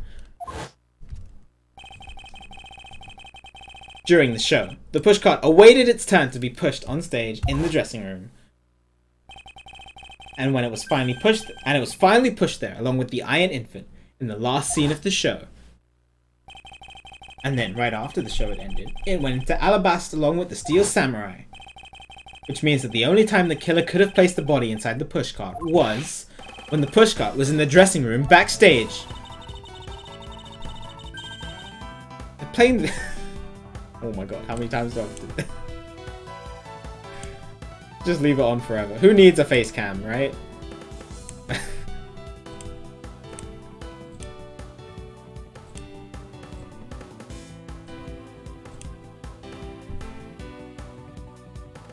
So basically, the killer has to be someone who visited the dressing room during the show. Precisely. Oh, but wait! What if, and this is just a what if. Thanks, Purple. What if the murder didn't take place in the dressing room? What do you mean, Kay? I have to admit, she brings up a valid possibility. During the show, the dressing room is supposed to be devoid of people. Anyone going into the private dressing room would stand out like a sore thumb. And despite that, the killer still managed to move the body with the pushcart. Correct, and it is because of the setup of the theater's dressing room that it would be the ideal location for the murder of Manny Kochin. To learn this dance? I don't know. Give me the amount of subs that's equivalent to Gumshoe's salary. Which is 0. I guess. I don't know. Well, it's what? In this game, it's what? $5? It's a 1 sub.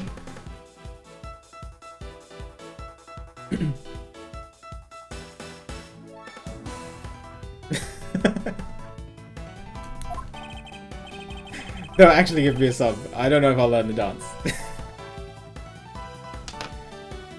Quando. Quando, thanks for the gifted sub to Red Boy. Much appreciated. Super nice of you to do.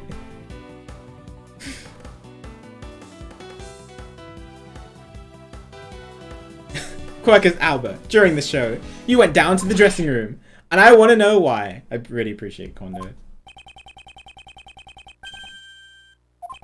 Yes! Yes, I was there. I went into the dressing room.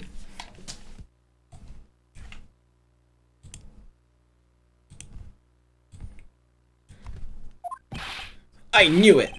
I'm placing you under arrest right now, pal. You got that? Arrest! Not so fast. BP, thanks for the gifted sub to Oren in chat. Much appreciated. It's super nice of you to do, BP. Enjoy the emotes, Oren. Appreciate the support. Not so fast. Now I have double Gumshoe salary. What is it now? Don't I deserve a chance to explain myself?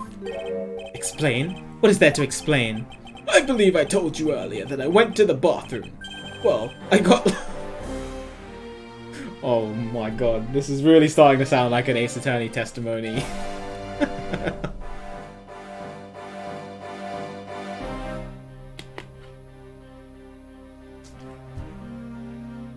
Well, I got lost when I did.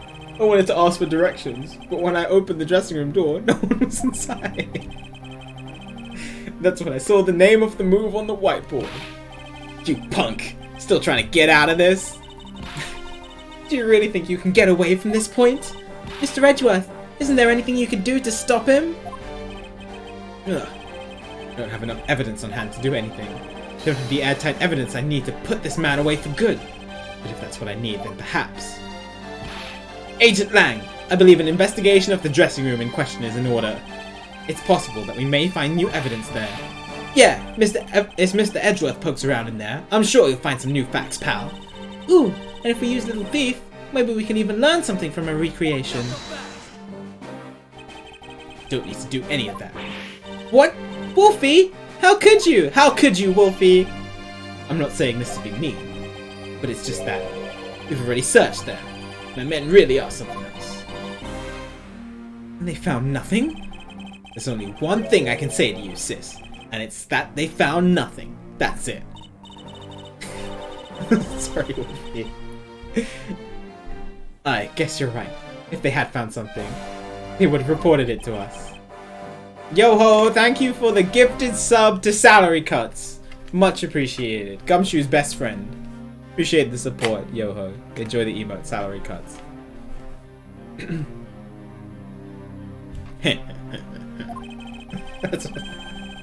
I can't believe someone made that account. They couldn't find anything because there was nothing there to find. Really appreciate it, yo-ho. If there's no info to feed into Little Thief, then I can't do much to help either. Is this the end? The murder took place in the theater, which is not protected under extraterritorial rights. No, you're good, Wolfie. Don't worry. Lang is helpful in this case, so you're helpful in this case. And the fact that it was Mr. Alba himself who committed the murder. If I can't prove both statements to be true, Mr. Alba walks away a free man. Is there no other course of action left to us? It would appear that your hand of cards has turned to be a bust. Now if you will excuse me, because of you people, I missed my flight. Now I must make haste to arrange for a new one. Dude, what kind of flight takes off at 3 in the morning? Who is it this time? Oh, I knew it was gonna be Old Bag, because who else would it be? Hold it right there, you whippersnappers. First Larry and now you? What is with that scary mobster-like scowl on your face, Edgy Poo? Don't treat me like I'm some sort of nuisance. I've been meaning to say this, but all of you keep talking about things I don't get at all. We don't care, just go away. You're all leaving this lady in the sad, depressing, lonely dust that I'm about to cry in. Why did you have to speak up right at this instant? But you know what, Edgy Poo? Cheer up, because I'm about to give you the most wonderful thing. The most wonderful thing? From you? It's so super special that I could have given it away to just anyone. I couldn't just give it away to anyone, you know. Ah, my special present of love to my sweet Edgeboo. Are you ready? It's this! The samurai dog. Thanks. Thanks for the food. It's a box of those samurai dogs, right? Yes! Oh, Edgy Poo! Here, go on and eat one as you... And you'll feel as right as rain. I don't even know what to say. I like that it's playing Larry's theme during this.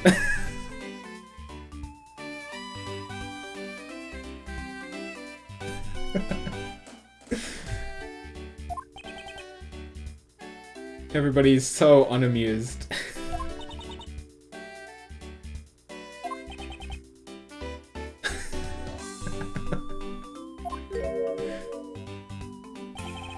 Oh, he threw here. Why did everyone get so quiet all of a sudden? Edgy Poo! Tell me you understand the depths of this lady's love for you! I'm not one to hand out snacks willy-nilly, you know. No, sir! Thought occurred to me that maybe it would be... Okay, you were nice and so...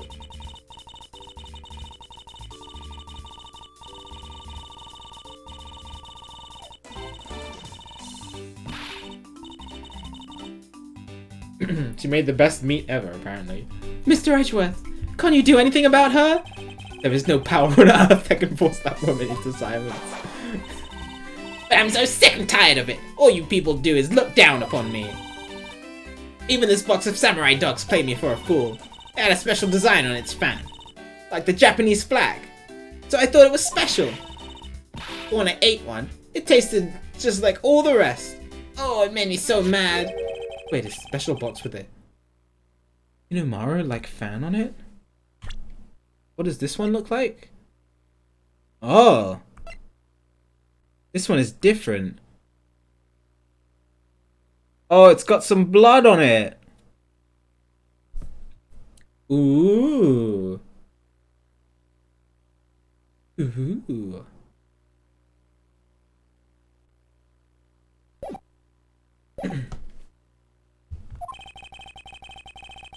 I never heard of such a piece of merchandise existing before.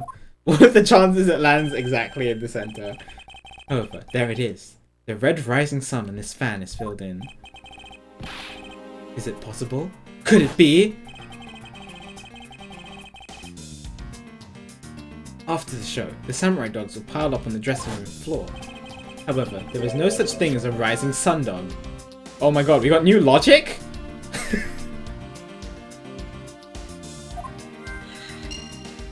But that wasn't what I was expecting. This contradiction of facts between something that should not exist and yet does.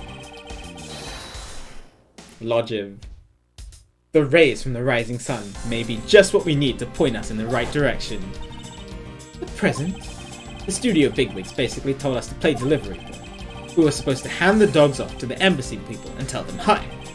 I had to pile them all into the pushcart just to move them all. Oh, I see. I see. I believe you understand what this means, correct? You killed Mr. Cochin at this theater and then placed his body inside the pushcart. I see. I see it. We're about to do some big brain blasting here with logic. And then, you forced the Steel Samurai to unwittingly move the body for you. It's time to piece the final pieces of this logic puzzle together. No matter how fragile or small the connections may be. Once we found them all, the way to the truth will be revealed. Okay, let's see. We want to connect the...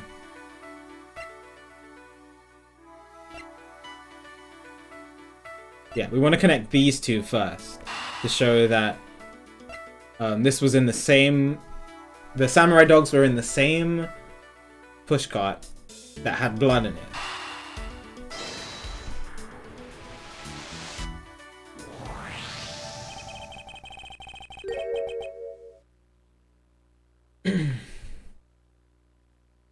The killer used the pushcart to transport the body, which means that they had to remove the samurai dogs from within first, right? Therefore, the samurai dogs that were piled up on the dressing room floor were most likely taken out of the pushcart by the killer.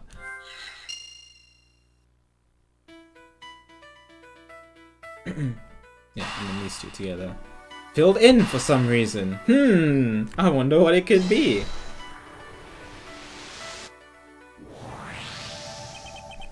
That which should not exist This box of samurai dogs, with the Hinamaru on it.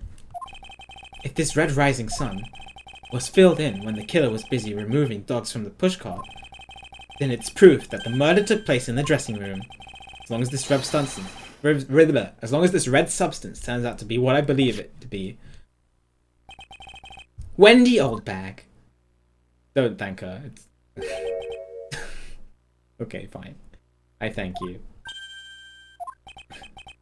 What you have given to me is truly something very special. Oh, don't... You're gonna make things so much worse for yourself, Edgeworth. She's gonna send you like a flowers a day instead of a week. Edgeworth! Mr. Edgeworth, are you sure you're feeling okay, sir? Mr. Alba, as I suspected, you killed Mr. Cochin in the dressing room. How many times must I listen to you repeat yourself? Haven't you figured it out yet? Your words are meaningless, worthless, and powerless. The only way I'm going to continue to cooperate is with some definitive evidence. That arrogance, that self-confidence. You believe you've erased every piece of evidence that could incriminate you. However, there remains one piece here, and it is what will put you away for good. Ha! You're bluffing! Oh ho! Hey, Mr. Prosecutor. Sounds like you finally found them. You finally found the fangs we need to go after this guy's jugular. So tell us, what about that box of samurai dogs is gonna put the old man away? The trace evidence that will bring him down? Why, it's here, of course. Big old spot. This box of samurai dogs with a rising sun fan on it. It should never have existed. So I want you all to take a good look at this red spot. It's a single drop of blood. Huh? What? Blood, you say? Agent Lang, I'd like this blood analyzed post-haste. Where's Emma? Oh, whoops. Where's my sunglasses? Gotta admit, I'm a bit surprised. I can't believe you found blood in a place like this. Hey you, get this down to the lab, pronto! She hears blood and she just appears in chat. But why was there blood on that box to begin with? If you think about the flow of the crime, I think the reason will become obvious. Larry, you said that you transported the samurai dogs with the pushcart, correct? Oh, yeah, you have a great memory, Edgy. That pushcart was a bit too big for my son, you know what I mean? So to make sure everyone could see him, I had to pile some stuff in. I figured the samurai dogs were there, so I used them to fill up the cart. What Larry says is true, then what were the boxes doing on the floor? Ah, I see! The killer took them out in order to place the body in the pushcart. Exactly. And that is when I believe the victim's blood found its way onto that box. But when my men investigated that room, not a single box of samurai dogs was in there, because embassy staff members had already confiscated them. Yes, no doubt to hide the evidence of the murder. The good thing Miss Oldbag managed to steal that one box before they got to them, huh? Looks like Miss Oldbag also managed to put this great thief to shame. What a scandalous way of putting that. I didn't steal, I received it for myself. Marcus Alba, I say this was one very fatal oversight on your part.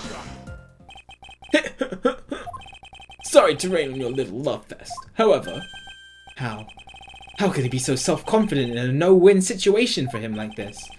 Even if that blood turns out to belong to Mr. Cochin, then what? Heh. So, Mr. Edgeworth, sounds like he's not ready to call it quits yet, huh? The sole piece of evidence that was left at the scene of the crime. That alone has shed light on a new fact. At the very least, we now have proof that the murder occurred in the dressing room. And you say that like it means something. Huh?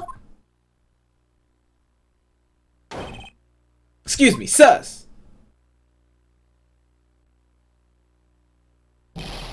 Report! What were the results of the analysis? Sir, the analysis came back and confirmed that the red substance is blood.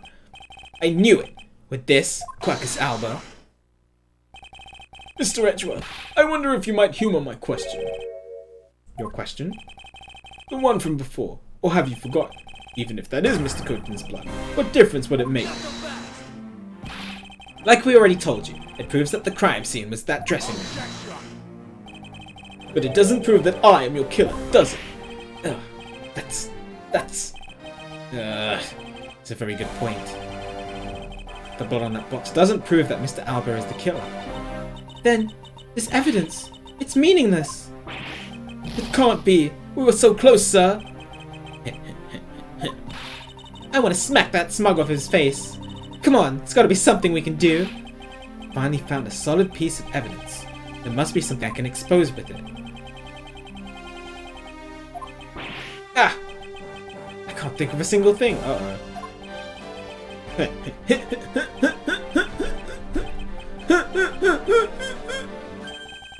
Now if you'll excuse me, I'll be on my way.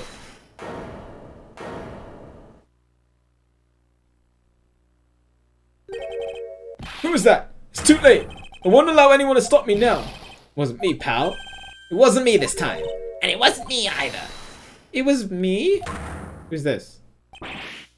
Why did you... Oh, it's the forensics specialist. Because I haven't finished reporting everything to you yet, sir. There's more. What? Hurry up and spit it out. Here, yes, sir. That blood I mentioned. It's not of the same blood type as the victim's blood. What? No! Is it Alba's? What? What? What do you mean it's not the same type? You mean it's not the victim's blood? If it isn't his, then whose the hell is it? I don't know, sir! So it's his blood. So he got that wound that's in his shoulder in the dressing room from Manny. Maybe?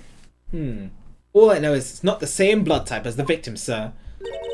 What should we do now, Mr. Edgeworth? I have no idea what's what anymore. Neither do I. My, what an amusing turn of events. That blood drop proved something to be true, alright. Namely, my words. And which one of your words would that be? The ones where I said that your words are meaningless, worthless, and powerless. Blood has nothing to do with the murder investigation whatsoever. Need I remind you that the blood got onto that box long before it entered my embassy? What sort of nonsense? Yeah, it's blood, pal. There's no way it's not related to the murder. So you would like to believe. But what if someone preparing the samurai dogs had a small nosebleed? What then? I guess that's possible. Darn it. Have we been wasting our time on a red herring? The blood doesn't belong to anyone connected to the case. That should be clue enough. Quackus Alba! You... Oh my god, I can't say that.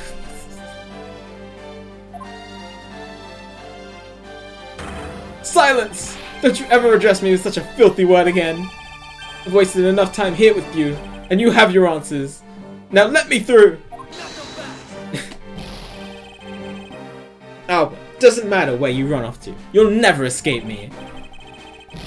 Someday, I'll have the satisfaction of sinking my fangs into you. You'll see. All of Interpol will be behind me, working to see to it that that day comes. Do you know what your words sound like to me? They sound like the whinings of a pathetic loser of a mutt. Ugh. Is this really the extent of all that we can do? Is the blood really from someone completely unrelated to the case?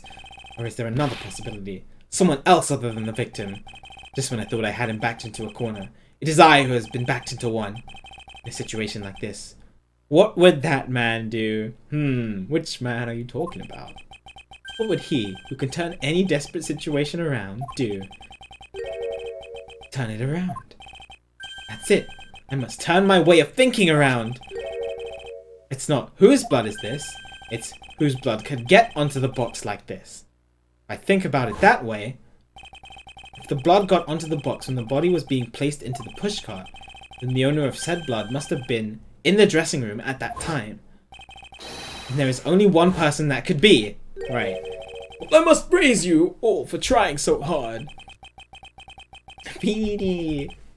It's because of you kids that I was removed from center stage, and will be forced to live out the rest of my life in the shadows, unfortunately.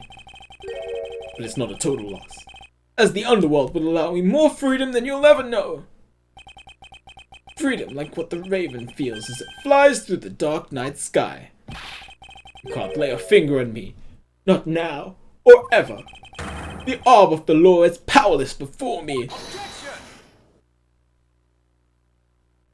Love this animation. Powerless, is it? I wouldn't be so sure about that if I were you. What do you mean? Allow me to describe you in one word. Pitiful. Oh, snap. Pitiful? How so? Quercus alba! Your wings were clipped long ago. And for someone who is trying to fly away on them without noticing that fact, pitiful is the perfect word to describe you. Mere words! What do you mean by his wings are clipped, Mr. Edgeworth? Just what you think it means, Kay. We had already caught him in our trap a while back, with an incredibly powerful, definitive piece of evidence.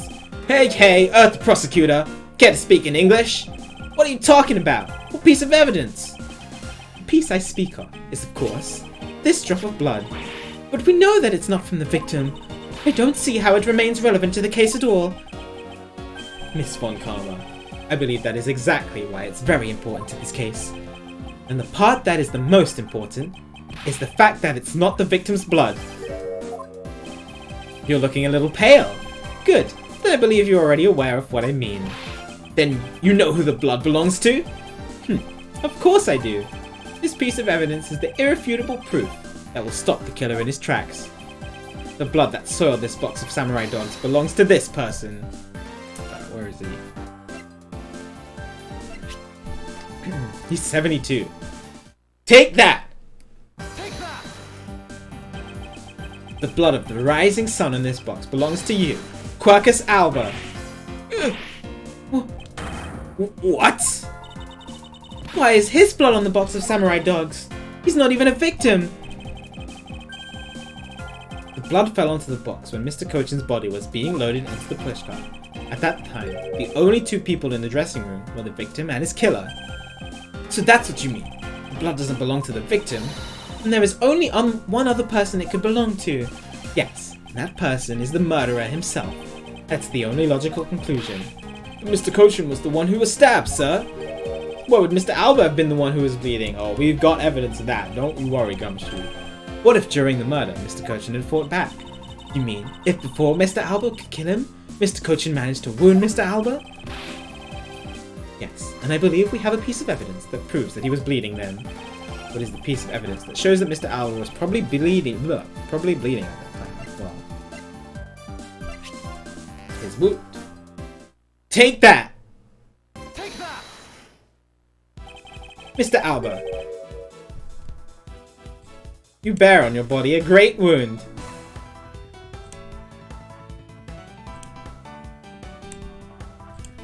This is the only reason I would need a stream deck for. It's to play this video.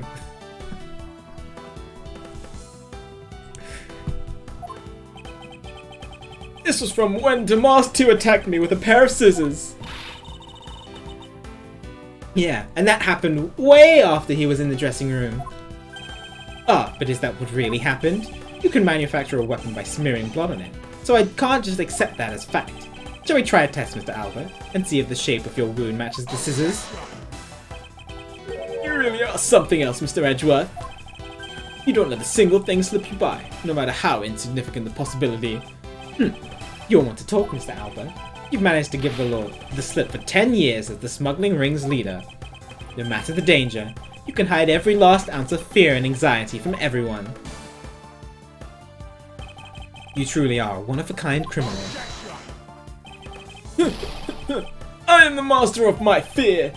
However, to think that a person such as you can miss such a large thing. You believe me. You believe I overlooked something?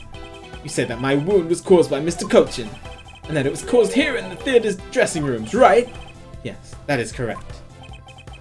I'd like to point out that it's simply not possible. My wound is a stab wound, and one that could have only come from a blade. I wonder where you propose that such a weapon came from.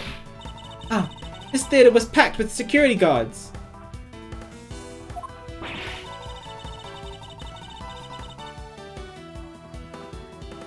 You can't see the look on my face right now because Edgeworth is dancing. But it's it must be the Atagarasu key. Must be. It must be. It must be. It has to be. It has to be. It fits so well. just as Mr. Alba was able to bring in the Alabastian knife in a bouquet. There must have been some other way to sneak in a weapon of some sort. It fits so well! But as long as you can't prove what that other way is. All your talk about Mr. Cochin stabbing me is pure nonsense! So if that other way does exist, you better hurry and tell me now. With pleasure. Wait, what? This piece of evidence shows how Mr. Cochin brought a weapon into this theater. Okay.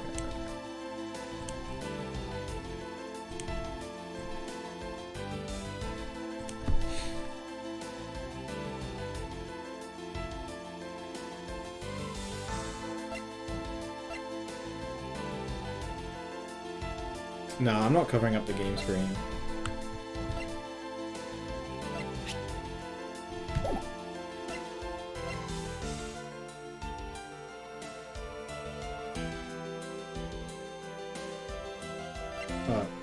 Where's the key? Am I blind? It's right here. Okay, I was looking for the key shape. Take that! Take that! Among law enforcement, this piece is known as the Yatagarasu's key. That key! That's the key that my father stole from here 7 years ago. And it is very unique, in that it is both a key and a knife, meaning that under the guise of a key, it could have easily been brought into the theater. You couldn't dispose of that knife that stabbed you, therefore you wiped off the blood and pasted it back in Mr. Cochin's pocket. After all, the key itself opens the safe in his office. And inside that safe, there was a document about Kadopian paper, signed by Mr. Cochin. In order to make it look like Mr. Cochin died as the leader of the smuggling ring, you had to make it so that the police were the ones who opened that office safe. All that hard work to save yourself only served to destroy you in the end. Shall we try matching this knife's blade with your wound, Mr. Quercus Alba?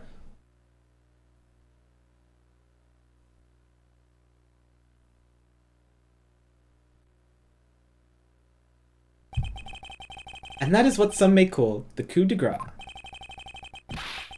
Impossible! You can't take me down! Swine! All of you! Especially Manny Cochin! This is all because of that man's betrayal! He sought to steal control of that smuggling ring from me by removing me as ambassador.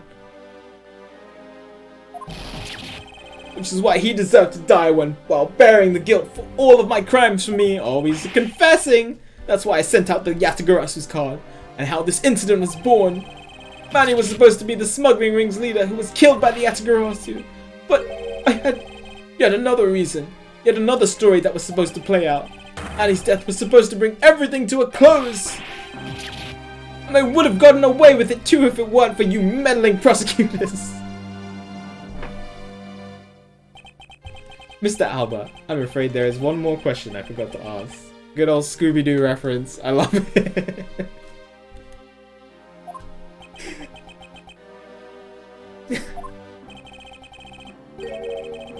This country's, or Alabas. Which country court would you like to face first? Oh, snap. Either way, it's game over for you.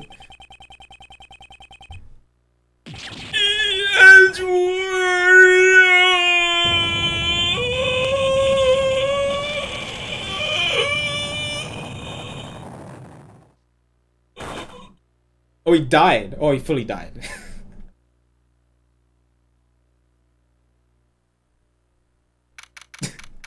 His eyes just disappeared. It looked like he died. District Court, Defendant Lobby number 2. Did that say March 17th? Can I get a confirmation on that, chat? I missed whether it said 16th or 17th.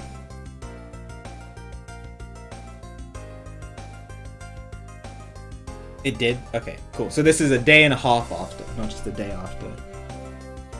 Cool. Thank you, chat. Phew, this is it. The big day. It's Mr. Alba's trial today. No, you could Omega. And next week, he's scheduled to stand trial in his own country of Alabas. Francisca is heading that way. I suspect she'll be serving a full course of whiplashes at it. I'm glad he got some sleep. Having to face Miss von Karma in court right after facing you, sir. Don't even want to think of what that would be like. Caught a glimpse of Mr. Alva just as he was being escorted into the courthouse. And boy, he looked about as glum as I do the day before I get my monthly paycheck. You know, I've been thinking. A flight attendant and even Mr. Portsman were all Mr. Alva's secret agents. Correct. That smuggling ring was the common thread between all of the incidents.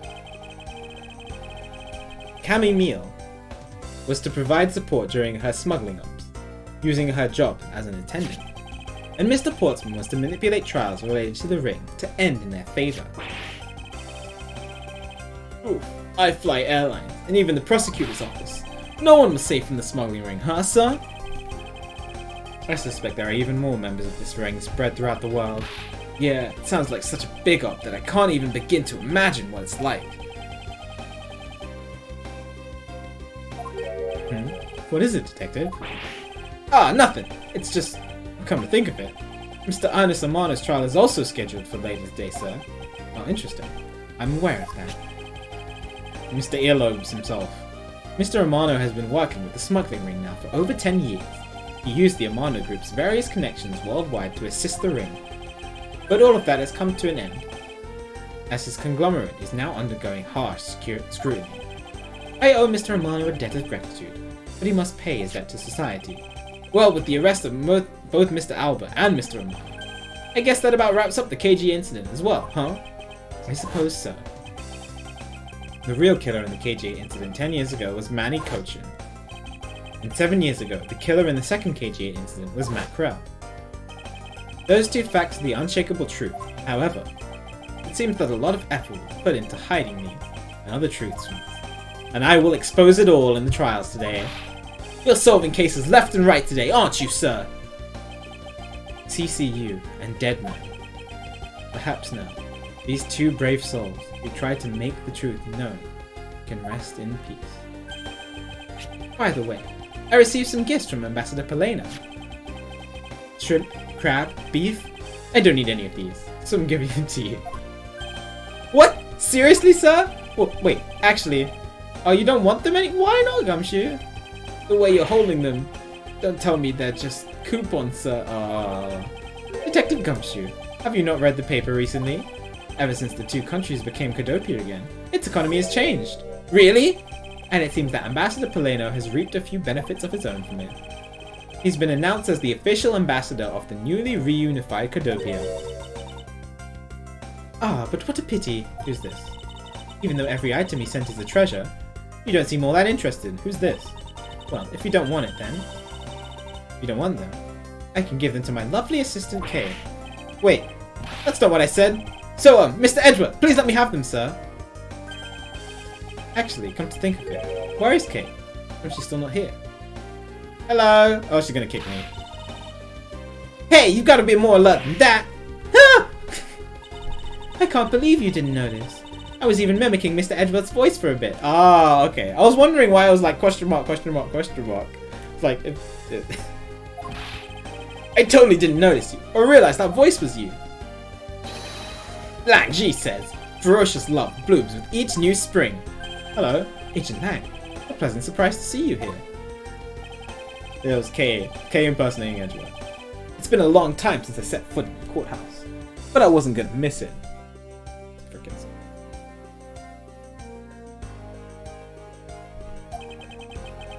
watching the guy who screwed up my country finally get what's coming to him. Well, that and something else. I want to see you in action in court. Is that so, Agent Lang? We flushed out all of the counterfeit bills, so Zhengfar is finally at peace again. It's all thanks to you. So I just want to say, thanks. Wow, I never thought I'd see the day old Wolfie says thanks to Mr. Edgeworth. I should be the one thanking you, Agent Lang. If you hadn't negated Mr. Alba's extraterritorial rights, I would not have been able to bring him to trial. I believe the victory belongs to both of us in this case. A shared victory, huh? Look, Don't get me wrong. I'll still never forgive you, prosecutors. And I have zero interest in that truth thing you talk about in court. I've always done things my own way, and that's not about to change. Got that? I see. Well, I believe you should follow your own creed for when you do your job. Yeah, and if there's ever someone your precious truth can't catch, feel free to sit around and cry about it all you want. As for me, I'm gonna get that person, no matter what. Yeah, alright. It's about time for the trial to start. I will see you later. I'll be watching your performance from the gallery. I'm looking forward to this. I've prepared a whole ton of ticker tape for today's victory, sir. I'll help throw some around when Mr. Edgeworth wins. Ha ha ha! Hope you've got enough, because I'm gonna go call my men up as well. A modest amount of ticker tape goes a long way. Aww. The scene shifts to the courtroom, and the final act of this long tale begins.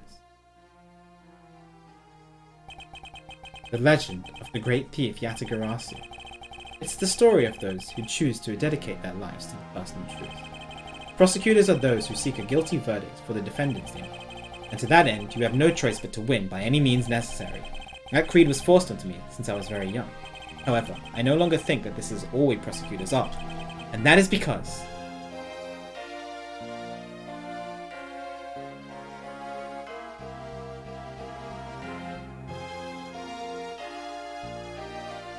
Phoenix going to appear? Even though I've only been away from the courtroom for a short time, I feel as though it's been a lifetime since I've set foot in there. And today, more than any other day, I feel the fight rising within me. Okay. That's cool. That's a good ending.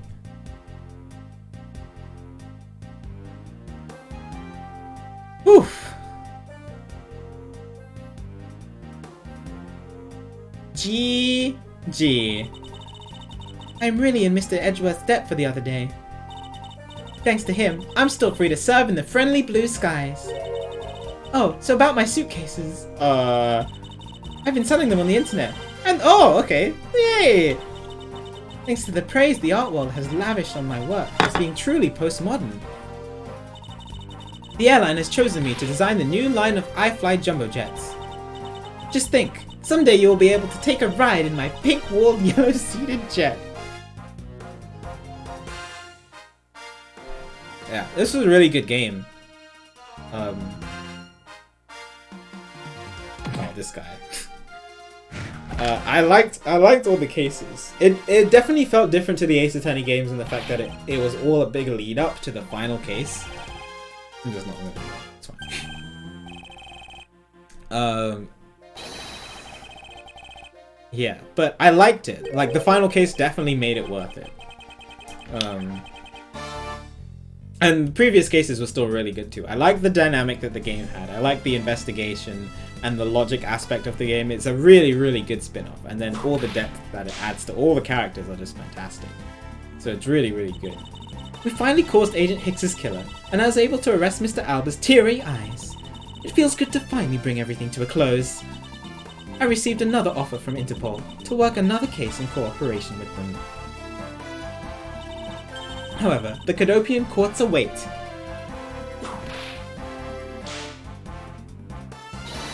Cadopia's air is supposed to be very fresh, so my whip should find new vigor there. Yeah, case 5 was definitely my favorite. But all the other cases were pretty good too. I did like it. I really like Kay. What's up, Meekins?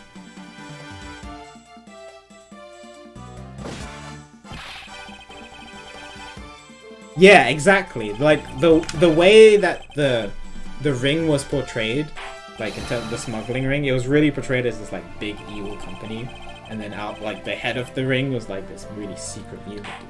And it really showed that off in the final case. I really like that. He definitely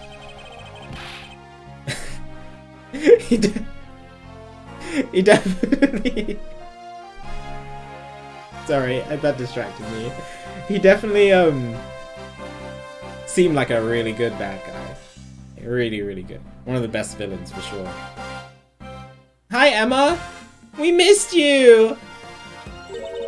I was actually hoping to talk with Mr. Edgeworth a bit more than I did. But I've got to get going and return to Europe. I've still got a long way to go and a lot of stuff to study there. Next time I'll help Mr. Edgeworth on a case, I'm gonna do it as a real forensic scientist.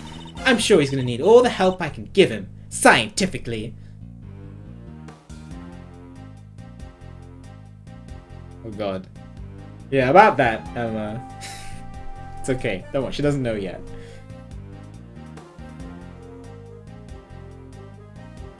Oh yeah, this poor girl.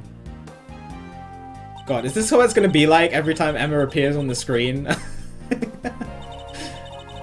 I won't be going outside much anytime soon. But it's really okay. The only prison I'm forever trapped in is this cage of love. Guard down at the detention center. Oh, he's on guard duty. He has such a cold look in his eyes, just like that prosecutor. Ba-dump. Oh, stop it, Lauren! When will you ever learn to stop being a prisoner of love?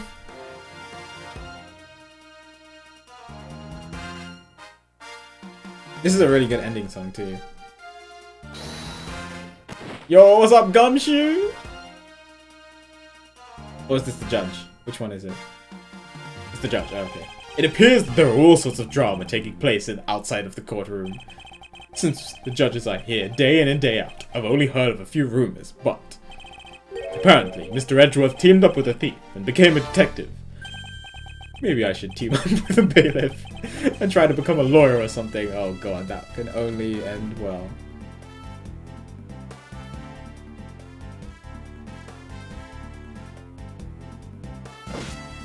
Alright. Oh, this is Maggie. What you up to, Maggie?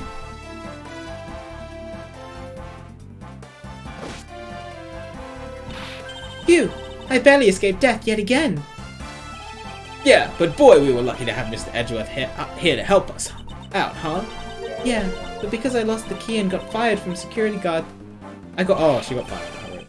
Don't let it get you down, Maggie. You still got me. Aww. You're right, sir. I won't be sad. I'm just gonna pick myself up and get through this. I wonder what my next job should be. Ooh, this is actually kind of fun.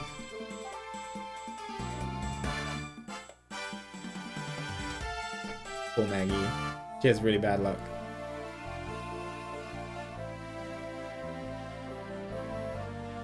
Elena? Yeah.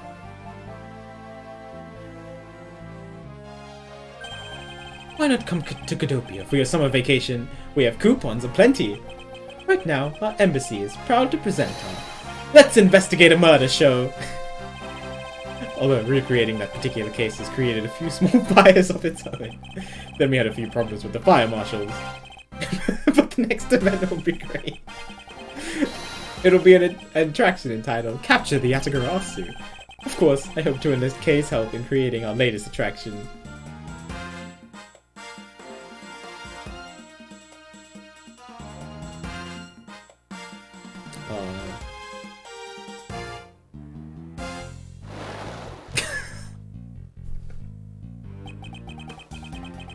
I can't believe that Mindy ditched me and went to Japan.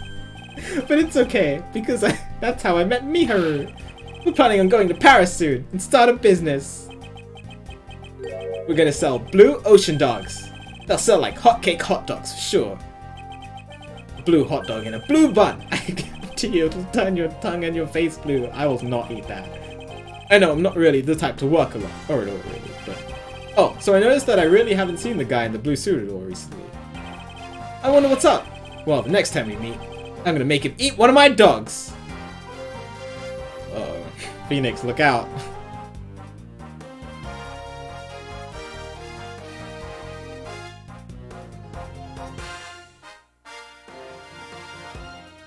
Oh, who's this?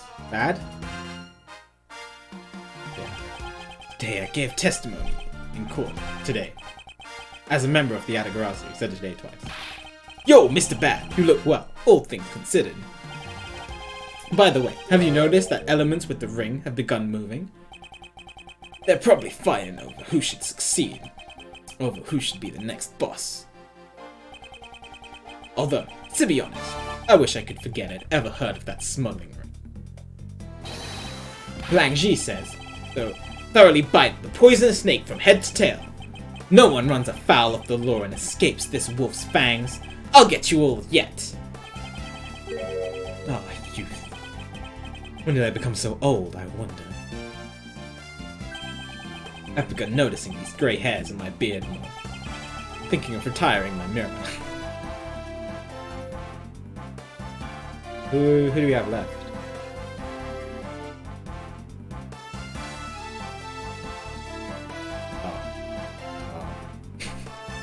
Shouldn't have asked. Shouldn't have asked.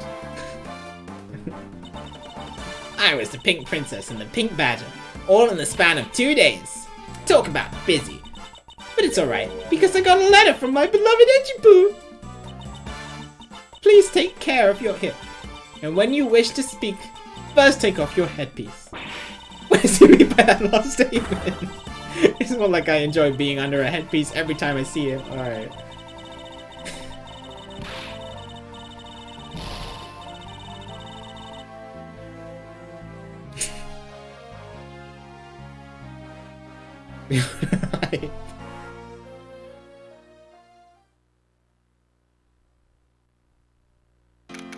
Oh, extra scene! High Prosecutor's Office, room 1202. Woo! I feel so much better now that the trial's over. And as always, your legal prowess was top-notch, sir. Yeah, and nothing beat the look of on Mr. Alba's face when you revealed the ring's secrets. I was amazed. You're like a totally different person when you step into a courtroom. Mr. Edgeworth is always 10 times fiercer in court. Based on the information Mr. Alba offered up, they've begun larger scale operation. They clean up the rest of the ring, which I'm happy to leave to Francisco and Agent Lang. So what are your plans now, Kay? Huh? Oh, well, we've taken care of the creep who killed my father, so I'm not sure. Hey, I know. Maybe I'll just keep on being Mr. Edgeworth's assistant. Are you trying to steal my job, pal? Just kidding, just kidding. I'll steal something so important to you, Gummy. What a relief. Okay. Yeah? Even after all that's happened, are you still planning to become a great thief? Of course. But I don't want to tarnish the legend of the noble Yatagarasu. So I'm gonna hold off on doing anything until I make a tight 3-person team of my own. 3-person team? Oh. 3-person team of young beauties. The same age as me. Oh.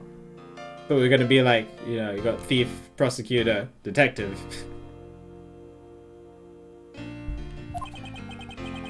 With those criteria, I highly doubt you'll find the 2 other people you need. My father chose to fight for the truth. I think that's what's so noble about him.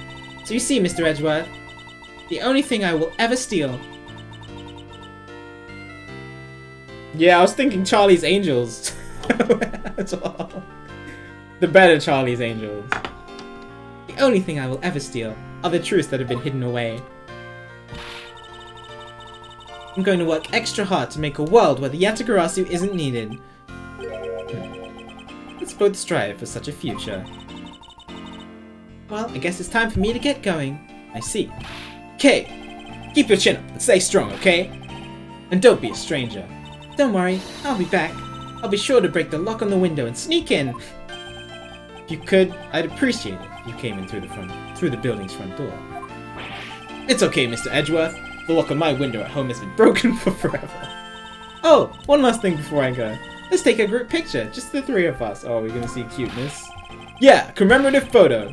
Every big haste has to end with one. No, don't be like that, Edgeworth. Hey, why not? Don't tell me you're a camera shy, Mr. Edgeworth. Of course not, detective. Come on, Mr. Edgeworth. Taking the picture now.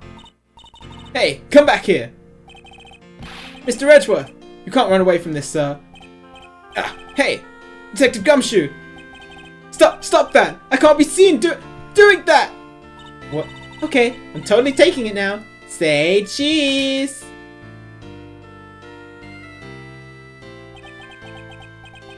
And thus the long tale of the KG8 incident came to a close.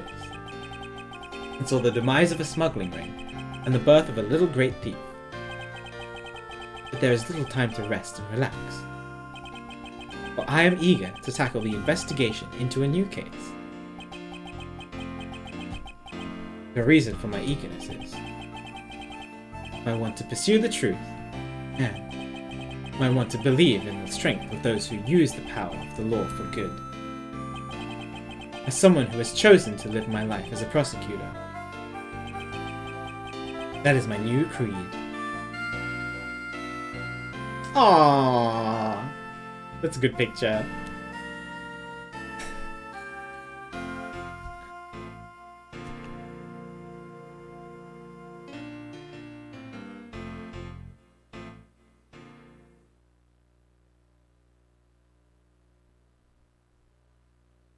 Oh, there you have it, chat.